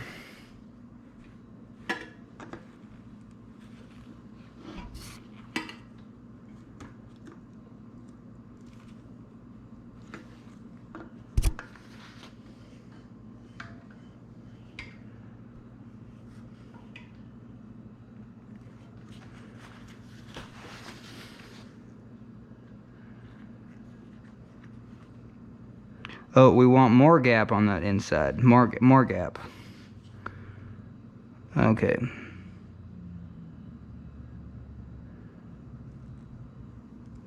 Alright, it's gonna be more gap.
Alright, I think that's going to be final answer. So that's sweet. Just get it bottomed out. Hell yeah.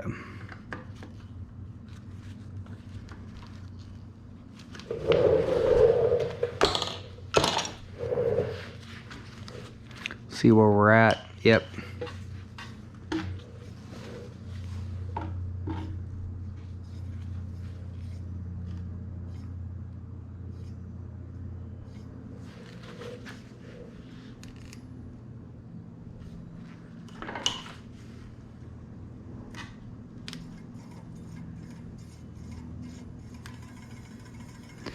See, and it's pretty true still, you know what I mean? So, because this one was a little bit buggered.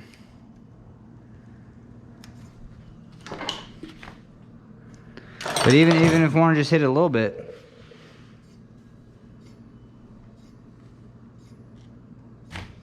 So right here it's making noise. So we come to the caliper, and then we take these in between these two spokes, and then we go that way.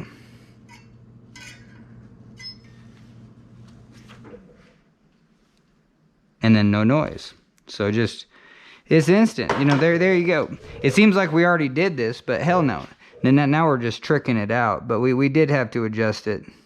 All right. So and then yep. So that's going to be good there. We will come across here and tighten this up one.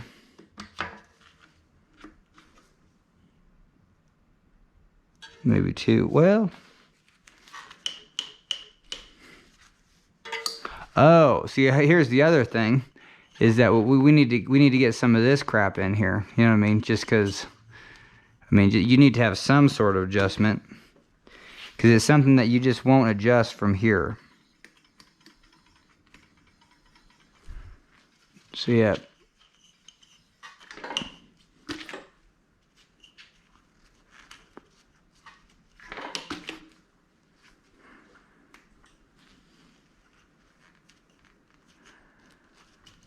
All right, we have just the slightest amount up there. This is real good. But we can back off. Okay, so that's backed off. We can tighten it from the other side. Yeah, it's just like the order of operations. Holy Toledo.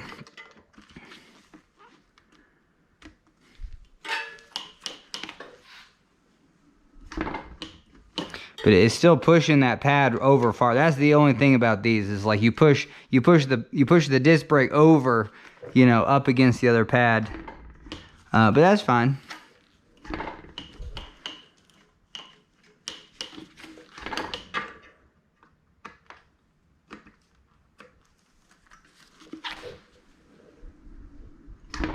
There you go.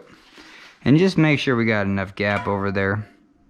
Alright, I'm satisfied with the gap on that left side that's not going to rub. So hell yeah. And perfect. We're ready for a test ride. Damn. So, and this brake's good. Heck yeah. And this brake's amazing. Okay, so we're no parts on this. Well, except the cable and the housing. We're going to throw that in. And, man. But, we're just...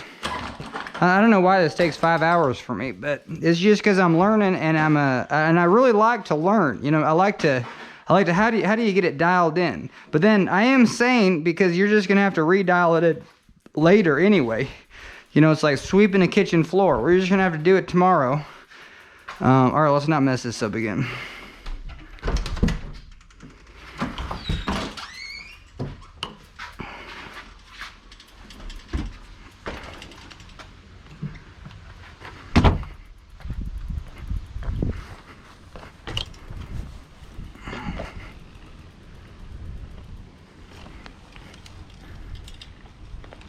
Oof, it feels light and new, so we just need to get that shifting dialed in. Alright, yeah, that shifting's a lot quieter now.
Alright, yeah, hell yeah, the shifting is a lot quieter.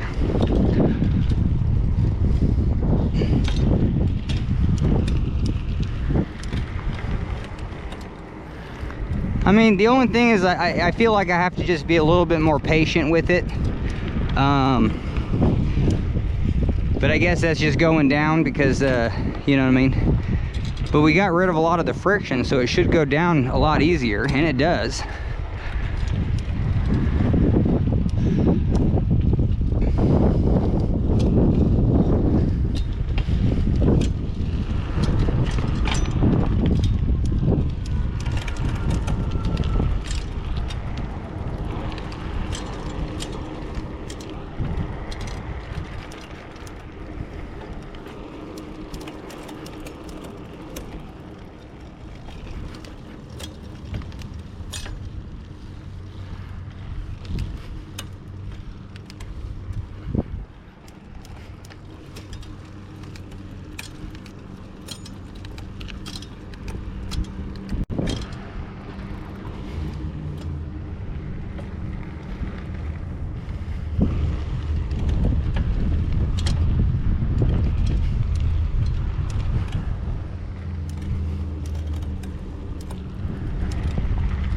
Alright, so maybe I have too much tension in the derailleur cable, so we're going to tighten it one and then just go through that whole process, you know what I mean? Just zen it out.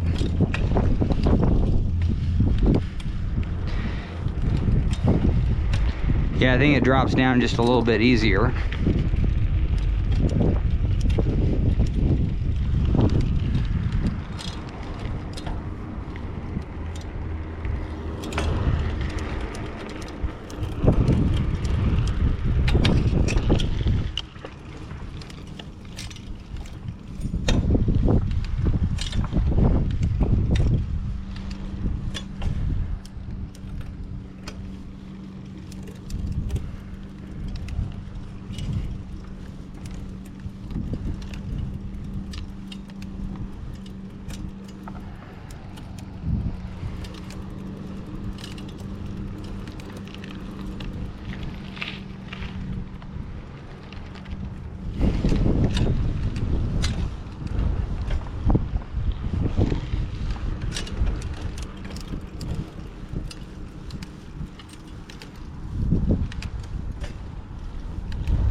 Alright, I gotta see where we're at.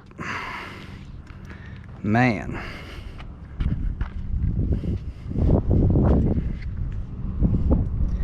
Oh, yeah, we're still way too tight.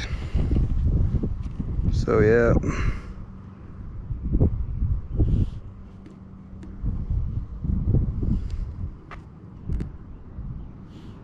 Alright, that's centered.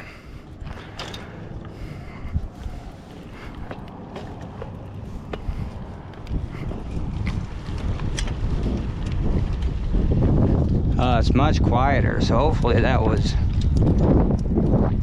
it.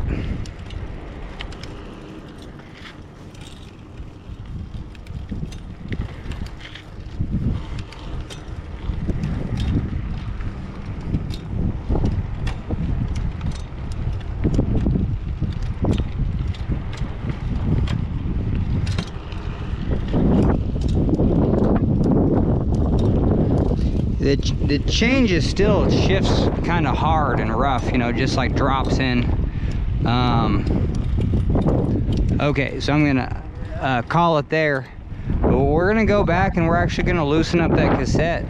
You know what I mean? Because the cassette's just a bunch of plastic pieces, and if you tighten it too much, you can just squish that indexing. And you know, your chain's trying to jump down each of those indexes, so you want that indexing to be perfectly spaced out.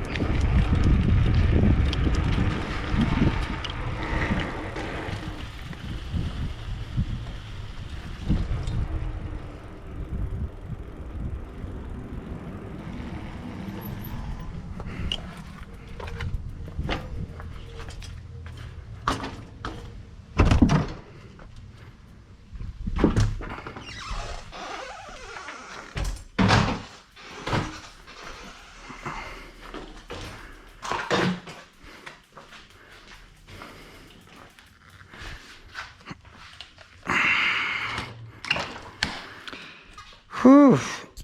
All right, this is the part where you're just like, hell yeah, you get fired as a bike mechanic, you got to get this thing out the door. You can't just start learning about how to be a bike mechanic. You know what I mean? But hell yeah, we do. So anyway, yeah, well, let's get that rear wheel off, and then we'll break that cassette and then retighten it. So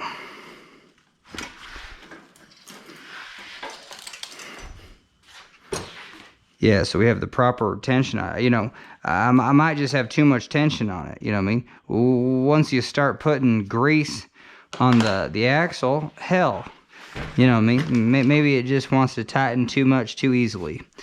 So, all right, so we got that sealed the deal. Or was there a big old wrench? I thought we were gonna use it to beat on something, and then we use the hammer. So, oh, there it is. All right, so we're gonna get this in play. This right there. All right, hell yeah, 45. Close enough. But maybe not close enough. No, you need a legit 45-degree angle to break these. Okay. Okay, so there you go. And now we're just gonna set the tension again.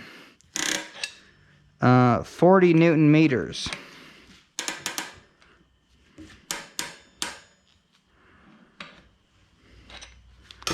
Well,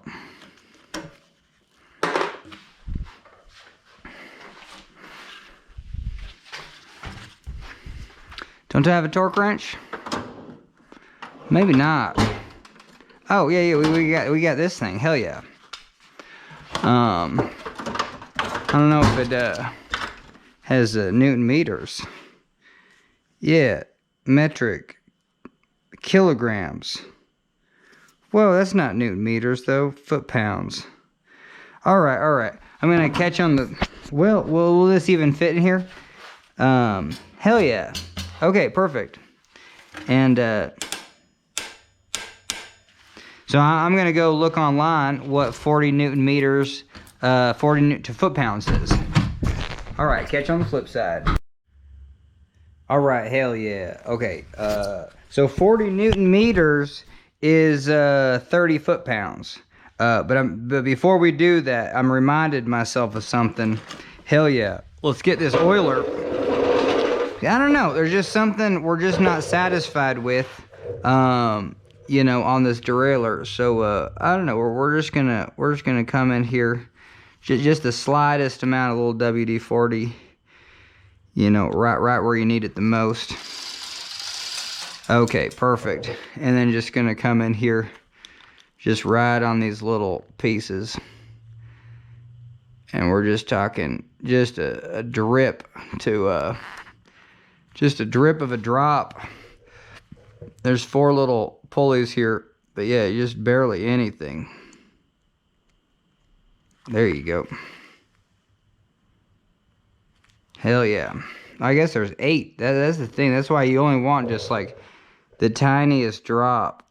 But it could go a long way. You know. And then definitely rag off the extra. Definitely don't want just extra oil all over your bag. But hell yeah. Okay, so trying to get our derailleur just friggin' perfect. I don't know, you know what I mean?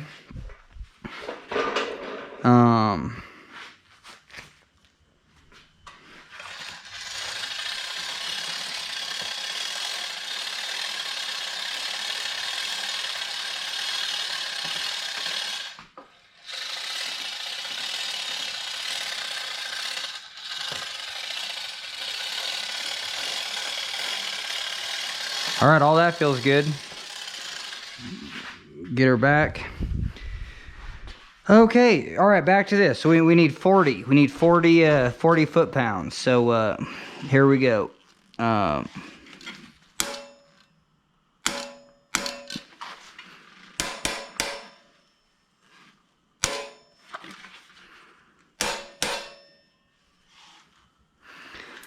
Oops.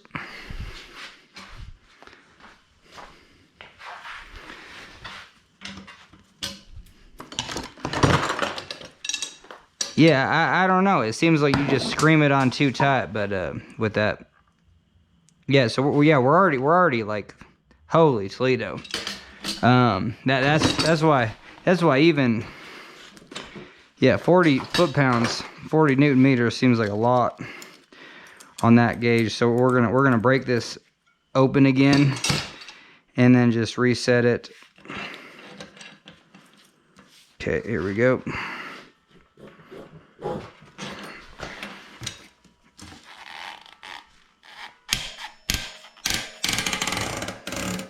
Yeah, so that was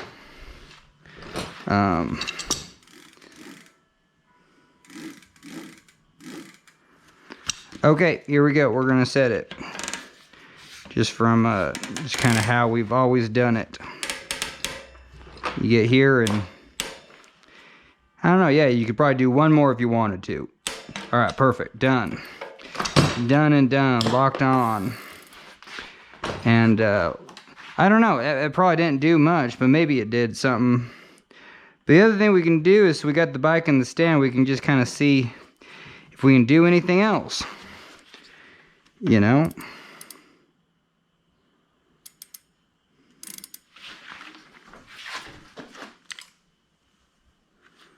Yeah, maybe, I don't know, maybe it is time for a new chain. You never know. Okay.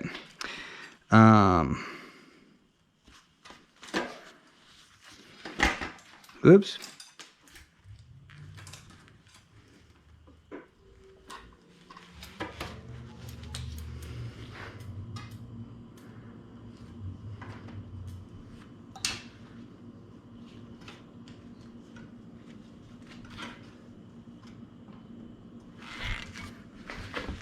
Good. Bummer. Okay. Alright, beauty? Is that what I was trying to say?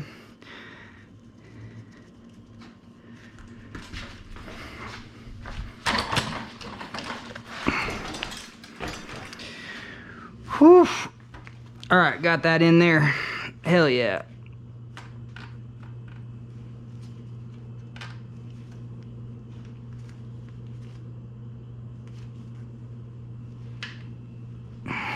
Perfect. All right, what the hell? You know what I mean? Let's get this thing cranked back up. Yeah, you know what I mean? What the hell? Okay, high and low screws set good. All the cables in there good. Yeah, that looks a lot better.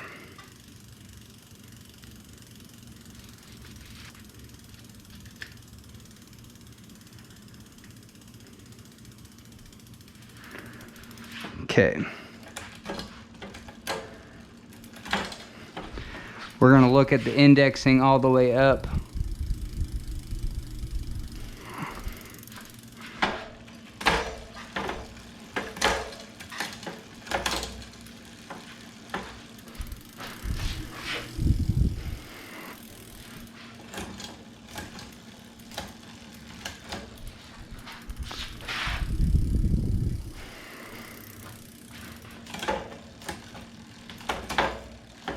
Just drops down fast, that's for sure. And then it might get... Alright, that's dropping down a lot more smooth.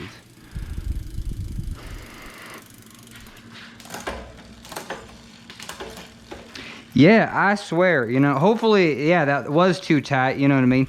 I don't think you want to throw a cassette too tight, you know what I mean? Yeah, sure, it could just totally friggin' loosen up. But that's the one thing. Because if you tighten that, all your plastic is just going to get compressed. Hell yeah, I could compress plastic with my fingers. You know what I mean? So, man, that's just dropping down so much better. Well, that's a little chunky. Maybe I'm just making stuff up. See, it's just a little bit hard on the... So where are we at here? Yeah, we're good there. But just dropping down. Okay.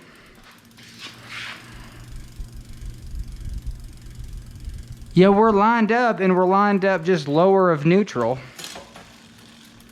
But let's tighten this one time. And what that does is it puts it just a little bit lower.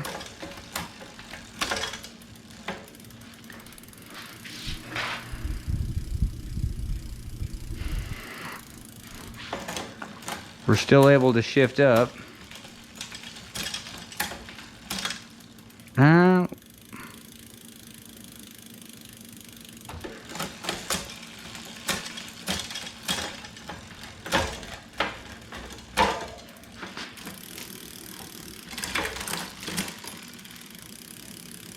Oh, you know what? Holy because that was the other red flag, is that this B screw. You know, hey, let's look at that, because okay, interesting. Yeah, you have an adjustment here, so that's cool. So what this screw does, let's see what the hell this screw does. Well, let's just back it off and see if we get any change.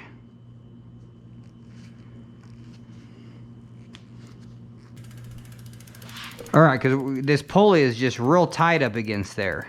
See how that pulley is just hella tight? Yeah, so the second you go to shift, drop down one, holy Toledo, it's like too much. You know, it just wants to go too much, see? And it just chunks down. So at least we found the culprit of our problem. And I think it's because this pulley is just too... Well, now we're just on the loose side, so hell yeah, we need to tighten this up. Drop it down one, and see. Let's see.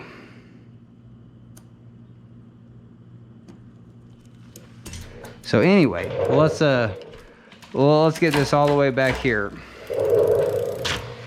And yeah, let's loosen this bad boy.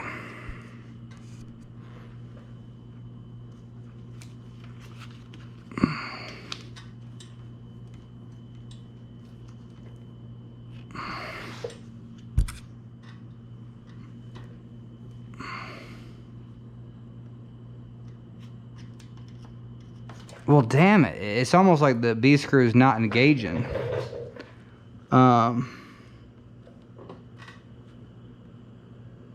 Oh.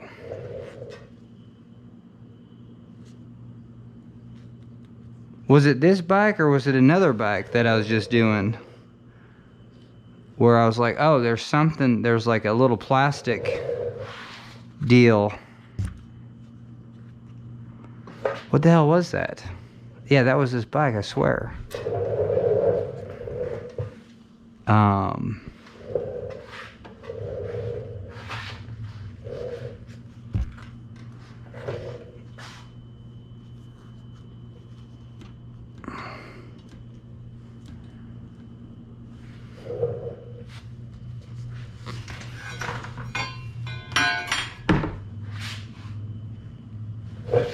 Yeah, let's go wheel over to another bike and just kind of check the derailleur. How close is that pulley? And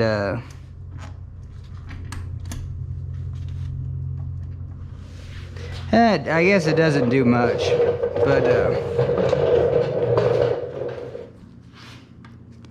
and loosening it probably makes less clearance.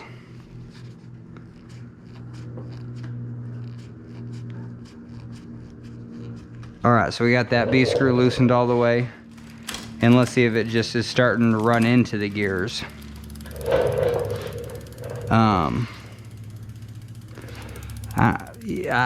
I don't know. Like, yeah, there's like no clearance here at all. So let's tighten it up and hopefully we get more clearance.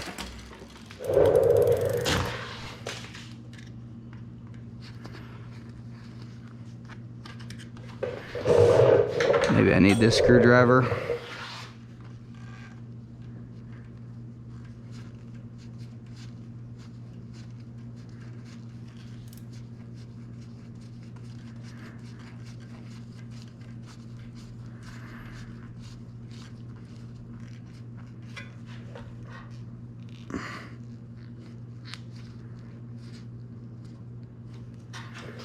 All right, so that B screw is all the way out. Okay, so here I should have looked at the clearance there too. But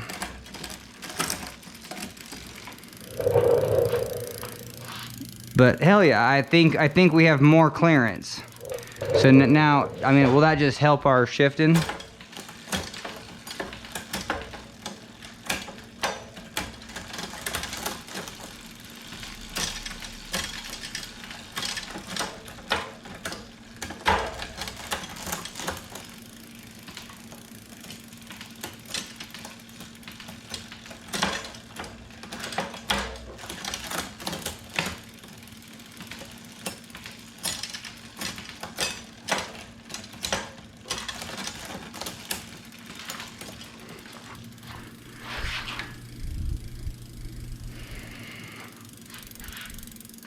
Not really. Okay, well let's tighten her up all the way because and see if this even does anything.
Man, I swear that was smoother, but it's just so hard to say. Yeah, I swear that's smoother. So yeah, backing off this B screw, I don't know, you know what I mean?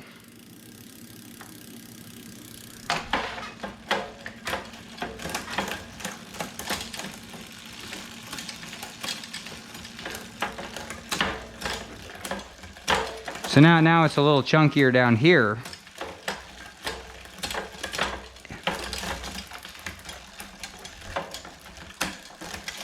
And that's all right, but it's just way smoother up here. And are we still trying to jump down too much? I'd say so. We want to increase the tension just a bit.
All right, so I should probably watch a video on this B screw, okay,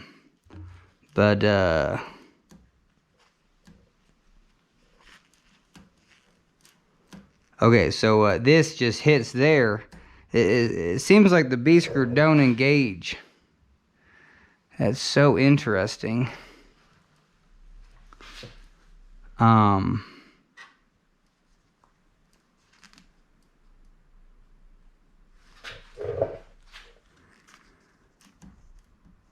I mean, is it easier to do that? And then if I tighten it, it's less easy to do that?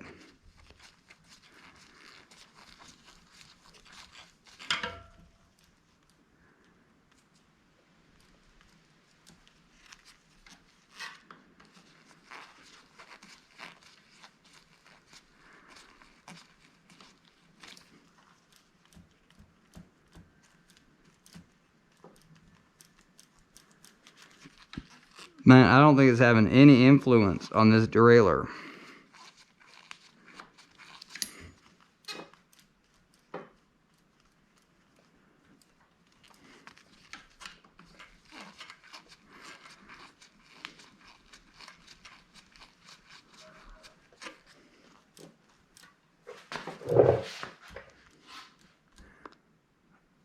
Well, backed off, is there just more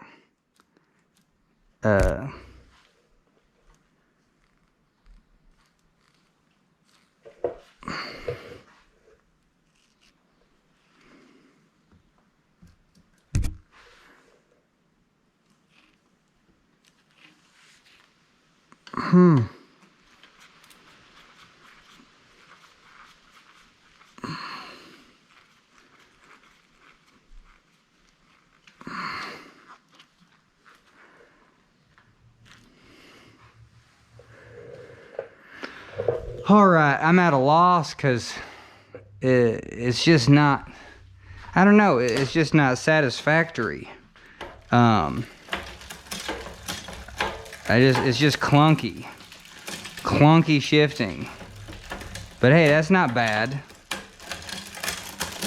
I mean, let's say that's the best we're gonna get. You know, let's ride it. Let's do another test ride. We might have to just be done. Holy Toledo. I mean, it still feels nice, smooth. All the hubs are well adjusted. All the brakes are hella well adjusted. Brakes and hubs, wheels, you know, I mean, we did a lot, but man, sometimes you strike out when it comes to shifting. Sometimes on the front, sometimes on the rear.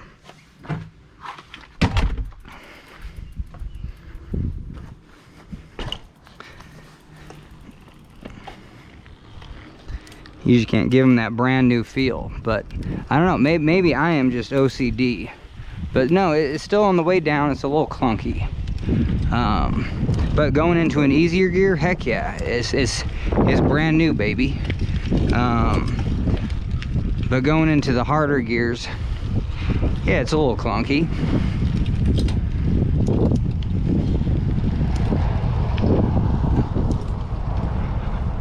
it's not perfect, but this bike needs to be ridden just a little bit more, get a new chain on, and I don't think a new chain would actually, you know, it's not, I don't think the chain's the culprit here. I really want to investigate by like taking a derailleur off my bike and then switching up the derailleurs and seeing if that makes any sort of difference.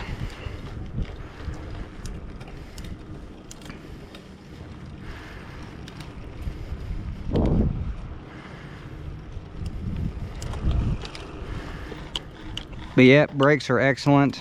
We're going to test the lockout again. Yep, it's all locked out. Unlock. All right, it's unlocked. Oh yeah, get up into this big gear. Yeah, the front derailleur works amazing. Yeah, that's great. We didn't really have to adjust that. We just admired it.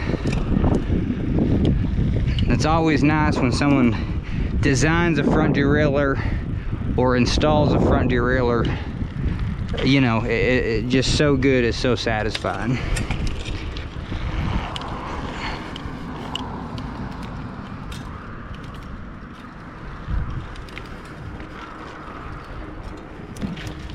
And you know, single clicking to go faster, doing the double click, that kind of helps, you know what I mean? You know, like double clicking, that makes it a little less chunky.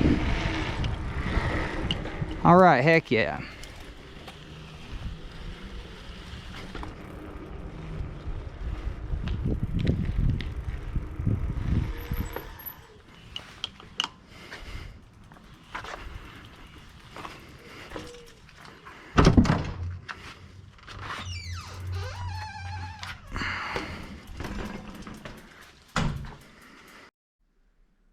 All right, sometimes you just gotta say, hey, we're done. But in thinking of that, yeah, then you think of something else. So what we didn't do was we didn't clean this rear tire like we did the front. So we're just gonna come in here with some soapy water. Heck yeah, just do like a third at a time.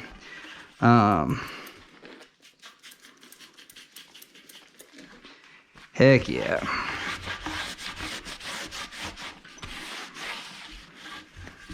Clean that rim. Oh, whoa. Yeah, this tire, yeah, it is good cleaning, because then you can kind of inspect things. Yeah, this tire might have sidewalls that might give out. We'll see. Other than that, we're good. All right, come in here, clean this side.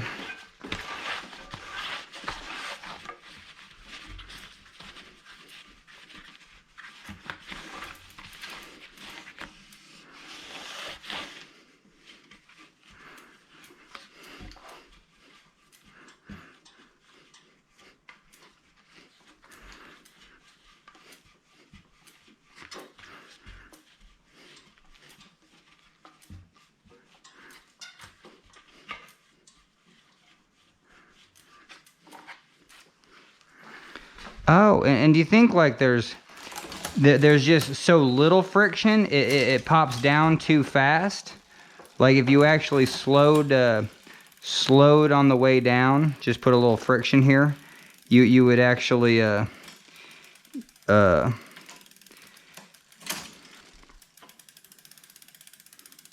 don't know how to put friction and do that, but yeah, we're good.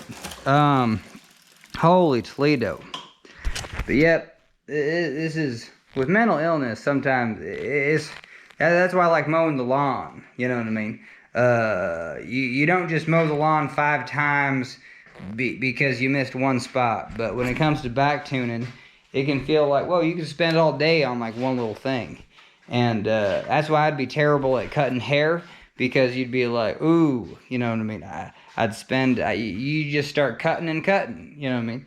But luckily a back is kind of, you're trying to just find these sweet spots that might not exist, you know what I mean? So anyway, we did good. And I don't think there's anything more to troubleshoot here. It's just put it back in the mind, be like, yeah. So yeah, this one, well, especially, because this one's a tune for a person that, hey, well, it's my physical therapist, you know what I mean? So once I'm done with physical therapy, it's just like, well, hope your back don't squeak, or, you know what I mean? But no, I would help it out and fix it, that's for sure. So, but anyway, I got to be done. That was a little bit of a headache there at the end. This was not the bike to just do fast, you know what I mean? Well, it was one of those that, yeah, we did that safety tune. And hell, that might have been good enough. But yeah, definitely re-grease those hubs. That was worthwhile.